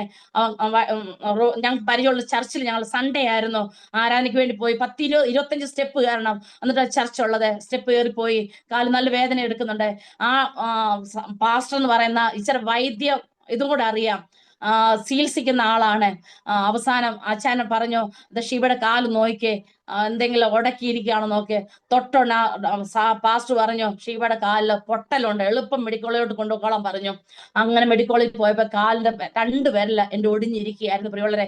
ഞാൻ ആ ദിവസം പോയി, രണ്ടാം ദിവസം രാത്രിയായി, 2 ദിവസം ഞാൻ അത് വെച്ചോണ്ട് നടന്നു. ഹല്ലേലൂയ. ഹോസ്പിറ്റലിൽ പോയി എനിക്ക് ബാൻഡേജ് ഇട്ടു. ആ കാലിൽ ഇടത്ത കാലിലായിരുന്നു ബാൻഡേജ് ഇട്ട് കഴിഞ്ഞിട്ട് ഞാൻ വീട്ടിൽ വന്നു. 2 മാസം റെസ്റ്റ് എടുക്കാൻ പറഞ്ഞു. ഒരാഴ്ച കഴിഞ്ഞിട്ട് എന്റെ കാലിന്റെ പൊട്ടൽ അവിടെ ഊറി വന്നു. അത് നോർമലായി. ഡോക്ടർ നോക്കിയിട്ട് പറയാണ് ഇത്ര എളുപ്പം നോർമൽ ആയല്ലോ എന്ന് പറഞ്ഞു. 2 മാസം പോലെ കിടക്ക, 1 മാസം ആകുന്നതിന് മുമ്പ് എന്റെ പ്ലാസ്റ്റർ എടുത്തു പ്രിയമുള്ളവരെ. അതുപോലെ തന്നെ എനിക്ക് കോവിഡ് വന്ന സമയത്ത് എനിക്ക് തിമിരത്തിന്റെ അസുഖം വന്നിട്ടാണ്. കോവിഡ് വന്നപ്പോ എന്റെ മുടിയെല്ലാം കൊഴിഞ്ഞു പോയി, എല്ലാം മൊട്ടത്തലയായിരുന്നു എനിക്ക് മുടി കിളിക്കുമെന്ന് ഞാൻ ഒരിക്കലും ചിന്തിച്ചില്ല. മുടി മൊട്ടത്തലയായി. എന്റെ ലങ്സിന് പ്രശ്നം വന്നു, തിമിരത്തിന് പ്രശ്നം വന്നു. അപ്പം മോനെ ഇന്റേൺഷിപ്പിന് വേണ്ടി ഡൽഹി വരുന്നതിന് മുമ്പായിട്ട് ഡോക്ടറെ കാണിച്ചു. ഡോക്ടർ പറഞ്ഞു 2 ലങ്സ് മാറ്റി വെച്ചേ പറ്റുള്ളൂ എന്ന് പറഞ്ഞു. മോൻ പറഞ്ഞു മമ്മിയുടെ തിമിരത്തിന്റെ ആ സീൽസ് കഴിഞ്ഞിട്ട് ഞാൻ പോകുന്നുള്ളൂ എന്ന് പറഞ്ഞു. ഞാൻ പറഞ്ഞു മോനെ വേണ്ട, നീ പോ എന്ന് പറഞ്ഞു. അതിനുശേഷമാണെങ്കിൽ എന്നെ മോനെ ജോലി കിട്ടപ്പോ ഡൽഹി കൊണ്ടുവന്നു. ഡൽഹി വന്നപ്പോ മോന് പരിചയമുള്ള ഒരു സീനിയർ ഡോക്ടറെ എന്നെ കൊണ്ട് കാണിച്ചു. ആ സമയത്ത് ഞാൻ മോനോട് പറയാം, മോനെ ദൈവം എന്നെ സൗഖ്യമാക്കും അല്ലേ മോനെ. അങ്ങനെ മമ്മി എന്താ മമ്മി പൊട്ടത്തരം പറയുന്നത് ചോദിച്ചിട്ട് അവര് സയൻസ് പ്രകാരമാണ് അവര് സംസാരിക്കുന്നത്. ഞാൻ പറഞ്ഞു മോനെ കഴിഞ്ഞ നാളൊക്കെ ദൈവം എന്റെ ജീവിതത്തിൽ എന്തെല്ലാം അത്ഭുതം ചെയ്തു, ഇതും ദൈവം അത്ഭുതം ചെയ്യും അല്ലേ മമ്മി. ലെൻസ് ചീത്തയായ പിന്നെ ആ ലെൻസ് മാറ്റി വെച്ചേ പറ്റൂ മമ്മി അങ്ങനെ പറഞ്ഞു. ഞാൻ പറഞ്ഞു ഞാൻ അന്നെല്ലാം പ്രാർത്ഥിച്ചുകൊണ്ട് പോവുകയാണ്. ഹോസ്പിറ്റലിൽ ചെന്നു, ഡോക്ടറെ കാണിച്ചു. ഡോക്ടറെ നോക്കിയപ്പോ പറയാം ആരാണ് പറഞ്ഞ ലെൻസ് തിമിരത്തിന്റെ പ്രശ്നം ഉണ്ടെന്ന്. തിമിരത്തിന് പ്രശ്നമേ ഇല്ലെന്ന് പറഞ്ഞു. എനിക്ക് അതിനെ ഓപ്പറേഷൻ ചെയ്തതായിട്ട് വന്നില്ല, പഴയ ലെൻസ് തന്നെ എന്റെ കണ്ണി കിടക്കുന്നു പ്രിയമുള്ളവരെ. ഹല്ലേലൂയ. ഞാൻ പലപ്പോഴും ദൈവത്തിൽ പ്രാർത്ഥിക്കാം, ദൈവമേ എന്റെ ശരീരം ദൈവം തന്ന അവയം എനിക്ക് മരിക്കുന്നിടം വരെ വേണം. ഞാൻ ദൈവത്തോട് പ്രാർത്ഥിക്കുന്നതാണ്, ഒരു അവയം പോലെ എടുത്തു മാറ്റുവാൻ ദൈവം അനുവദിക്കല്ലേ എന്ന് ഞാൻ പ്രാർത്ഥിച്ച ഒരു വ്യക്തിയാണ് പ്രിയമുള്ളവരെ. അതുപോലെ കണ്ണിന്റെ തിമിരത്തിന്റെ ചികിത്സ ചെയ്യേണ്ടതായിട്ട് എനിക്ക് വന്നില്ല. 1 ദിവസം മരുന്ന് ഒഴിച്ചു. അതുപോലെ തന്നെ മോൾക്ക് 2 കുഞ്ഞുങ്ങൾ. മോടെ 10ാം ക്ലാസ് കഴിഞ്ഞപ്പോഴത്തേക്ക് മോടെ അത് +2 കഴിഞ്ഞു. +2 കഴിഞ്ഞപ്പോഴത്തേക്ക് കുഞ്ഞിനെ ഞങ്ങള് കുമ്പനാട് ബൈബിൾ കോളേജിൽ പഠിപ്പിക്കാൻ വേണ്ടി വിട്ടു. പപ്പയുടെ ദൈവാത്മാവ് പറഞ്ഞു കുഞ്ഞിനെ ബൈബിൾ കോളേജിൽ പഠിപ്പിക്കണം എന്ന് പറഞ്ഞു. ബൈബിൾ കോളേജിൽ പഠിപ്പിച്ചുകൊണ്ടിരുന്നപ്പോഴാണ് കുഞ്ഞിന് വേണ്ടി ഒരു ആലോചന വന്ന് ദൈവത്തിന്റെ പ്രകാരം ഒരു RSS കുടുംബത്തിൽ നിന്ന് രക്ഷിക്കപ്പെട്ട് വന്ന വ്യക്തിയാണ് മരുമോന്. അങ്ങനെ അവരുടെ വിവാഹം കഴിഞ്ഞു. അവർ രാജസ്ഥാനിൽ കടന്നു വന്നു. രാജസ്ഥാൻ 13 വർഷത്തോളം കർത്താവിന്റെ വേല ചെയ്തു. 5 വർഷം അവർ കുഞ്ഞുങ്ങളില്ലായിരുന്നു. ആദ്യത്തെ കുഞ്ഞുണ്ടായി. കുഞ്ഞൻ ഡെലിവറി സമയത്ത് ഞാൻ അവരുടെ വീട്ടിൽ പോയി. ആ സമയത്തേക്ക് ഹൈ ബ്ലീഡിങ്. ഞാൻ ആ സമയത്ത് നാഗ്പൂരിലാണ്. High bleeding. മോളെ സീരിയസ് ഡോക്ടറെ കാണിച്ചപ്പോഴത്തേക്ക് ഡോക്ടർ പറഞ്ഞു ക്യാൻസർ ആകാൻ സാധ്യതയുണ്ട്, അല്ലെങ്കിൽ മരണം വരെ മരുന്ന് കഴിക്കണം എന്ന് പറഞ്ഞു. ഈ സ്ത്രീ ആയോണ്ടാണ് ഇങ്ങനെ എഴുന്നേറ്റ് നടക്കുന്നു പറഞ്ഞു. ആ സമയത്തൊക്കെ എനിക്ക് മനസ്സിൽ ചിന്തിക്കുന്നത് എനിക്ക് യേശുപ്പനാണ് എനിക്കെല്ലാം. എന്റെ ഉള്ളിൽ എപ്പോഴും പറയുന്നത് എന്റെ യേശുപ്പൻ അറിയാതെ ഒന്നും വരത്തില്ല, യേശുപ്പൻ സഹായിക്കും. ആ ഒരു ചിന്തയോടെ എപ്പോഴും ഞാൻ എടുക്കുമ്പോഴെല്ലാം എനിക്ക് ചിന്തിക്കാറുള്ള യേശുപ്പനെ പറ്റി മാത്രമേ ചിന്തിക്കാറുള്ളൂ. വേറെ ഒന്നും ഞാൻ ചിന്തിക്കാറില്ല. അത് തരണേ ഇത് തരണേ എന്ന് ഞാൻ പ്രാർത്ഥിക്കാറില്ല, യേശുപ്പനെ പറ്റി ചിന്തിക്കും. അപ്പം ഡോക്ടർ പറഞ്ഞു മമ്മിയുടെ ഓപ്പറേഷൻ യൂട്രസ് റിമൂവ് ചെയ്തിട്ടേ മമ്മിയെ വിടാവൂ, നാഗ്പൂരിലോട്ട് വിടാവൂ എന്ന് പറഞ്ഞു. അത്രത്തോളം അവരുടെ ശരീരം ബലഹീനമായിക്കൊണ്ടിരിക്കുകയാണ്, ശരീരത്തിൽ നിന്ന് ബ്ലഡ് പോയിക്കൊണ്ടിരിക്കുകയാണെന്ന് പറഞ്ഞു. ആ സമയത്ത് മോടെ വീട്ടിൽ വന്നു. മോടെ വിശ്വാസികളെല്ലാം നേഴ്സുമാരാണ്. അവരെല്ലാം എന്നെ ഒത്തിരി കളിയാക്കാൻ തുടങ്ങി. ഇത്ര നാൾ എന്തുകൊണ്ട് വെച്ചോണ്ടിരുന്നു, ഡോക്ടർമാരെ കാണിച്ചു കൂടായിരുന്നു, ഇതാന്നെല്ലാം പറയാം. അപ്പൊ ഹൈ BP ആയി. അപ്പൊ മോടെ കാര്യം നോക്കണം, വരുന്നവരുടെ കാര്യം നോക്കണം. ഒത്തിരി എനിക്ക് ആ സമയം മോള് ഡെലിവറി ആയി കിടക്കുകയാണല്ലോ. അപ്പൊ എന്റെ ശരീരം തന്നെ എനിക്കറിയാം. ഞാൻ മയങ്ങി വീണ്. ഞാൻ മോളോട് ഒരു ദിവസം പറഞ്ഞു മോളെ ഞാൻ ഇവിടെ കിടന്ന് ചിലപ്പോൾ മരിച്ചെന്ന് വരും. ഞാൻ പറഞ്ഞു അത്രത്തോളം എനിക്ക് വയ്യ ശരീരം, അത്രത്തോളം ജോലിയുണ്ട്, എല്ലാം ചെയ്യണം. അപ്പോഴത്തേക്ക് ഡോക്ടറെ കണ്ടു. ഞാൻ അച്ഛനോട് പറഞ്ഞു അച്ഛാ എനിക്ക് നാട്ടിൽ പോയിട്ട് 1-2 പാസ്റ്റർമാരെ കൊണ്ട് എനിക്ക് പ്രാർത്ഥിപ്പിക്കണം. പ്രാർത്ഥിച്ച് കഴിഞ്ഞിട്ട് ദൈവത്തിന്റെ ഇഷ്ടം എന്താണോ, യൂട്രസ് റിമൂവ് ചെയ്യണോ റിമൂവ് ചെയ്യാം, എനിക്ക് പ്രാർത്ഥിക്കണം അച്ഛാന്ന് പറഞ്ഞു. അച്ഛൻ ഞങ്ങളെ നാട്ടിൽ വന്നു. 1-2 ദേവദാസന്മാരോട് ഈ കാര്യം പറഞ്ഞു പ്രാർത്ഥിച്ചു. ദേവദാസനും പറഞ്ഞു അങ്ങനെയാണ്. നല്ലൊരു മരത്തിൽ ഇത്തള് വന്ന് കിടക്കുകയാണ്. ആ മരത്തെ നശിപ്പിക്കണം പിശാചിന്. ആ മരത്തെ നശിപ്പിച്ചാലേ പിശാചിന്റെ തന്ത്രങ്ങൾ ഫലിക്കത്തുള്ളൂ, പിശാചിന്റെ ഇഷ്ടം സാധിക്കത്തുള്ളൂ എന്ന് ആ ദേവദാസൻ പറഞ്ഞു. പിന്നെ ദേവദാസൻ ശക്തമായി പ്രാർത്ഥിച്ചു. ആ സമയത്ത് എനിക്ക് ബ്ലീഡിങ് ഉണ്ട്. പ്രാർത്ഥിച്ചിട്ട് പറഞ്ഞു ആ ഇത്തിള് ചുവട് വേരോടുകൂടി എരിഞ്ഞു പോയിരിക്കുന്നു പറഞ്ഞു. പൂർണ്ണമായിട്ട് എരിഞ്ഞിരിക്കുന്നു. ആ സ്പോട്ടിൽ തന്നെ ദൈവം എന്റെ ബ്ലീഡിങ് സ്റ്റോപ്പ് ആക്കി പ്രിയമുള്ളവരെ. എനിക്ക് ഇന്നും അതിശയമാണ്. ഹല്ലേലൂയ, സ്തോത്രം. അതെ, ബ്ലീഡിങ് ദൈവം സൗഖ്യമാക്കി തന്നു. ഓപ്പറേഷൻ ചെയ്തതായിട്ട് വന്നില്ല. മരുന്ന് കഴിക്കാൻ വേണ്ടി ഗുളി തന്നിട്ട് എനിക്ക് മരുന്ന് കഴിക്കുമ്പോൾ തല വല്ലാതെ ഭാരമാകുകയാണ്. എനിക്ക് മരുന്ന് കഴിക്കാൻ പറ്റത്തില്ല. എനിക്ക് പിന്നെ അടുക്കള ജോലി ഒന്നും ചെയ്യാൻ പറ്റത്തില്ല. ഞാൻ അച്ഛനോട് വെച്ചാ എനിക്ക് മരുന്ന് കഴിക്കാൻ പറ്റുന്നില്ല. അങ്ങനെ പറഞ്ഞു. ഞാൻ മരുന്ന് കഴിച്ചില്ല. എല്ലാ വർഷവും 2-3 വർഷം സ്കാനിങ് എടുത്തു. ഡോക്ടർ പറഞ്ഞു, അച്ഛൻ്റെ കൂടെ പഠിച്ച ഡോക്ടേഴ്സ് ഉണ്ടായിരുന്നു. ഡോക്ടർ പറഞ്ഞു, ഷീബയുടെ യൂട്രസ് അവിടെ തന്നെ ഇരുന്നോട്ടെ, വളരുന്ന മഴയൊന്നും അല്ല. ഒത്തിരി മഴയൊക്കെ ഉണ്ടായിരുന്നു, വളരുന്ന മഴയൊന്നും അല്ല, അങ്ങനെ ഇരുന്നോട്ടെ. അതെ, 2016 ഈ സംഭവം. അന്നോട്ട് ഇന്ന് വരെ ദൈവം എന്നെ പൂർണ്ണമായി സൗഖ്യമാക്കി. ആ വർഷം തന്നെ ദൈവം എന്നെ സൗഖ്യമാക്കി. അതിന്റെ ഒരു പ്രശ്നങ്ങളും എന്റെ ശരീരത്തിൽ ഉണ്ടായിട്ടില്ല പ്രിയമുള്ളവരെ. അതെ, നമ്മുടെ ദൈവം ആരാണ്? സൗഖ്യദായകനാണ്. പല യൂട്രസിൽ പ്രശ്നമുള്ളവരോട് ഞാൻ പറയാറുണ്ട്, ബ്ലീഡിങ് ഉള്ളവരോട് ഞാൻ എന്റെ സാക്ഷ്യം പറയാറുണ്ട്. ദൈവം വെടിപ്പാൻ ശക്തനാണെന്ന്, മതിയായ ദൈവമാണെന്ന് ഞാൻ പറയാറുണ്ട് പ്രിയമുള്ളവരെ. അതിൽ കൊടുക്കുകയും ദൈവം എന്നെ കടത്തി വിട്ടത് എന്താണ്? ഇതേ പ്രശ്നമുള്ളവർക്ക് ഞാനൊരു ആശ്വാസമാകാൻ വേണ്ടി ആയിരിക്കും ദൈവം എന്നെ ഇതിൽ കൊടുക്കുകയും കടത്തി വിട്ടത്. ഹല്ലേലൂയ. അതെ, എന്റെ ശരീരത്തിൽ കത്തി വെക്കുവാൻ ദൈവം അനുവദിച്ചിട്ടില്ല. ഹല്ലേലൂയ. മോനെ പ്രഗ്നന്റ് ആയ സമയത്ത് ഡോക്ടർമാർ പറഞ്ഞു കത്തി വെക്കേണ്ടതായിട്ട് വരും, ഓപ്പറേഷൻ ചെയ്യേണ്ടതായിട്ട് വരും എന്ന് പറഞ്ഞ അന്നും കത്തി വെക്കേണ്ടതായിട്ട് വന്നില്ല. യൂട്രസിൽ മഴ വന്നു, അത് തിമിരം വന്നു, അവിടെ ഒന്നും കത്തി വെക്കേണ്ടതായിട്ട് ദൈവം അനുവദിച്ചില്ല. നമ്മുടെ ദൈവം ആരാണ്? സൗഖ്യദായകൻ, നല്ല വൈദ്യൻ, നല്ല ഡോക്ടറാണ്. നമ്മുടെ ശരീരത്തെ മെനഞ്ഞവനായ ദൈവത്തെയാണ് നമ്മൾ സേവിക്കുന്നത്, ആരാധിക്കുന്നത്. ആ ദൈവത്തിന് വേണ്ടി ദൈവത്തിന് നമ്മൾ പറ്റി നിൽക്കണം. ദൈവത്തെ പൂർണ്ണമായി ആശ്രയിച്ചാൽ ദൈവം നിശ്ചയമായി നമ്മളെ അനുഗ്രഹിക്കുന്ന ദൈവമാണ്. ഈ ലോകത്ത് വെച്ച് തന്നെ ദൈവം നമ്മളെ മാനിക്കുന്ന ദൈവമാണ്. നിന്ദിച്ചവരുടെ മധ്യ ദൈവം നമ്മളെ മാനിക്കുന്ന ദൈവമാണ്. കോവിഡ് വന്ന് മരിക്കേണ്ട സമയത്ത് പല ദേവദാസന്മാരോട് പറഞ്ഞു, നിന്നെ നിന്ദിച്ചവരുണ്ട് ഒത്തിരി, നിന്നെ പരിഹസിച്ചവരുണ്ട്, നിന്നെ കളിയാക്കിയവരുണ്ട്, നീ പോലും അറിയാത്ത കാര്യങ്ങൾ പറഞ്ഞ് പരത്തിയവരുണ്ട്. അവരുടെ മധ്യ നിന്റെ ദൈവം ആരും ദൈവത്തിന് കാണിക്കുവാനുണ്ട്. അതിനുവേണ്ടിയാണ് ഇതൊക്കെയും ദൈവം നിന്റെ ജീവിതത്തിൽ അനുവദിച്ചിരിക്കുന്നത്. അതുകൊണ്ട് അതെല്ലാം അവരെ പഠിപ്പിച്ചെന്ന് മാത്രമേ ദൈവം നിന്റെ ആയുസ്സിനെ എടുക്കത്തുള്ളൂ. ഹല്ലേലൂയ, സ്തോത്രം. അതേ പ്രിയമുള്ളവരെ, ഞാൻ സേവിക്കുന്ന ദൈവം ആരെന്ന് എന്നെ നിന്ദിച്ചവർക്ക് ദൈവം മനസ്സിലാക്കി കൊടുക്കാൻ വേണ്ടി ദൈവം എന്റെ ആയുസ്സിനെ മടക്കി തന്നു, എന്റെ ആരോഗ്യത്തെ ദൈവം മടക്കി തന്നു. ദൈവം ഇന്നും ജീവനോട് എന്നെ ഇരുത്തിയിരിക്കുന്ന എന്താണ്? മറ്റുള്ള സാക്ഷി എഴുന്നേൽപ്പാൻ വേണ്ടിയാണ്. ഹല്ലേലൂയ. അതെ, ഇന്നും ദൈവം ജീവിക്കുന്നു. ഹല്ലേലൂയ. ഇന്നും ദൈവം പ്രവർത്തിക്കുന്നു, ഇന്നും ദൈവം അത്ഭുതം ചെയ്യുന്നു. ഹല്ലേലൂയ. ദൈവത്തിന് വേണ്ടി നമ്മളെ ഒന്ന് ഏൽപ്പിച്ചു കൊടുക്കാൻ സാധിക്കുമോ? നമ്മളെ തന്നെ പൂർണ്ണമായി ഏൽപ്പിക്കുക. ഈ ലോകത്തിലെ നന്മകൾക്ക് വേണ്ടി അല്ല നമ്മൾ പ്രാർത്ഥിക്കേണ്ടത്, ആത്മീയ നന്മകൾക്ക് വേണ്ടി നമ്മൾ പ്രാർത്ഥിക്കേണ്ടത്. ആത്മീയ നന്മ നമ്മുടെ ജീവിതത്തിൽ ഇല്ലെങ്കിൽ ഈ ലോകത്ത് നമ്മൾ എന്തെല്ലാം നേടി എന്ന് പറഞ്ഞാലും അതെല്ലാം പോകുന്ന ഒരു സമയമുണ്ട്. ഹല്ലേലൂയ. എന്നാൽ നമ്മൾ ഇന്ന് പാറാത്ത് നിൽക്കുന്നത് ആത്മീയ നന്മ മാത്രമേ ഉള്ളൂ, ആത്മീയ വിടുതൽ മാത്രമേ ഉള്ളൂ പ്രിയമുള്ളവരെ. അതിനുവേണ്ടി നമ്മളെ ഒന്ന് ഏൽപ്പിച്ചു കൊടുക്കുക, സമർപ്പിച്ചു കൊടുക്കുക. ഹല്ലേലൂയ. ഇത്രത്തോളം എനിക്ക് സാക്ഷ്യം പറവാൻ തക്കണം. ഹല്ലേലൂയ, സ്തോത്രം.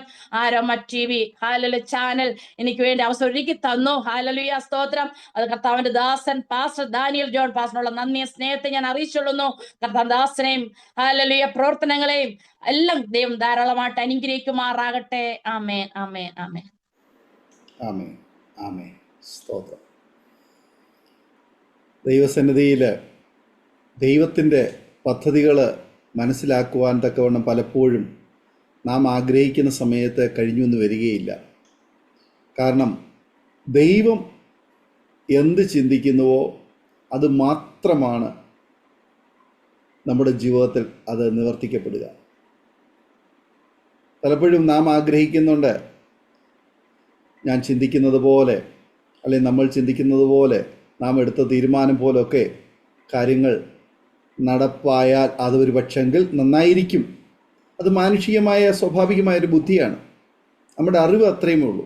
മറ്റുള്ളവരുടേതായ ജീവിതചര്യകളും കാര്യങ്ങളൊക്കെ കണ്ടിട്ട് നമ്മൾ മനസ്സിലാക്കി വെച്ചിരിക്കുന്ന പല കാര്യങ്ങളുമാണ്. അപ്പോൾ അതുപോലെ ആയാൽ കൊള്ളാം എന്ന് വിചാരിച്ച് പലപ്പോഴും നമ്മൾ ആ നിലയിൽ ചിന്തിക്കും. എന്നാൽ ദൈവത്തിന് ഒരു വ്യക്തിയെ കൊണ്ട് ഈ ഭൂമിയിൽ ചെയ്തെടുക്കേണ്ടുന്ന ചില പരിപാടികൾ ദൈവം ഓൾറെഡി പ്ലാൻ ചെയ്ത് വെച്ചിട്ടുണ്ട്. അത് നമ്മുടെ ബുദ്ധിക്കകത്ത് ഒതുങ്ങുന്നതല്ല. നമുക്ക് നമ്മുടെ പരിമിതമായ അറിവിനും അനുഭവത്തിനും ഇടയിൽ നമുക്കത് മനസ്സിലാക്കുവാൻ കഴിയുന്നതുമല്ല. അതിനൊക്കെ എത്രയോ അപ്പുറമാണ് ദൈവത്തിൻ്റെ കാര്യപരിപാടി.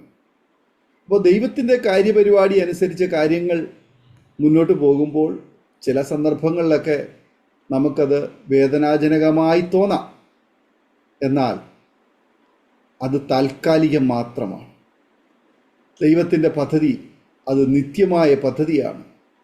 അതുകൊണ്ട് അതിനോട് ചേർന്ന് ദൈവം ചിന്തിക്കുന്നത് പോലെ ദൈവത്തിൻ്റെ ചിന്ത നമ്മുടെ ഉള്ളിലേക്ക് വരുമെങ്കിൽ, ദൈവത്തിൻ്റെ വിശ്വാസം നമ്മുടെ വിശ്വാസമായി മാറുമ്പോൾ നാമും ആ ദൈവത്തിൻ്റെ പദ്ധതിയിൽ പങ്കാളികളായി തീരുവാൻ ഇടയായിത്തീരും.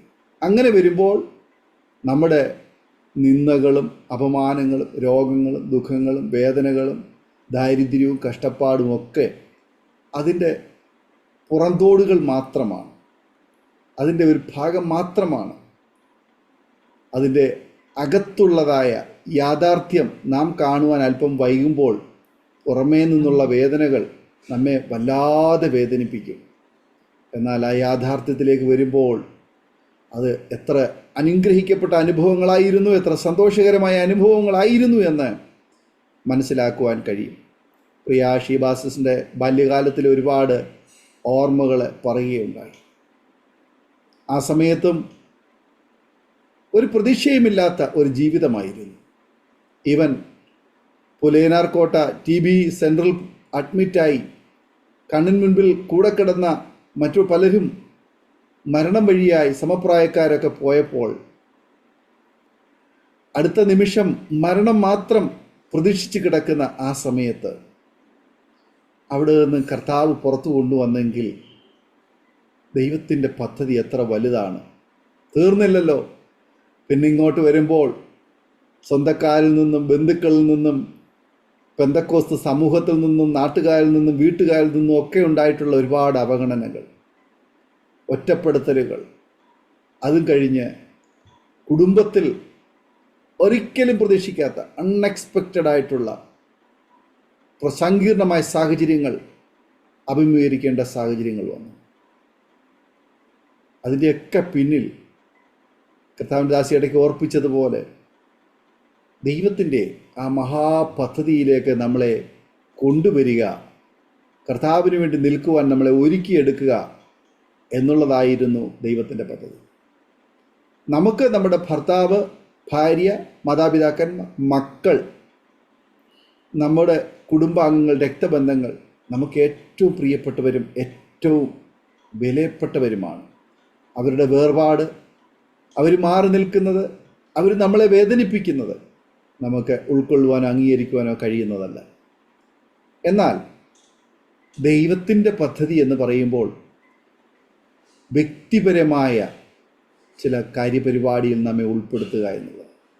മറ്റ് ചിലരെയൊക്കെ ഒരു പക്ഷെങ്കിൽ അതിനുവേണ്ടി ദൈവം മാറ്റി നിർത്തുമായിരിക്കും, അവരിൽ നിന്ന് നമ്മെ ഒറ്റപ്പെടുത്തുമായിരിക്കും. എപ്പോഴും കർത്താവ് ആഗ്രഹിക്കുന്നത്, കർത്താവിന് വേണ്ടി നാം പ്രയോജനപ്പെടുമ്പോൾ അത് മറ്റുള്ളവരുടെ സഹായത്താലോ പരപ്രേരണയാലോ ആയിരിക്കുവാൻ ദൈവം ആഗ്രഹിക്കുന്നില്ല. പകരം ദൈവത്തിലും ദൈവവചനത്തിലും ദൈവത്തിൻ്റെ പരിശുദ്ധാത്മാവിലും മാത്രം നാം ആശ്രയിച്ച് ദൈവത്തിന് മാത്രം മഹത്വം കൊടുത്ത് ദൈവത്തിന് വേണ്ടി പ്രയോജനപ്പെടുവാൻ, കർത്താവിനോട് ചേർന്ന് നിൽക്കുവാൻ കർത്താവ് നമ്മളെ കുറിച്ച് ആഗ്രഹിക്കുന്നു. ഒരു ഉദാഹരണം പറഞ്ഞാൽ, അബ്രഹാം വാർദ്ധക്യ കാലത്ത് തനിക്ക് ലഭിച്ചതായ താൻ സ്നേഹിച്ച തൻ്റെ ഏകജാതനായ മകനെ യഹോവയായ ദൈവം ചോദിക്കുമ്പോൾ ആരോടും അഭിപ്രായം ചോദിക്കാതെ അബ്രഹാം ഇറങ്ങിപ്പുറപ്പെട്ടതുപോലെ നാമും ദൈവത്തോട് ചേർന്ന് നടക്കുവാൻ തയ്യാറാകുമ്പോൾ നമുക്കും രക്ഷയുണ്ടാകും, നമ്മുടെ കുടുംബത്തിനും രക്ഷയുണ്ടാകും. നോഹ പെട്ടകം നിർമ്മിച്ചു, കുടുംബമായി ഒരു രക്ഷയുടെ അനുഭവത്തിലേക്ക് വരുവാനിടയായിത്തീർന്നു. ദൈവത്തെ അനുസരിച്ചപ്പോൾ ആ കുടുംബം മൊത്തമായി രക്ഷപ്പെടുവാൻ ഇടയായിത്തീർന്നു. യോശുവ പറഞ്ഞതുപോലെ ഞാനും എൻ്റെ കുടുംബമോ ഞങ്ങൾ യഹോവയെ സേവിക്കും. യോശുവ മുൻനിരയിൽ നിന്നതുകൊണ്ട് ആ കുടുംബത്തെ കർത്താവ് മൊത്തമായി രക്ഷിക്കുവാൻ ഇടയായിത്തീർന്നു. ഞങ്ങളെ കേട്ടുകൊണ്ടിരിക്കുന്ന മാന്യ ശ്രോതാക്കളെ, സമാനതകളില്ലാത്ത സാഹചര്യങ്ങളിലൂടെ ഒരുപക്ഷെങ്കിൽ കടന്നു പോകുന്ന അനേക പ്രിയപ്പെട്ടവർ ഈ സാക്ഷ്യം കേൾക്കുന്നുണ്ടാവാം. തീർച്ചയായിട്ടും ദൈവത്തിന് നമ്മെക്കൊണ്ട് ആവശ്യമുണ്ട്. ദൈവത്തിന് നമ്മെക്കുറിച്ച് ഒരു പദ്ധതിയുണ്ട്. ആ പ്ലാനിലേക്കും പരിപാടിയിലേക്കും പങ്കാളിത്തം വഹിപ്പാൻ ഒരുപക്ഷെങ്കിൽ നമ്മൾ ചില വേദനാജനകമായ അനുഭവങ്ങളിലൂടെ കടന്നു പോകേണ്ടതായി വരും. അതുകൊണ്ട് നാം ഭയപ്പെടരുത്, നിരാശപ്പെടരുത്. അത് ദൈവത്തിൻ്റെ പദ്ധതി മാത്രമാണ്. കാരണം ദൈവികമായ കാര്യപരിപാടികൾ മാത്രമേ അത് നിലനിൽക്കുന്നുള്ളൂ. ബാക്കിയുള്ളതെല്ലാം നശ്വരമാണ്. അനശ്വരമായ ആ ദൈവത്തിൻ്റെ പദ്ധതിയിൽ ചേർന്ന് നിൽക്കുവാൻ കർത്താവ് നമ്മെ തിരഞ്ഞെടുത്തുവെങ്കിൽ അതിൽ പരം ശ്രേഷ്ഠകരമായ ഒരു ഭാഗ്യം വേറൊന്നുമില്ല. പ്രിയ ഷീബാസിൻ്റെ ജീവിതത്തിൽ കഴിഞ്ഞ നാളുകളിൽ ഒരുപാട് കണ്ണുനീരിൻ്റെ വേദനയുടെ കൈപ്പേറിയ അനുഭവങ്ങൾ ഉണ്ടായിട്ടുണ്ട്. പക്ഷെങ്കിൽ അതൊക്കെ ഇന്ന് അനേക പ്രിയപ്പെട്ടവർക്ക് ആശ്വാസവും പ്രത്യാശയ്ക്കും വിശ്വാസത്തിനും പ്രചോദനത്തിനും അവരെ കരം പിടിച്ചുയർത്തുവാനുള്ള ഓരോ ഗ്രിപ്പ് അല്ലെങ്കിൽ ഓരോ ചവിട്ടുപടികളായി അത് മാറുവാൻ ഇടയായി തീർന്നുകൊണ്ടിരിക്കുന്നു. ആകയാൽ ഒരു നിമിഷം നമ്മുടെ കണ്ണുകളെ അടയ്ക്കാം, ഹൃദയങ്ങളെ ഏകാഗ്രമാക്കാം, ദൈവത്തിൽ പ്രാർത്ഥിക്കാം. ഞങ്ങളെ കേട്ടുകൊണ്ടിരിക്കുന്ന പ്രേക്ഷകരെ, ഈ വാത്സല്യ കുടുംബത്തെ നമ്മുടെ വ്യക്തിപരമായ പ്രാർത്ഥനയിൽ നമുക്ക് ഓർക്കുകയും പ്രാർത്ഥിക്കുകയും ചെയ്യാം. നാം എല്ലാവരും പ്രാർത്ഥിക്കുമ്പോൾ പ്രിയ Sheeba George sister Aroma TV പ്രേക്ഷകർക്ക് വേണ്ടി ഒരു നിമിഷം നമ്മെ പ്രാർത്ഥനയിൽ സഹായിക്കും. പ്രാർത്ഥിക്കും. ഹല്ലേലൂയ. നന്ദിയോട് സ്തുതിക്കുന്ന അപ്പച്ചാ, സ്തോത്രം സ്തോത്രം സ്തോത്രം സ്തോത്രം സ്തോത്രം സ്തോത്രം കർത്താവേ. ഹല്ലേലൂയ ഹല്ലേലൂയ. നന്ദിയോട് വാഴ്ത്തുന്നു, സ്തുതിക്കുന്നു. സ്തോത്രം കർത്താവേ. സ്നേഹവാനായ ഞങ്ങൾ സ്വർഗ്ഗീയ പിതാവേ, ഈ അനുഗ്രഹമേറിയ നല്ല സമയത്തിനായി സ്തോത്രം സ്തോത്രം സ്തോത്രം കർത്താവേ. ഹല്ലേലൂയ. അരോമ TV കർത്താവേ, അങ്ങയുടെ മാറ്റമില്ലാത്ത സാക്ഷ്യവുമായി കടന്നു വരാൻ സ്വർഗ്ഗം സഹായിച്ചനായി സ്തോത്രം സ്തോത്രം കർത്താവേ. ഇതിനുവേണ്ടി അവസരം ഒരുക്കുന്ന കർത്താവിന്റെ വലിയ ദാസനായി സ്തോത്രം കർത്താവേ. ദാനിയേൽ മാസ്റ്റർ അവിടെ അനുഗ്രഹിച്ചാട്ടെ. ദാസന്റെ ശുശ്രൂഷ അവിടെ അനുഗ്രഹിക്കണം, മാനിക്കുവാൻ പ്രാർത്ഥി കർത്താവേ. ഹല്ലേലൂയ ഹല്ലേലൂയ ഹല്ലേലൂയ. ഇങ്ങനെ നടത്തപ്പെടുന്ന ഹല്ലേലൂയ ശുശ്രൂഷ കർത്താവേ, അനേകർക്ക് അനുഗ്രഹത്തിന് ആശ്വാസം വിടുന്ന കാണുവാൻ തീരുവാൻ സ്വർഗ്ഗം സഹായിക്കുന്ന വല്ല കൃപയ്ക്കായി സ്തോത്രം സ്തോത്രം കർത്താവേ. സാക്ഷ്യം കേൾക്കുന്ന എല്ലാ പ്രിയപ്പെട്ടവരെ ഓർക്കുന്നു, അനുഗ്രഹിക്കണമേ, സഹായിക്കുവാൻ പ്രാർത്ഥി കർത്താവേ. ഹല്ലേലൂയ. മേൽ വേദനയുടെ മധ്യ പോകുന്നവരുണ്ട്, രോഗങ്ങളുടെ മധ്യ ആയിരിക്കുന്നവരുണ്ട് അപ്പച്ച, കുഞ്ഞുങ്ങളെ ഓർത്ത് ഭാരപ്പെടുന്നുണ്ട് അപ്പച്ച. സ്തോത്രം. ഇനി എങ്ങനെ മുന്നേറും, ഇനി എങ്ങനെ ജീവിക്കുന്നു ചിന്തിക്കുന്നവരൊക്കെ ഉണ്ടല്ലോ അപ്പച്ച. അവരെല്ലാം കർത്താവിന്റെ ഇറങ്ങളിലേക്ക് ഏൽപ്പിക്കുന്ന കർത്താവേ. അങ്ങ് സർവാശ്വാസം ദൈവമായിരിക്കുക. സ്തോത്രം. സർവത്തിനുമേൽ അധികാരമുള്ള ദൈവം യേശു മാത്രമായിരിക്കുക. സ്തോത്രം. ഹല്ലേലൂയ. ഭയപ്പെടേണ്ട, ഞാൻ നിന്നോടുകൂടെ ഉണ്ട്. ഭ്രമിച്ചു നോക്കേണ്ട, ഞാൻ നിന്റെ ദൈവമാവുന്നു. ഭയപ്പെടാതെ ഭ്രമിക്കാതെ കർത്താവിലേക്ക് നോട്ടം വെച്ചുകൊണ്ട് കർത്താവിലേക്ക് ഹല്ലേലൂയ നോക്കിക്കൊണ്ട് മുന്നേറുവാൻ സ്വർഗ്ഗം സഹായിക്കാൻ പ്രാർത്ഥിക്കുന്നു. രോഗികളെ കർത്താവ് സൗഖ്യമാക്കുന്നവയ്ക്കായി സ്തോത്രം. കുഞ്ഞുങ്ങളെ അവിടുന്ന് അനുഗ്രഹിക്കുന്നവയ്ക്കായി സ്തോത്രം. കുഞ്ഞുങ്ങളെല്ലാം കർത്താവ് ദൈവത്താൽ അനുഗ്രഹപ്പെട്ടവരായി തീരുവാൻ സ്വർഗ്ഗം സഹായിക്കണമേ. എത്ര വിദ്യാഭ്യാസം ഉണ്ടായാലും കർത്താവിനെ ചുമക്കുന്നവരായി തീരട്ടെ പച്ച, കർത്താവിന് വേണ്ടി നിൽക്കുന്നവരായി തീരട്ടെ പച്ച. വചനം അനുസരിച്ച് ജീവിപ്പാൻ കുഞ്ഞുങ്ങളെ കർത്താവ് സഹായിക്കണമേ. ഹല്ലേലൂയ. ഈ മേളയെ ചെന്ന് വിടുവിക്കണമേ. പിശാചിന്റെ കയ്യിൽ നിന്ന് വിടുവിക്കണമേ. പാരമ്പര്യ ശക്തി വിടുവിക്കണം കർത്താവേ. അന്യായ ബന്ധം വിടുവിക്കണപ്പാ. സ്തോത്രം. ഹല്ലേലൂയ. തലമുറകളെ നോട്ടമിട്ടിരിക്കുന്ന അന്താർത്ഥന്റെ കോട്ട അഴിയപ്പെടുവാൻ, വെല്ലുവിളി അഴിയപ്പെടുവാൻ, കെട്ടുകൾപ്പെട്ട ശാപങ്ങൾ അഴിയപ്പെടുവാൻ സ്വർഗ്ഗം സഹായിക്കണമേ. കുഞ്ഞുങ്ങളെ ഞങ്ങളുടെ ദേശത്തിന് അനുഗ്രഹമായിരിക്കട്ടെ. സഭയ്ക്ക്, ഭവനങ്ങൾക്ക്, മാതാപിതാക്കൾ കുഞ്ഞുങ്ങൾ അനുഗ്രഹമായി തീരുവാൻ സ്വർഗ്ഗം സഹായിക്കണമേ. ഹല്ലേലൂയ. കടഭാരങ്ങളെ ഭാരപ്പെടുന്നവരുണ്ട്, അവർ കടഭാരം മാറ്റി കൊടുക്കണം. ഭവനമില്ലാത്തവർ, നമ്മെ തലമുറയില്ലാ ഭാരപ്പെടുന്നവർ, ഹല്ലേലൂയ സ്തോത്രം കർത്താവേ. സ്വസ്ഥതയില്ലാത്തവർ, തകർന്ന കുടുംബജീവിതം നയിക്കുന്നവർ, ഡൈവോഴ്സിന് വക്കിലായിരിക്കുന്നവർ, ഹല്ലേലൂയ സ്തോത്രം കർത്താവേ. ഹല്ലേലൂയ. മാതാപിതാക്കളിൽ നിന്ന് സ്നേഹം ലഭിക്കാത്തവർ, ഭർത്താവിൽ നിന്ന് സ്നേഹം ലഭിക്കാത്തവർ, ഭാര്യമാരിൽ നിന്ന് സ്നേഹം ലഭിക്കാത്തവർ, കുഞ്ഞുങ്ങളിൽ നിന്ന് സ്നേഹം ലഭിക്കാത്തവരുണ്ടല്ലോ പച്ച. അവരെല്ലാം കർത്താവിന്റെ കരങ്ങളിലേക്ക് ഏൽപ്പിക്കുന്നു. അപ്പ അങ്ങ് സ്നേഹമാണല്ലോ പച്ച. സ്തോത്രം. അങ്ങയുടെ സ്നേഹത്താൽ എല്ലാവരും കർത്താവ് പൊതിഞ്ഞു പരിപാലിക്കുന്ന വല്ല കൃപയ്ക്കായി സ്തോത്രം. എല്ലാ വിഷയത്തിന് മേൽ കർത്താവിന്റെ കരം ചലിക്കുക. സ്തോത്രം. എല്ലാ പ്രശ്നത്തിന് മേൽ കർത്താവിന്റെ കരം അങ്ങ് അയച്ചിരിക്കുക. സ്തോത്രം കർത്താവെ. സാക്ഷ്യം കേൾക്കുന്ന എല്ലാവരും കർത്താവ് അവിടുന്ന് ബലപ്പെടുത്തുന്ന കൃപയ്ക്കായി സ്തോത്രം.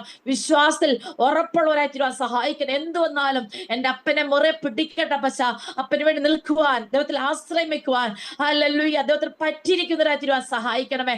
ആ നിത്യത അവകാശമാക്കുവാൻ എല്ലാവരും കർത്താവ് അവിടുന്ന് കൃപ ചെയ്യുവാൻ പ്രാർത്ഥി കർത്താവ്. ഈ ലോകത്തിൽ കഷ്ടതയാണെങ്കിലും പ്രതികൂലമാണെങ്കിലും ഈ ലോകം മാറ്റപ്പെടുമ്പോ സ്വർഗത്തിൽ എത്തുമ്പോ കർത്താവിൽ വിശ്രമിക്കാം, കർത്താവിൽ എത്തിച്ചേരാനുള്ള പ്രത്യാശയോടെ വിശ്വാസത്തോടെ പ്രിയപ്പെട്ടവരായിരിക്കാൻ സ്വർഗമേ അവിടുന്ന് സഹായിക്കുന്ന വല്ലവയ്ക്കായി സ്തോത്രം. സ്തോത്രം. ഒരിക്കലും ആരോ TV ചാനലിൽ തരുന്നു. സാക്ഷ്യങ്ങൾ പറഞ്ഞവരെ ഏൽപ്പിക്കുന്നു, പറയാനുള്ളവരെ ഏൽപ്പിക്കുന്നു, കർത്താസിനെ കുടുംബമായി ഏൽപ്പിക്കുന്നു, ശുശ്രൂഷകൾ ഏൽപ്പിക്കുന്നു. എല്ലാറ്റിലും യേശുവിന്റെ കരം ചലിക്കട്ടെ. എല്ലാം അങ്ങയുടെ നാമത്തിന് കാരണമായി തീരുവാൻ സ്വർഗ്ഗം സഹായിക്കുക. സ്തോത്രം. അടിയനെ താഴ്ത്തുന്ന കുഞ്ഞുങ്ങളെ ഏൽപ്പിക്കുന്നു. പ്രാർത്ഥനയുടനായി സ്തോത്രം. സ്തോത്രം. യേശുവിന്റെ നാമത്തിൽ പ്രാർത്ഥിക്കുന്നു. കൃപ കേൾക്കണമേ. ആമേൻ ആമേൻ ആമേൻ. ആമേൻ, ആമേൻ, ആമേൻ. താങ്ക് യു പ്രിയ ഷിബ ജോർജ് സിസ്റ്റർ. ഇത്രത്തോളം സമയം അനുഗ്രഹിക്കപ്പെട്ട ജീവിതാനുഭവം, ദൈവം നടത്തിയ അത്ഭുതകരമായ വേളയെക്കുറിച്ച് ദൈവനാമ മഹത്വത്തിന് വേണ്ടി അരോമാ ടിവിയുടെ പ്രേക്ഷകരോടൊപ്പം പങ്കുവയ്ക്കുവാൻ സമയം വേർതിരിച്ചതിന് കർത്താവിൻ്റെ ദാസയോടും കുടുംബാംഗങ്ങളായി നന്ദി സ്നേഹം അറിയിക്കുന്നു. ദൈവമായി കർത്താവ് ധാരാളം അനുഗ്രഹിക്കട്ടെ. സൗഖ്യ ആരോഗ്യ ദീർഘായുസ്സും തരട്ടെ. കർത്താവിനുവേണ്ടി ഏറെ പ്രയോജനപ്പെടുവാൻ പിന്നെ അവസരങ്ങൾ കർത്താവ് ഒരുക്കട്ടെ എന്ന് ആശംസിക്കുന്നു, പ്രാർത്ഥിക്കുന്നു. പ്രേക്ഷകരുള്ളതായ നന്ദി സ്നേഹം അറിയിക്കുന്നു. നിങ്ങൾക്ക് ഈ ജീവിതാനുഭവം അനുഗ്രഹമായി തീർന്നുവെങ്കിൽ നിങ്ങളുടെ പ്രിയപ്പെട്ടവർക്ക്, സുഹൃത്തുക്കൾ കൂടി ഷെയർ ചെയ്ത് കൊടുക്കും. അവരും കേട്ട് അനുഗ്രഹിക്കട്ടെ. അതിലൂടെ ദൈവനാമം മഹിമപ്പെടുക മുഖാന്തരമായി തീരുമല്ലോ. മാത്രമല്ല നിങ്ങളുടെ വലിയ അഭിപ്രായങ്ങളും നിർദ്ദേശങ്ങളും കമൻറ്റ് ബോക്സിൽ രേഖപ്പെടുത്താവുന്നതാണ്. അതുപോലെ തന്നെ സ്ക്രീനിൽ കാണുന്ന വാട്സപ്പ് നമ്പറിൽ ഞങ്ങൾക്ക് നിങ്ങളുടെ പ്രാർത്ഥനാ വിഷയങ്ങൾ അയച്ചു തരൂ. ഞങ്ങൾ നിങ്ങൾക്ക് വേണ്ടി പ്രാർത്ഥിക്കാം. എല്ലാ തിങ്കളാഴ്ചയും രാത്രി 9 മണിക്ക് പ്രേക്ഷകർക്ക് വേണ്ടി ഞങ്ങൾ പ്രാർത്ഥിക്കുന്നു. ഞങ്ങളുമായി ബന്ധപ്പെടുക. aroma.tv.co.in എന്ന വെബ്സൈറ്റ് സന്ദർശിക്കാം. അടുത്ത അനുഗ്രഹിക്കപ്പെട്ട സാക്ഷ്യവും വചനചിന്തയുമായി വീണ്ടും കൂടി കാണുമ്പോഴേയും എല്ലാ പ്രിയപ്പെട്ടവർക്കും goodbye. God bless you all. Amen.